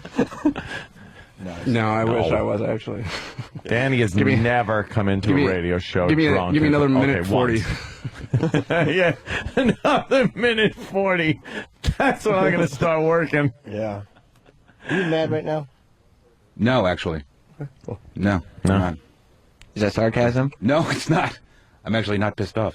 Why? Usually you lose it. So I know. What's different? I don't know. You know what? I've had to. I'm really working hard on retraining my brain to not sweat the small shit. So, Danny getting upset is small shit. No, it isn't, Steve. When it comes to this radio show, nothing is small shit. Getting upset is really, inconsequential in my brain. So I have to get. Okay. So I just have to convince myself that. Well, then you continue doing what you do, and I will continue doing what I do, and then that's what we'll just do. Oh shit. We'll just do. Wonderful. Is there a problem there, Sam? Well, because Danny said he was going to produce the show, and Danny said Steve scrolls through his BlackBerry and yells at notebooks or something. So, I mean, if that's what Steve's going to keep doing, that is not the right path. Well, that's just his perception, Sam, you see. Oh, shit, I want to kill Sam. Was it a spiral or a marble? It was, I believe, a leather bound. Oh, wow. Well, shit, I think I probably would have yelled at him, too. Yeah, leather yes. is expensive. Steve, what? Damn well know So it. you're not on supplements or anything because you're sweating like a pig all week for the most part. And then you blame sugar in your coffee. That was fucked up. I thought somebody put sugar in my coffee this morning. But why would anyone put sugar in your coffee? Because sometimes they don't know. They know I can't eat sugar. But So you I would just- know if there's sugar in your coffee because it tastes sweet. No, there's Splenda in my coffee. It tastes sweet. Either way, it tastes sweet. Right, but What if it's there's- all the starch that you eat and that converts to sugar? No, doesn't work. Sam, I don't get what Danny was going for there. Starch, he eats a lot of starch. Right. And that can convert to sugar. It's like sandwiches and potatoes and things like that. No, that doesn't do it for me. It's like ice cream and like sugar packets and coffee would do it for me. My body can't handle. Twizzlers. No, I don't like them. I love Twizzlers.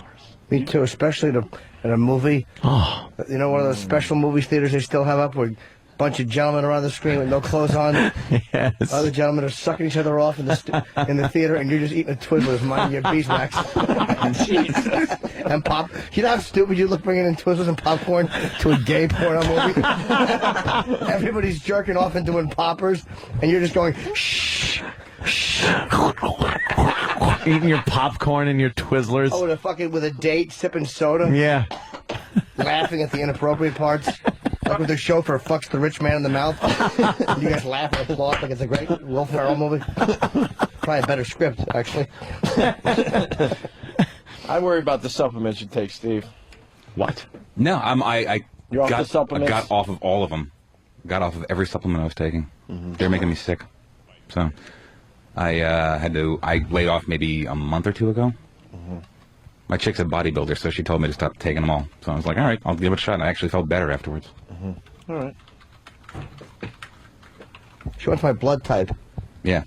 She needs that to do the diet. She's helping me with a diet and some workout. Your blood type? Yeah, it's amazing how you don't know your own fucking blood type. I don't know my blood type. My HIV parents, positive. That would imply that I had AIDS, And, look. I probably could have done that joke a little. No. It was fine. Subtly. The whole AIDS thing, look, like, I've let it go. I've worked it out. Little Tylenol, right? Yeah, handled. It's all good. Yeah. Put a Band-Aid around my aorta. It doesn't spread. Why do you need to know your blood type for some kind of Different type of body nutrition types, thing? Really? I guess so. The yeah. blood type has some kind of a Yes. reflection on what? Yeah. Really? Apparently so. I didn't know That's that. interesting. To look at me, you'd think I should know that.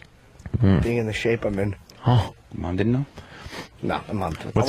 What's Iraq's May-O negative? I think he knows, actually. All right. Doesn't matter. I want to let you guys. I want to let you guys know that. I want to let you guys know there's a possible kill screen coming up. So just want to let you guys know. Oh shit! Might want to pass the word, Sam, that there's a. Why don't you pass the word? There's a possible. All right. Kill screen coming up here. Patty, there's a possible kill screen coming up in a couple minutes. If you're interested. If you're interested, yeah. It's very key. Yeah, if you're interested, is the key word there. Working them. Hey guys, there could be a possible kill screen coming up in a couple minutes if you're interested. There's not a lot of interest, but I'll be checking it out. Staring at You would check out a kill screen, right? In a heartbeat. Oh man, I would too. I sure would. Where'd Steve go? Yeah. Well, he saw an out and he went for it. Oh my God, did he? He went for that out. Exit stage left, even. Oh, he had his BlackBerry out. He's doing stuff. What happened? Michael Madson? No, it was Liam with guest shuffle. Something tells me Steve is going to be scrolling the cylinder of a 38. This is why I asked Steve how he was, because that same calm voice is the same thing he'd be talking to. Like the BlackBerry would be off, and he'd be scrolling with blood all over his hands. Yeah. Two dead people in the studio Just scrolling. waiting. Remember, I'm fine. Remember how Hannibal Lecter just listened to the music after he massacred those two cops? Yeah. He just sat back and kind of waved his arms to the music. That would be Steve scrolling. What was that Just guy's name? calm. Pembry. Pembry. That's Pembry. You're talking to him. Yeah. Jim Pembry. No, it isn't. Dummy. And M, all those consonants in a row. Fuck Jim Pembry. Fuck him in the ass. Yeah. Or Just fuck don't fuck him in the mouth. His severed face. Yeah. I know it's Donkey Kong kill screen, but I was just, come on. Well, we could do a different game. Yeah, we're doing it a little different right now. I'm trying to get Because the kill screen could be the end of the show. Yeah, I'm trying to get to the brick breaker kill screen on my BlackBerry. Oh, that's How's a that tough working one. out for you? I have not gotten there yet. I'm getting closer. What's your high? Well, I just started again because I just made the transfer back over. Nice. So, I mean, I'm really only rocking at 3,000 or something. I'm not a big gamer got on my phone. I got a respectable 12,000 right now on Brick Breaker. I got a lot of work to do. I'm just calling it respectable. I know there's people out there beating that, no problem. A page after page of apps, but not many games at all. What's your high score? I'm not a Danny? gamer. You know what? I must have thrown my phone so many times. Oh shit! Yeah, it must have reset because it says zero. That but phone, I played it before. All right. The phone is taking a beating. Hey, Ron Fez coming on early today. Is that the deal? They wanted to go early because They were gonna, but I think they changed their mind about that. Yeah, they don't want to be associated with this shit. I think Fez is here. These shenanigans. He was sleeping here all night. Why? I watched it online last night. But I'm trying to figure out the bit because Fez. Don't ever try to figure it out. Just live it. Ron brought Just up lived a bit? He brought up Yeah. a Twilight All right. Zone episode. Right. And said, how long could you go without talking or communicating on your face or anything? Right. And Fez said, a week. Right. And Ron said he didn't think that Fez was actually thinking about how hard it would be. And then Fez said, a week. And so Ron said, all right, well, we're going to do this. So they're doing what? Fez can't talk or show any facial expression for a week. So Fez is on vacation? No, he's got to keep coming to work. But how do you know he's here if he doesn't talk and it's radio? Well, they put the Pal Talk on and they talk about. Nope. They talk about Fez. I got that figured out too. Really? They taped that video in advance. Where's Fezzy? Florida? I don't know. Or mental hospital? Where is he? No, I saw him. He was laying down. I saw him on Pal Talk this morning. How do you know that's live video? I don't think he I saw the same video you were looking at. That could have been taped ahead, laid down. a while ago. Oh, Sheepy's here, and he was translating for him, so... Yeah. Every other hour, Fez is allowed to write and have Sheepy read for him. But that's only the even hours. Ah. This guy wants to do a What Did We Learn? We could do a couple of those because it is sponsored. And then, hi, Fez. But see, he's not allowed to talk, so. Yeah. Fez? It does stink in here. I apologize for that, because it's Patty. She's got to take a shower. Father and Fez. I was watching you last night, Fez. I was up very late, as a matter of fact. I was up till like 2 in the morning watching you sleep for some reason. It was fascinating. And then Ronnie was actually saying that you were calling me. What was he calling? What did Ronnie say? He called me. Ron said that Fez said that both you and Opie are pussies. We're pussies, And yeah, that yeah. The NEW Opie and Anthony, Yeah. maybe they could have gotten Fez to talk, but I not think these that was two just guys. a tactic to try to get Fez to talk. Was Right. that just a tactic? Yeah. Are we allowed to kick in the balls? No, you can't. We're not allowed to touch him? You can't touch him. Fezzy is standing here, but... Yeah, he is. Yeah. He has the full beard and the glasses. Hey, why did Steve come back into the studio? Oh, wait, that's Black Girl. Black Girl. No, don't worry. Steve's on it. He was on the bleachers looking at his BlackBerry. Holy shit. Could have been Black Girl. You guys have been up for so fucking Ronnie Fez long, knew right? Yeah, what's this bit all You about? couldn't have gotten a good night's sleep on that couch. That couch, first of all, is so fucking uncomfortable. And I saw Fezzy just laid out on that thing. I can't imagine you got a good night's sleep. He just stares at me. What was the Twilight Zone episode? Scary. Earl, Earl, explain. that was a good one. Earl, explain this bit. Make me understand. Since 1 p.m. yesterday, he has not Shut up, Earl. he has not spoken. He has not communicated at all. At every other hour, he can write things down. How many things? I mean, he has 1 full hour to basically write He can write things anything down. he wants, and Write I have anything to he say it wants. Yeah, and Sheepy has to say it. Right. in a Fez voice. But why is she be part of the bit? Because he's... Is it because you have thicker than normal thighs?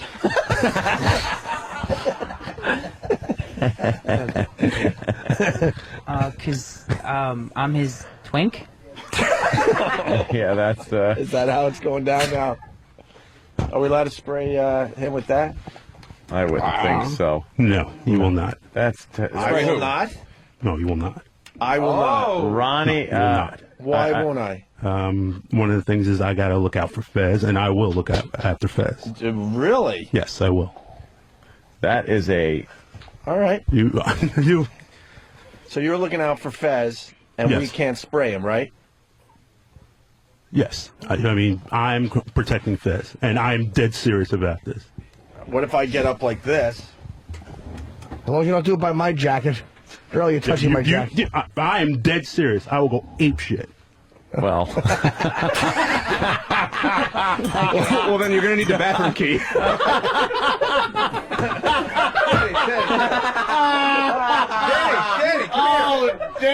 Danny, come here for a second. Damn! I'm sorry. Oh, okay. I had to leave for a second.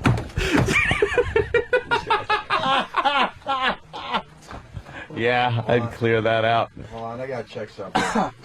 Holy shit. So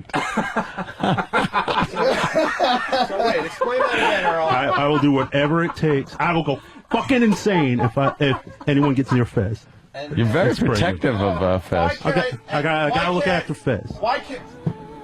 I just got a communication box. It's whatever. the Why theme can't- from my Why bodyguard. can't I spray liquid ass on Fezzy? Ronnie said it's up to us to try to make him talk. I understand that, but I still gotta look after Fez. He can't defend himself. All right, now. so you're protecting Fez, right? Yes, I am. Oh boy. Well, I gotta look out for my show, don't I? Huh? I guess I gotta look so, out. I mean, yeah. if you're looking out for Fez, That's right. This is going to get Then I ugly in mean- about 2 minutes. Trust me on that. I guess I gotta look out for Hope. Oh shit! This is gonna. I don't want to take it there, but I will go. I don't want to absolutely take it fucking there. Crazy. It's down to street level, right, That's motherfucker? right. Taking this down to street level. I think we try to spray Fez and see what happens with Earl. Opie's coming around the And console. you're protecting Fez, right?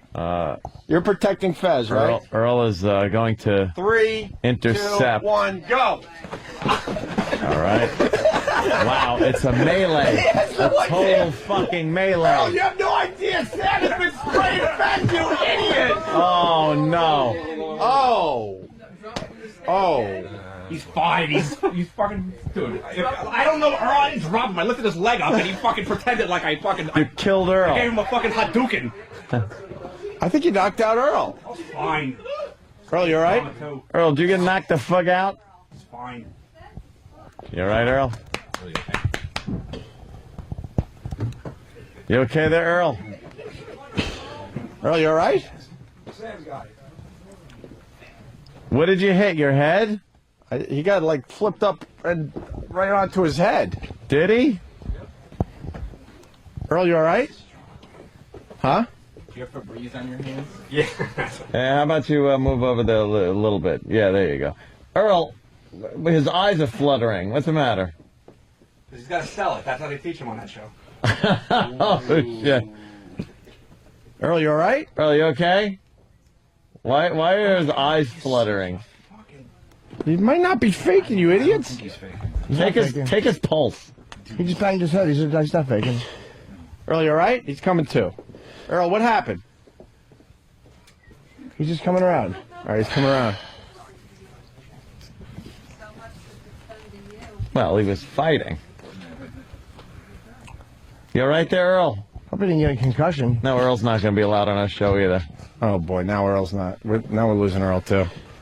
Fez, you okay? Fezzy, you better talk. Bit's over. Fez, you all right?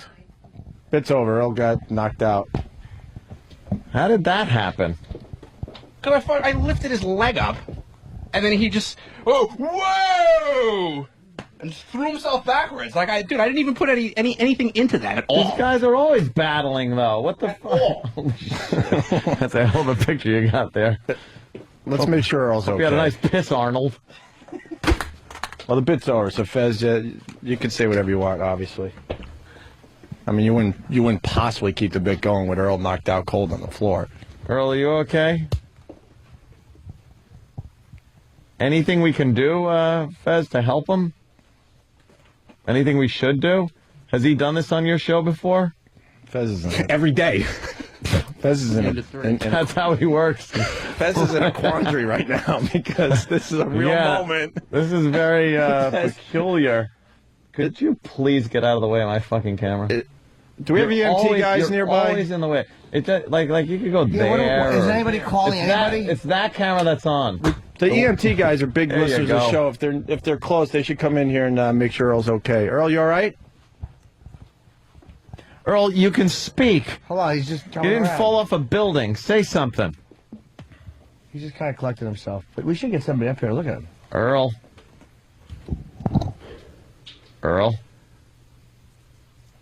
Take his pulse, Sam. Go ahead. He's alive. Wait, Patty, All right. come in here. Patty, what did you just say? You got to time it 15 seconds and multiply by 4. I used to work as a hospital aide. Well, why don't you fucking take his pulse and don't tell us? Don't just stand there, do nothing. With a second hand, though. Well, did they call somebody? At least make sure. I'm sure he's fine, but call somebody and make sure. Yeah, Patty's checking Earl's pulse. Earl, can you move your toes at least? Do you have a watch, Patty? Yes. I need a watch, yeah. I'm looking for his pulse first. He looks a little dazed. A little dazed. He's laying down on the Okay, floor. I got a pulse. Can somebody tell me when 15 seconds All right, is up? Right now. Okay. It's like a Brian Regan bit. As kids, we all become doctors and try to figure shit out. Earl, where did you hit your head? In the back or the front? Can you say back or All front? right, Patty, right there. Okay, 28 times 4. 112. That's That's a like- pulse. that's a normal- that's a normal 112. pulse. Normal's That's like fine. No, normal's like 60 to No, 75.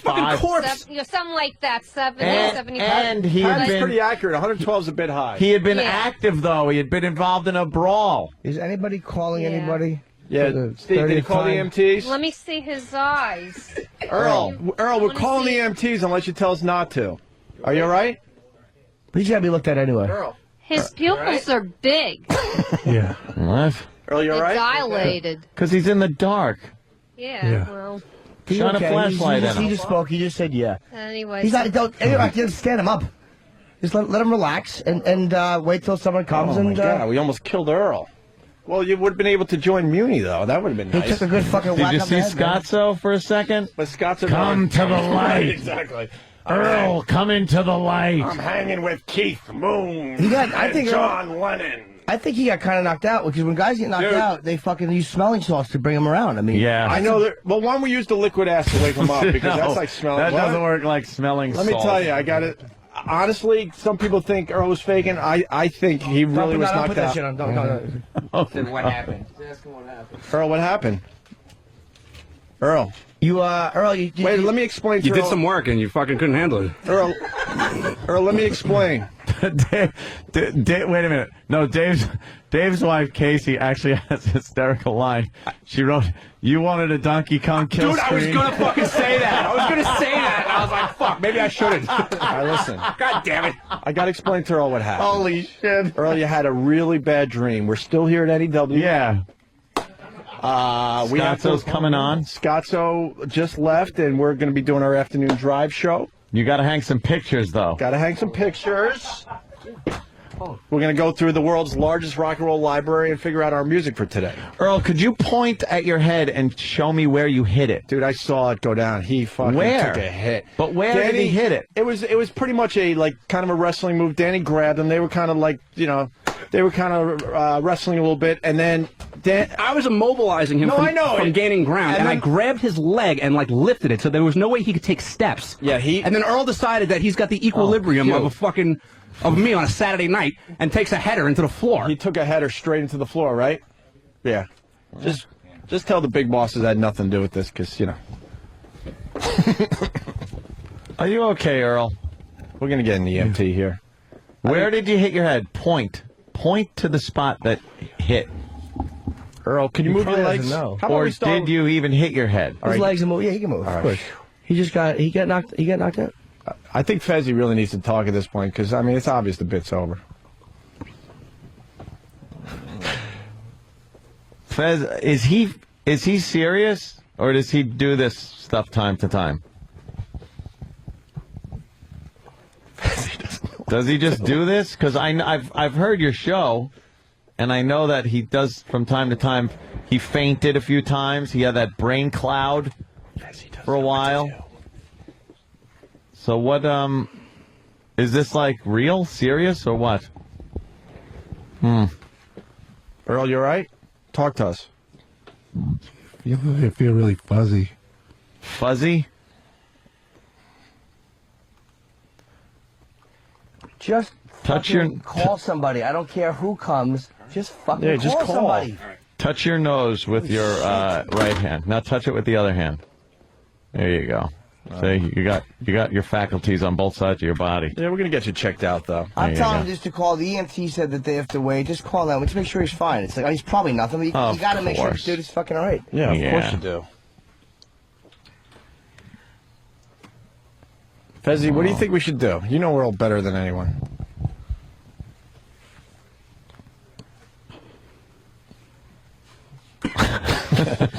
Nothing. As he knows he should be talking. Wouldn't that suck if he died before the inauguration? He's been waiting so fucking long for this. No kidding, man. You're all right, Earl. You want to sit him up?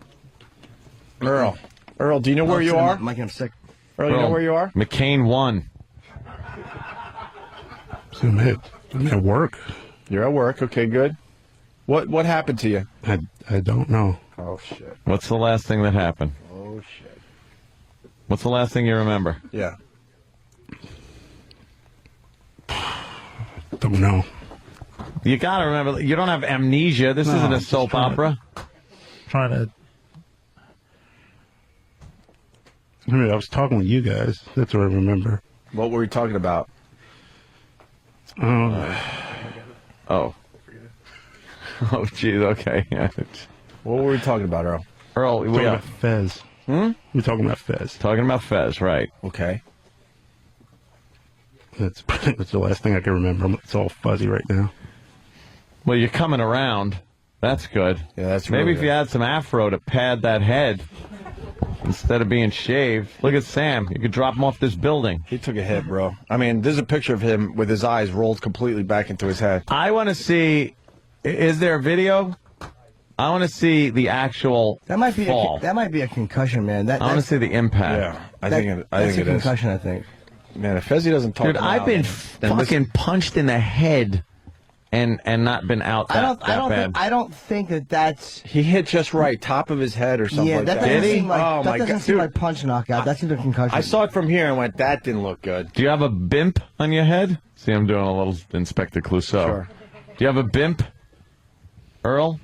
Where'd you hit your head? In the back? I got a headache. Where'd you hit it? I don't know. You gotta feel pain where you feel your head softly. I'm sorry. I have, yelling at I have a Earl? horrible bedside manner. Really, I make an awful doctor. Well, fight the cancer, Walk goddammit. it off, dick. Got this faggot named Patrick Swayze coming in here. And, Oh, he's trying to get up. Help me up. well, help him up. How about right. slowly, of course? Earl, Yeah, gi- just sit up at first. Earl, give us an NFL thumbs Real up. slow, Sit up. Oh boy, he's dead weight. All right, he's. Well, he's been dead weight for years. Wow. As far as the show goes. Oh, Ronnie can't fire him now. Jeez, how do you do that? Earl, you all right? Fez, you've seen him pass out like this, right? You've seen this? Him passing out? I think Ronnie would want you to talk at this point. to be Yeah, at honest this with point, I think fit's you over. guys can come up with another bit. Because you guys, you witnessed the whole thing, so on your show, Yeah. you're going to have to convey this to Ronnie. Yeah, you guys- and tell him what happened. So you might as well just talk now. You guys can come up with another bit. Did you see it? Did you see the impact?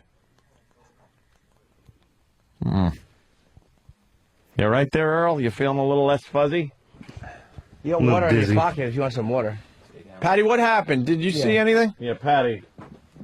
I was busy running out, making room for everything, and then he fell when I had my back turned. Yeah. But I turned around, he was laying prone on the floor. Just for the people out there, not that it matters He anymore. looks like he might have a bump on the top of his head. He's He's always had had that one. We've been around long enough to know that he's had that bump. I don't know from here. All right, Patty. And it doesn't even matter anymore. But the bit was very easy. I was IMing Sam, who was behind Earl. Yeah. Earl said, "Look, you could try to spray Fez, but I'll do whatever it takes to make sure that doesn't happen." Yes. I was able to get a message to Sam to say, "I will distract Earl, like, oh yeah, watch what I do, and you turn around and start spraying Fezzy." Ah. Which did happen. Ew. And then Danny kind of moved forward. Then Earl and Danny, started kind of wrestling. Yeah. And then Danny, not on purpose. I hope this Still doesn't having make fun, and then Earl decides he's going to take a header into the floor. Like, there's no way I put any force into anything that was going to cause Earl to flip 180 degrees onto the top of his head. I hope this doesn't make a rift between the two programs that have had such a peaceful coexistence for so many years. Yeah. Nearly killing one of the staff. Although I don't think they like Earl that much, which is kind of good. It's not like, we killed Dave or somebody. The real problem here is that there's, we had to call, make sure, EMS comes, checks him out, but they're gonna have to walk in and smell the studio and wonder what. And wonder if he shit his pants. They'll think he shit his pants. Yeah, we'll just say when he got knocked out. He got knocked out and shit his We'll pants. say he shit his pants. That's an excuse we could have. Fez, are you going to talk? Anything? Really should. Yeah. You got to think for Ronnie at this point. Is the bit that important? I don't think so. Clear your throat. Do that. You guys are brilliant. You'll just come up with another bit or spin this another way after you talk. Is he selling it, Sam? What do you think? Is this a job? What's going on? Is it a work? I will tell you this. I haven't seen eyes rolled up in the back of the head like that since The Undertaker. Wow. So The Undertaker. It's gotta be real. When he used to do that. And The Undertaker was passed out when he did it, right? Yeah, he was dead. That's true. He was dead. Yes, the dead man. Danny, I'm sorry, but Earl was definitely knocked out. In my, You think so? I think I'm not doubting that. I'm not doubting that he was possibly knocked out. Because I watched his limbs just go like dead immediately, and my first concern was like, yeah, but holy shit, we just paralyzed. You him. got a flashlight? Anyone? Put a flashlight. What do we know about flashlights and concussions? You do the eyeball thing, and you see if both pupils react evenly. And Pete from Cleveland says Earl needs UPS. So who wants to give Earl the UPS? Jesus. Other people are asking. Jimsy perhaps should find out what happened. It was murder. How many months can Earl get paid while in a coma? Well, how many months has he been getting paid? Working on 3 years, I think. That's terrible. You feeling better, Earl? Yeah, let's go back to Earl. A little better? Earl? Yeah, it's a little dizzy. You want some water? No, nothing to drink. What? Nothing to eat or drink. You gotta stay still. He didn't perforate his stomach. Yeah. Well, that was. Earl, let's get you on a comfy chair at least. The floor's got to be a bit uncomfortable. Yeah, get him reclining in a help you chair. out, all right, we got the chair behind you. Gonna lift you up. There you go. Lift him by his neck. That's always the best way. Maybe we shouldn't be moving him. No, we didn't break his neck. Earl, how you feel? Now you're on the comfy couch. You numb it all anywhere? No. Skull? That's really lightheaded and dizzy. I can't get my thoughts together. Earl, don't you think Fezzi should talk at this point? I mean, this goes beyond radio. This is a real moment. Yeah. I mean, in the end, you do bits to get good radio talk going. We accomplished that today. Do you have an injury anywhere on your head? Do you feel a bump? Do you have a bruise, a laceration, anything like that? So you hit there. Is that where you hit? Right there where you're rubbing? Yeah. All right, that's a very thick spot of the skull. But like the back of my head is throbbing. It's killing me. Huh? What, Jimmy? Smells so bad. Yeah, I know. Earl shit his pants when he got knocked out. It's unbelievable. I heard that happens, but It's all fun and people are games. not impressed with the amount of time the EMS people take to get to an Well, we emergency. didn't call it first. They didn't call it first. They finally All called. right, I because said, they're, well, somebody fucking they're a call little somebody. freaked out right now on the instant feedback. Oh, yeah? The Ron and Fez fans are basically saying that Fez really should talk at this point. Because no bit is this important, right? I guess. Wow, and there are actual people out there that think this is bullshit. You hear it? Oh, is that them? Oh, Jesus Christ. You know, why don't we just leave the Ron and Fez show to their own devices, because every time it just gets worse and worse when we interact. Why? What happened? Earl, could you read the live read? It's for porn.com. Earl's concussion was brought to you by what? Porn.com. Okay, good. They're here? Yeah, they're downstairs. Let porn.com get you up with the largest collection of adult scenes, photos, and full-length DVDs on the net today, including almost 17,000 porn stars. We're talking about porn.com. Now, Anthony, if we all were checking out porn.com, we wouldn't have had such energy. No, that would never have happened. We would have got the poison out, and we would have been nice and relaxed, meditated, and Earl wouldn't have been knocked out, and he wouldn't have shit his pants like he just did. Earl, do you see clearly? Not really, no. Like I said, everything's very blurry, and I can't even put thoughts together right now. Well, so you're better than you were a few minutes ago. It's good. Really, like this is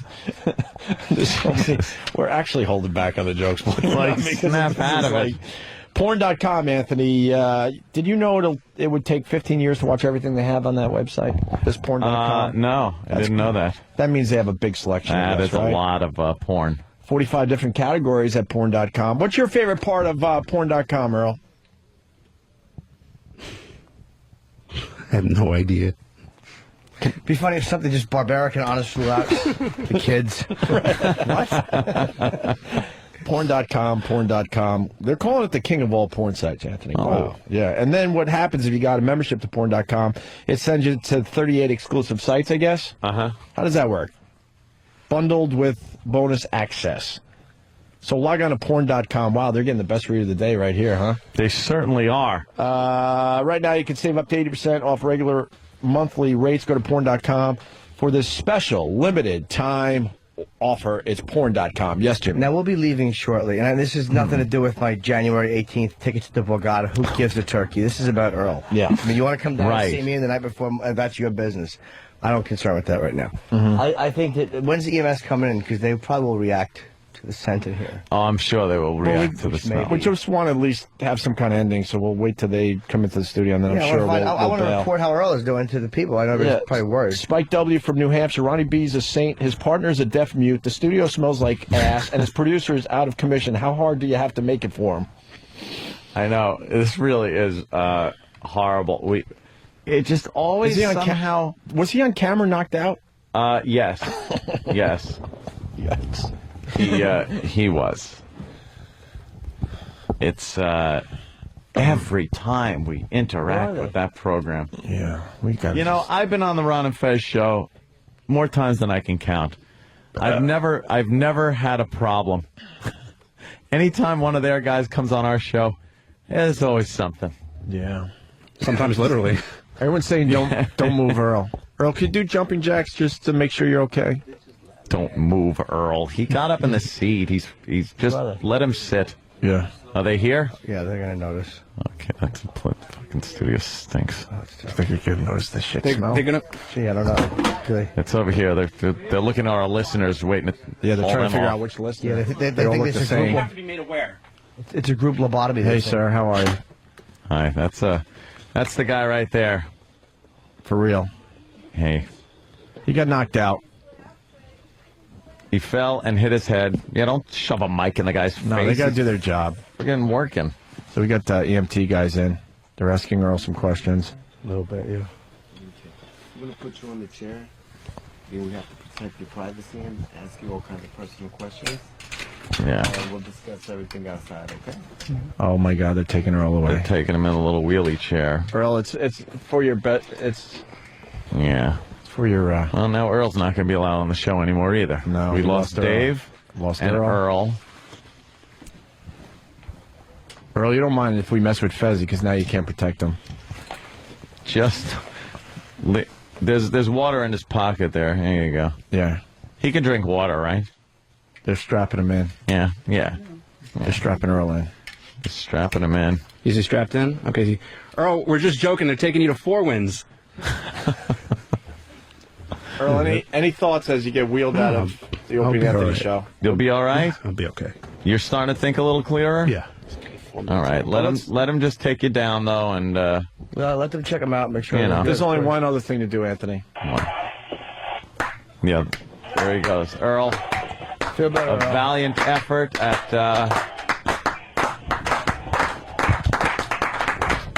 There he goes.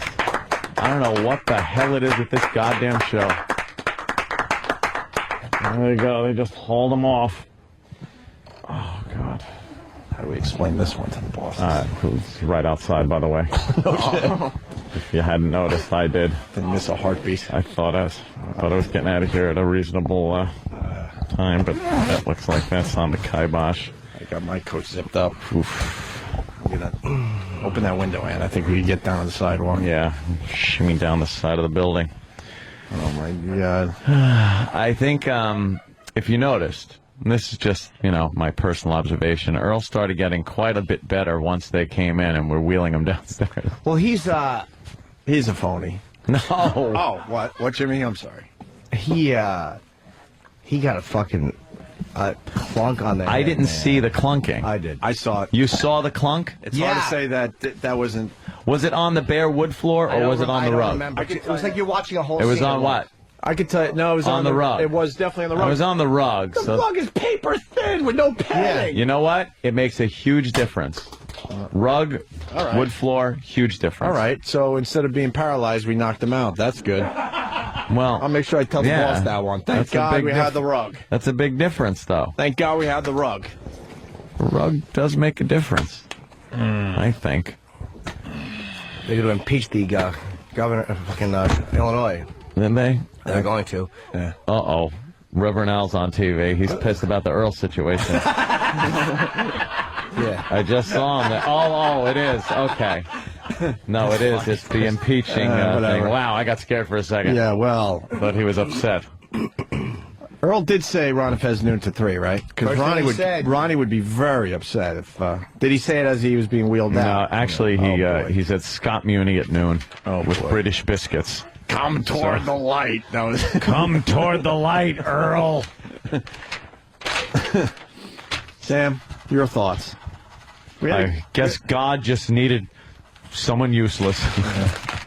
We had a good bit going, because I distracted Earl, and Sam was spraying the shit out of Fez. Fez couldn't talk to say, Earl, they got to me. Yeah, I will say this. Regardless of Earl's condition, Fez still smells like ass now. The diversion was key right there. Yeah. Yeah. And Fez didn't talk. I know. That's going to eat away at Fez. He knew he couldn't do anything, though, probably. But that's going to eat away at him. That's a moral thing that he has to deal with. God damn. That's a moral thing, because you see it in his eyes. He gave me a look like, I will fucking kill you guys when I'm able to talk again. But I think at that point you got to talk. We stepped out of our roles. We showed nothing but concern. Fezzi certainly didn't. Fezzi kept going with the bit. Well, even with the EMTs coming in and rolling his buddy away. He's a Ron's trooper. best friend is being rolled away, and Fezzi's still hanging on to the bit. He's a trooper like that. That's a moral thing now. That's going to eat away at him. I didn't spray one person with ass spray after Earl hit the ground. Yeah, I know. You're good like that. I got to see that video before it becomes like evidence or something. Before they tell us to erase it and make What believe it video? didn't happen? Yeah, exactly. There's What no video? I was in here with the mic, so who could have been videoing? No one. That's true. Right. Oh my God, is Ron Bennington going to be so pissed off? We just deconstruct his show. Well, we take his show and we just. He dared us. He said the old Opie Anthony would get Fez to talk, so we said game on, but we didn't know it was going to end with Earl getting knocked out and wheeled out of here. So is that good enough to be the old Opie and Anthony? Knocking out the producer of the other show? Well, just like the old Opie and Anthony, I'm sure we'll be for this. Up Schitt's Creek? Oh, my God. What do you think? Smells like Schitt's Creek in here. Wow. Bad. Patty. Yeah, Patty, you stink. Yeah, Patty, any final thoughts? Please. Going home to take a shower. All right. Patty goes home to take a shower. Cool. I mean disgusting. Earl's on his way to the hospital to make sure he's okay. Fezzi's still not talking. Well, he might just be downstairs with the ambulance or something. Oh, really? Yeah, they might have just taken him down there, run some quick tests. I don't know. What's the scoop? Is he just downstairs? They loaded him into the ambulance, and Ron just walked up. Yeah. And what happened? Yeah, tell us what happened there, E-Rock. So tell us what happened. Ron goes.